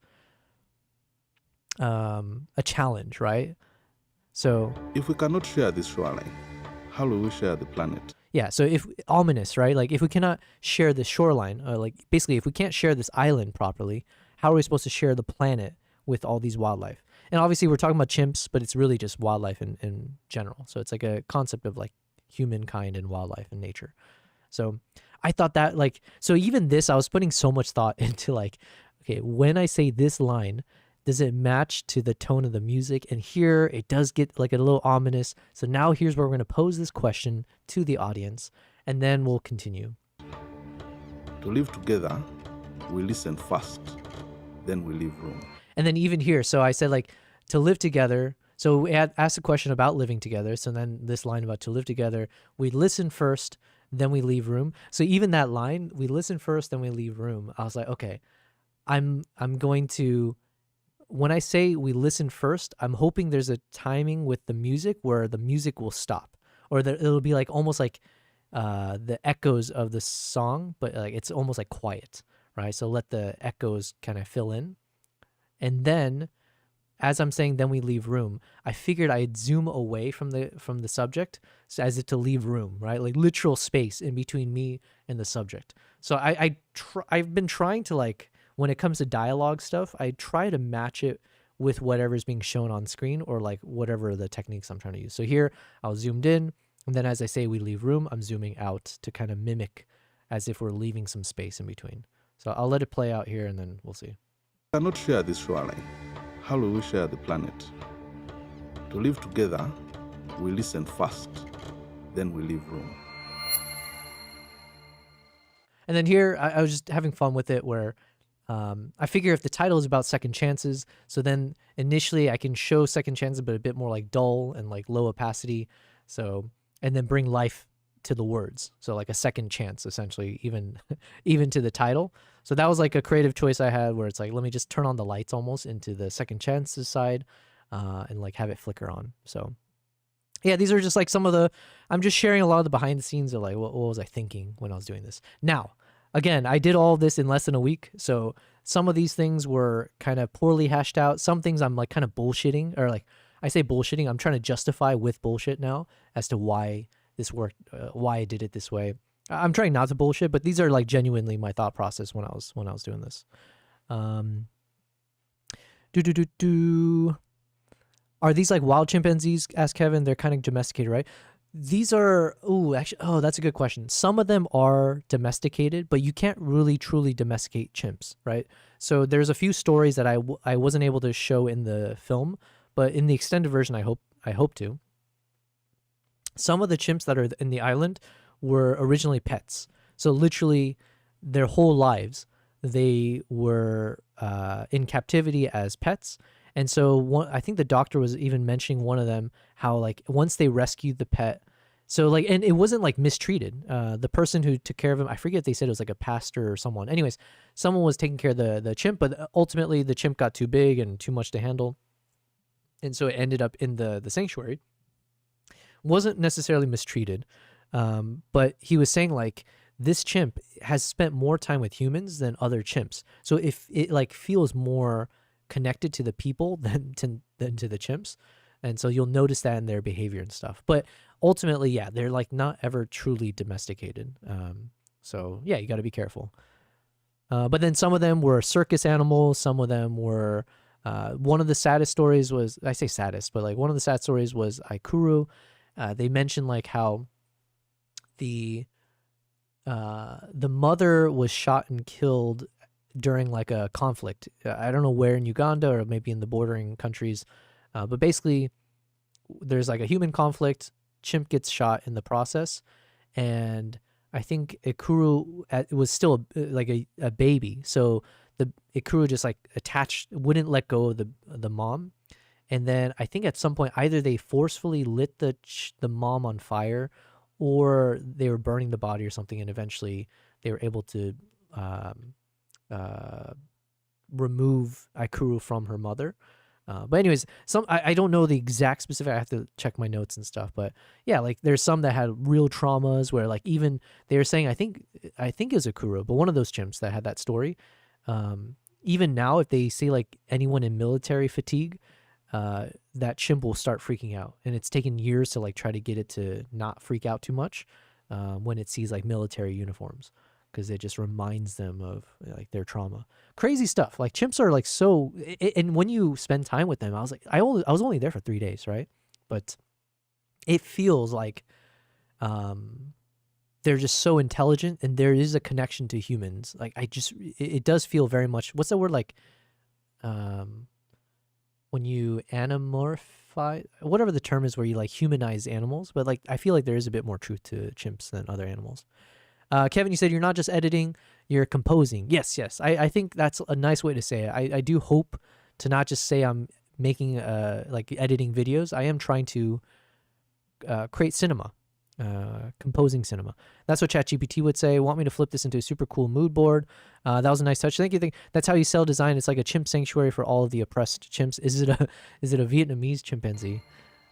Actually, you know what? To be honest, I don't know where most of them are from. Ooh, here's another cool moment where, same thing, I asked the doctor to say this line because I knew I had filmed a shot of this. There's a few shots, but this one in particular where you see this bird trying to balance on the anchor line of the boat. And to me, I thought this was like a nice messaging. It was very thematic, where you're seeing man-made object connecting to nature and wild animal, right? So you got wildlife, nature, and humankind.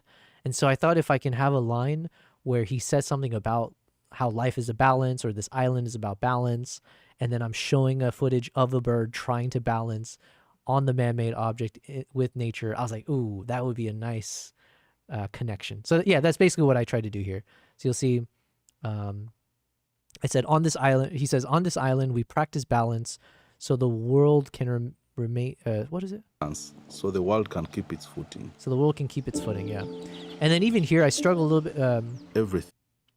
Because then here, you'll see as it focuses on the bird, and then it shifts focus to the boats. The world can keep its footing. And then if you look closely, I mean, it's not like that noticeable, but this is like a worn out sign that says Chimpanzee Trust. So that is the name of basically the sanctuary, the organization that runs the sanctuary and all that.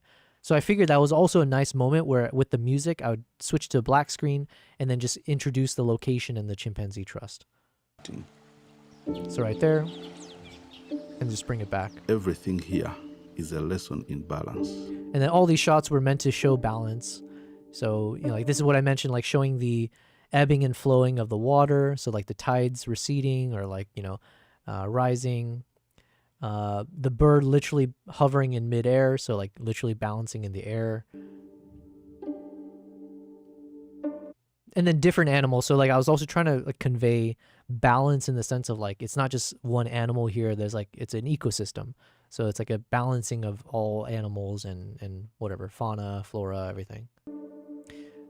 Now, a few shots I wasn't able to add in here included those like spider shots where I like focus pull from the trees and then, you know, focus in closer to when you see the spider webs. And it's like such a cool shot. I wasn't able to fit the shot into the 5-minute film. My name is Dr. Joshua Rukundo. I am a wildlife veterinarian, and I've been working at the chimpanzee. So this is the one that Elle was bothered by. So, because here again, I just did the lower thirds of the name and the title, and then for the caption or the subtitles, I figured, okay, let me just put it off to the left then, but maintain the same like line. So what Elle mentioned is like I should be moving the title to like a middle third here in the center, off to the right, and that way the caption can just maintain its positioning in the center. So yeah, we're learning as we go, but I think it's it's a good critique. It's one that I'm going to do in our next version, make the adjustment. Ngamba Island for now 16 years. Our vision is to secure chimpanzees in their natural habitats and provide optimum captive care for those that cannot survive in the wild. We currently have 55 chimpanzees.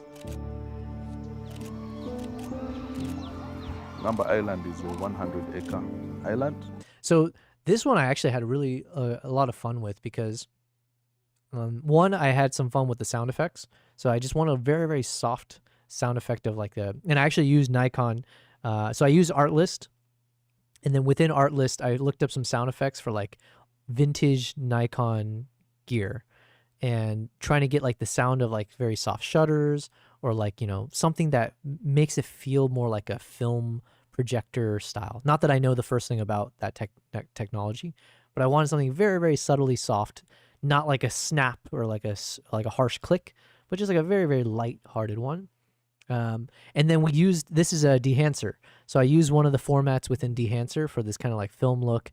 It's very, very dark, you'll see, but like, you know, you get a little bit of like the film perforated, whatever you call it, like those little strips there on the sides, and then just like not showing a full screen, but having a little bit of like a close in here. So I don't know, it was a creative choice, but I figured I also went a little bit deeper on the editing here to make it more grainy and like film quality as opposed to like hard, like very, very sharp and high resolution style. So yeah, so it would feel almost like I'm doing a montage of all the chimps. And then I had some of the ambient sounds that I had captured throughout the trip, and then I just had it play in the background softly. Kevin, you asked, did you see any chimpanzee battles, any duels? Yeah, absolutely. There's a few of them where they fought each other, even like really close by, right? And then one of them was like crying to one of the staff members and like hiding behind the staff member and like literally crying. Yeah, so there's a number of those like fights that we saw. It's really crazy stuff. Like, man, these chimps, because they're big, they're like dangerous, and they're fast, and they're loud, right? They're screeching, they're hooting, they're like literally, some of them would like do sometimes they would jump in the air and kick one of the tree trunks and then bounce off of it like a freaking movie or something, right? They jump up, kick off the tree trunk, and they jump off into the next direction, and it's like loud, you hear the thump, and it's like holy shit. So about 95, 96% of it is cordoned off to give them their own space. And that space from the beginning was forested, but of course the forest has grown richer. Typically, the chimps spend the entire day. And then the last shutter sound just like put a finale to it. Yeah, parkour style, yeah. Do they pound on their chest? No, I didn't see any of that. I mean, maybe they do, but that's definitely a gorilla thing. I'm not sure. I actually don't know if I don't think I've ever seen a chimp do that. So I'm just going to guess that they don't. But any aggression or abuse? No, they separate out. So for instance, there's a couple chimps that are in their own facility, separated from the rest of them. So the staff do a good job of like actually monitoring the cohesion, like the communities, how they respond to each other. And if there is some feeling of like aggression, then they'll actually like separate out those chimps and then try to reintroduce them or it's like, it's a whole thing. Like I was really impressed by how they run this facility, right? And like with many of these things, like the problem is always like financials, right? It's a lot of money to like keep it afloat. So I thought that was also a good thing, a good reason for me to make this film, because I would love to support them, even if I can't support them financially. If I can create a very compelling piece of footage that promotes them and yeah, just hopefully draws more interest, more tourists, all that kind of stuff. If I can play my part in that space, why not? So, you saw something. They are amazing at parkour. Yeah, I saw something where they'll excommunicate leaders. Yeah. Like I was mentioning earlier, but there's one chimp that the staff mentioned where this chimp could have been like an alpha male, like could be the leader, but a bunch of the female chimps banded together and essentially kicked him out, or like basically refused to let him be the alpha. I don't know how they do that kind of shit, but like essentially, yeah, they can veto power or excommunicate or like do these interesting, like that's what I'm saying, like feels very human like how they have this like organizational structure and the dynamics between the chimps. If you wrong one of them, it can go a long ways, right? Like it's not like they forget about it. Like they'll hold grudges, they'll team up against you. It's like it's a whole thing of like, wow, it's fascinating. So I can see, like, if you spend your whole life researching, like if you're like Jane Goodall, not that I know much about her, but I know she's like the grandmother of, like, you know, of all chimpanzees essentially, right? So even this sanctuary is part of the Jane Goodall Institute, is my understanding. And that's also why I started this whole video with the quote from her. I figured that was a nice touch. So this is like from Jane Goodall: "We are part of the animal kingdom and not separate from it." So I thought it was poignant. It's not too long. I've never seen a quote in this style, so this is another example where I was technically breaking from how you normally see quotations, but I thought it was nice. It was like almost symmetrical, and then we'll just maximize on the word animal kingdom, and it felt like a 3-part to the quote. So let me see. Spend the entire day in the forest. Chimpanzees are super fascinating. Or you just kind of leave the tribe and slowly die. It's a whole rabbit hole. Place where they sleep, they spend the night. We call it the holy passage or sleeping area. And the only reason we actually have them come in the evening is that this group would probably need about 100 square miles of forest for them to be able to forage food all year round. So we now supplement that with the nutrition that we give them. But their choice. So this was one where it's like, if I could go back and film this properly, I would. I just didn't have time. I like noted it as like, oh, if there's a, because I filmed this statue that's right at the end of the dock when you arrive on the boat. So there's a sign that says "Welcome to Ngamba Island, Chimpanzee Sanctuary," and then you have the statue of the chimp. So I was like, ooh, I did have the thought when I saw the chimp where I was like, if I can like film the chimp with the extended hand, and if I can match it to a shot of one of the chimps extending their hand, that would be a cool transition effect. Now, I didn't know what footage I had. I was just kind of hoping that maybe I have something. This is probably the closest I could find to a shot where like I could somewhat line up the hand while also matching the moment in the story. So it's not like the most perfect one, because you can see it's quite off significantly. But yeah, if I had the time to like refilm this and like try to see, either I film more of these shots at like different angles or just shoot more of the chimps when their hands are out, that would be really cool, like in the perfect transition. Our choice to come back is voluntary. Our founders were looking for a place where, one, there would be enough space. We didn't want to. And of course, this is the shot I mentioned, like was one of my favorites just because it was such a cool shot. Like I don't think I even cut any part of this, where you just see the chimp rolling. Now, there is one thing I noticed in the YouTube video where there was like a little bit of a drop off in quality. So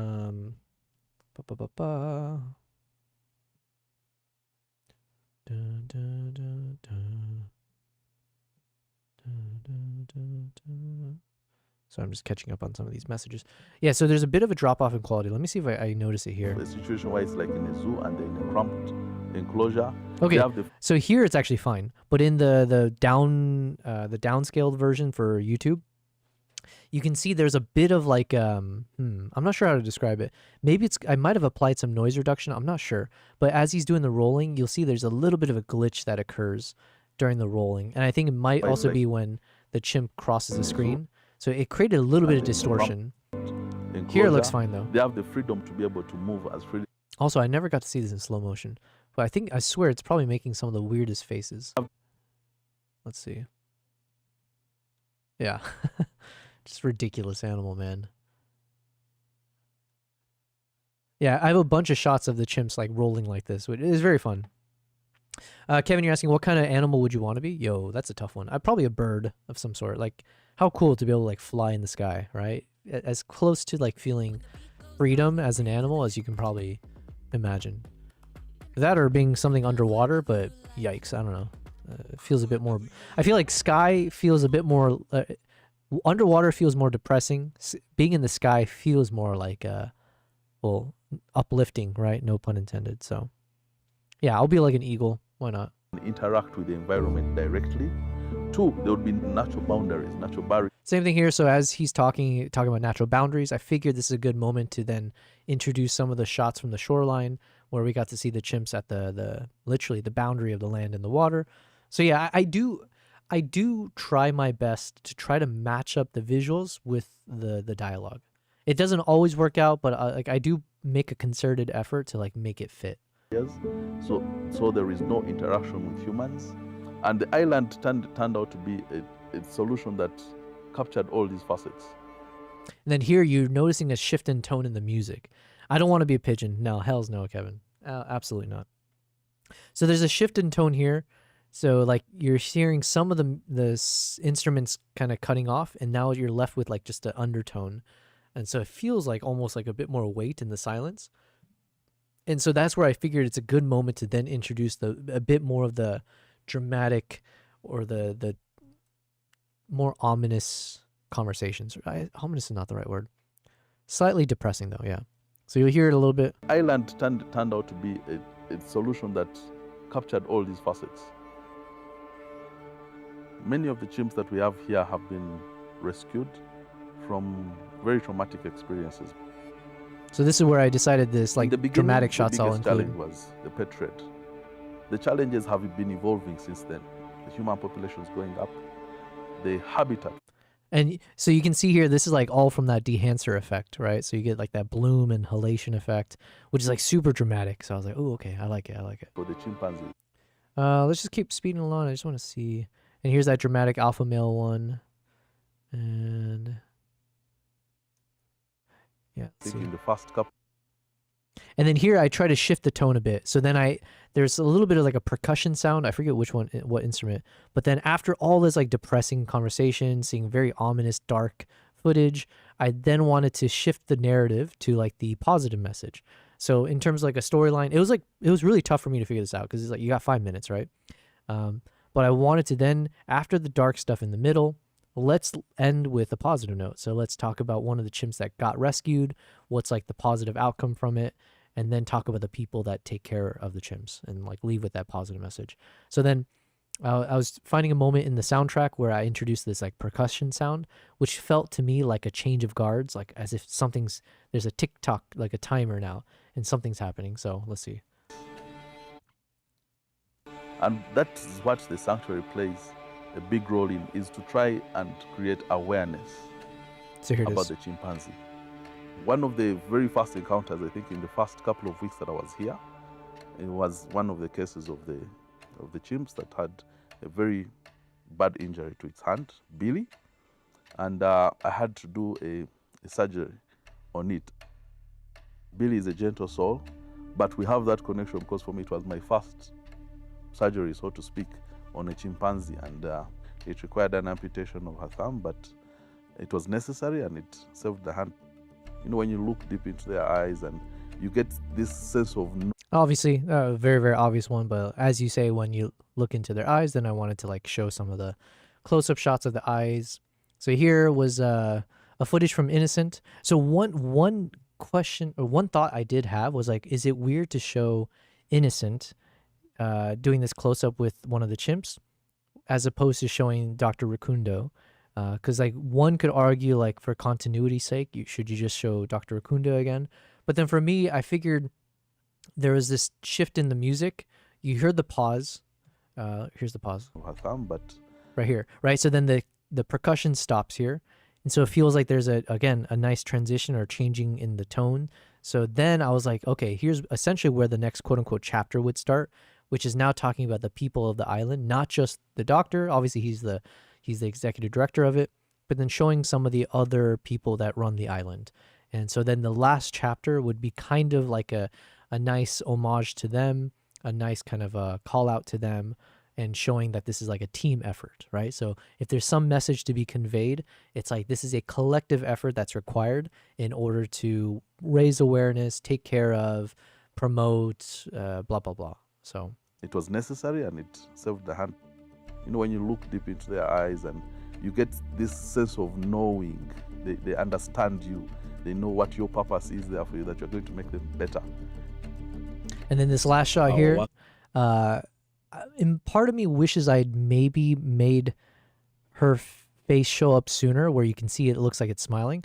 But I kind of ended it right here as it kind of gives a nice smile look to the face. So again, trying to leave things on a positive note. So it's like, hey, you look into their eyes, but I don't want it to look like they're staring at you in a menacing way.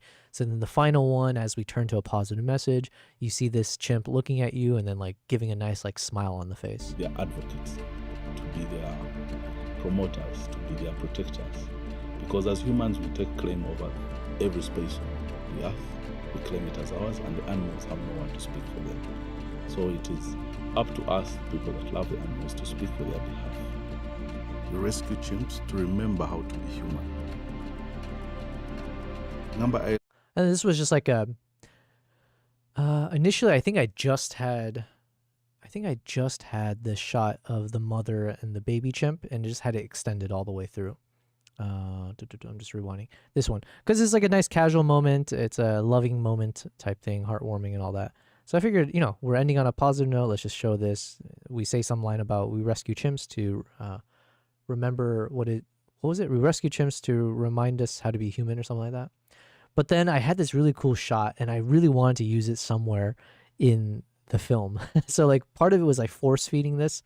Like I wanted to force this into the shot somehow, but I also thought that this could work because it's like a shot around, it's like nice lighting. We've got the bloom effect on the face. It feels very like, what would be the term? It's not fantasy, but it feels like dreamlike. And then you get all these bugs in the air, but because of the sunlight, it all looks like they're glowing, so it's almost like fireflies, right? So it's just very like dreamlike effect. So I figured this would be a nice one to end with as well, as in a positive way. So then, yeah, I decided to mix these two shots in together.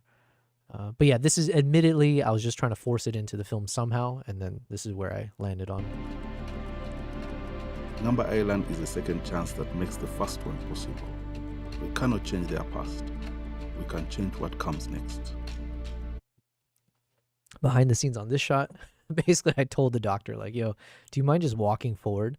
All the birds are chilling there, but do you mind just like walking forward towards them? And if they fly off, perfect. If not, whatever. And yeah, so obviously these birds all took off here. So I was like, ooh, perfect. Because then I was like, maybe this could be a nice ending shot. Sun's coming down. You got all this wildlife in front of you, all takes off in slow motion, nice silhouette. So this was definitely a shot where when I shot it, I had intention behind it, where it's like, if the shot turned out well, the assumption was this could be like the final footage of the film. So sometimes there were a few moments like that where I did actually plan ahead or like had some thoughts of like potential shots and where it fits in.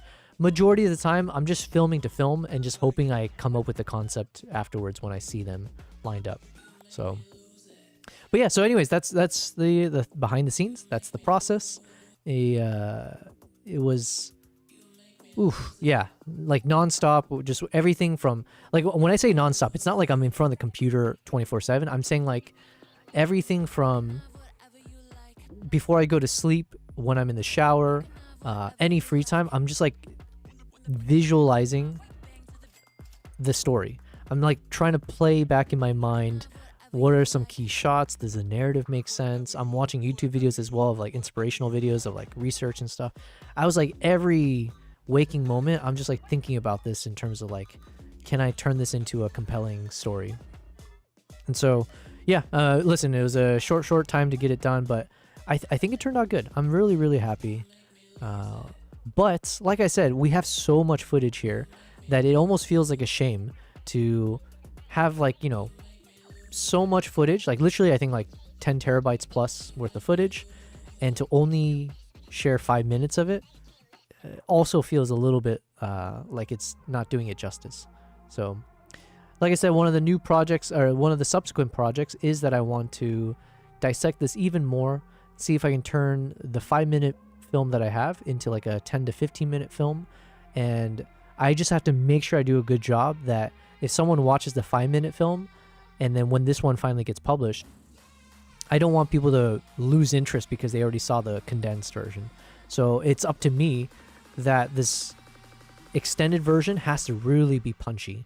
So either let some of the slow motion moments really play out, so don't like cut it too soon.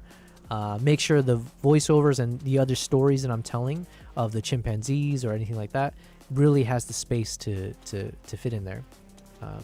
So yeah, that'll be one of our big challenges. Anyways, so it's 10:30 p.m. my time. I feel like we've had a wonderful stream back. It's been great to say hello to so many of you guys throughout the day. It was kind of fun. I'm gonna say, taking 2 weeks off of the stream, I literally, besides my own issues, user errors of like forgetting what it's like to be a streamer, and there's clearly a bunch of things that are still broken that I need to fix. I don't know what's happened. Besides all of that, there was a thought of like, oh, you know, what happens if I start streaming again? Like the people that I got to meet, all you wonderful people, will you guys still find some interest in this? Or like, you know, do we start from scratch again? Who knows? Who knows? I'm not sure. It's not like I was streaming long enough to really establish myself. So it was really encouraging, or it was very, I'm not sure what the right term is, but I was relieved to see that so many of you guys are still here. Hells yeah. So, yeah, all positive. So 10:30 p.m. I do need to wrap up a few things, and I have to plan for tomorrow. The goal is I will stream tomorrow as well, but probably not as long. It might end up being like one of those 2 to 3 hour streams as opposed to like 7 hours or something like that, because I have so much other projects I need to finish now, including continuing on with what you're seeing here. But I hope you found everything that we shared enlightening. Like I said, I'm really, really thankful for this opportunity. Again, like, you know, technically, I'm not sure. There's only so much I can share, but everything has been announced, so I'm just doing my best to make sure I stick with whatever is publicly known. But like, I really don't have much knowledge beyond that anyways. But yeah, I will be working on putting a review together on the streams as well. I'll talk through in more detail. We might even put the list together on stream. So I might use the time on the stream to actually start putting together like the pros and cons, strengths, weaknesses, all of that. My favorite features, key talking points. I'll start compiling that probably on the stream. And then off stream, I will film myself creating this kind of a product review. Now, don't expect this product review to be of the best quality. I don't really do much when it comes to these kind of product reviews. And if anything, this is my weakest point, because doing these kind of product review videos or talking head videos, there's a lot more like flashy transition effects that people use, and just a lot more like that I just don't have a lot of skills in. So it'll be a good challenge, but I do hope to create like a product review in the coming days. The sooner the better, obviously, because like there is the concept of like first mover advantage. Before the general public has access to this camera, I should maximize, if I'm smart, I should use this time to really create that content as soon as possible. So yeah, anyways, those are a lot of things I need to take care of still, and I am still putting together all the pieces for my trip to Japan and Uganda for next year. So yeah, listen, the work doesn't stop just because we're back here, right? One project's done, but there's like 10 more to go. So one thing I'm happy though is we are still able to talk for hours on end without getting exhausted. So we have not gotten rusty there. With all of that, thank you guys for being here. I appreciate you all for attending the stream. We're going to keep doing this in the coming days. We'll break down what we've done. I'm going to fix a few of the internet stuff as well, because like I swear something's been broken on my streams, including some things get disconnected, some things aren't connected properly. So we'll take care of all that in the coming days. So, But yeah, hopefully you guys enjoy the stream. Hopefully you guys enjoy this new look. I'm going to keep making some adjustments, but thank you guys. Day 47. We'll make it to day 50. We'll celebrate it. Appreciate it. All right, I'm going to have a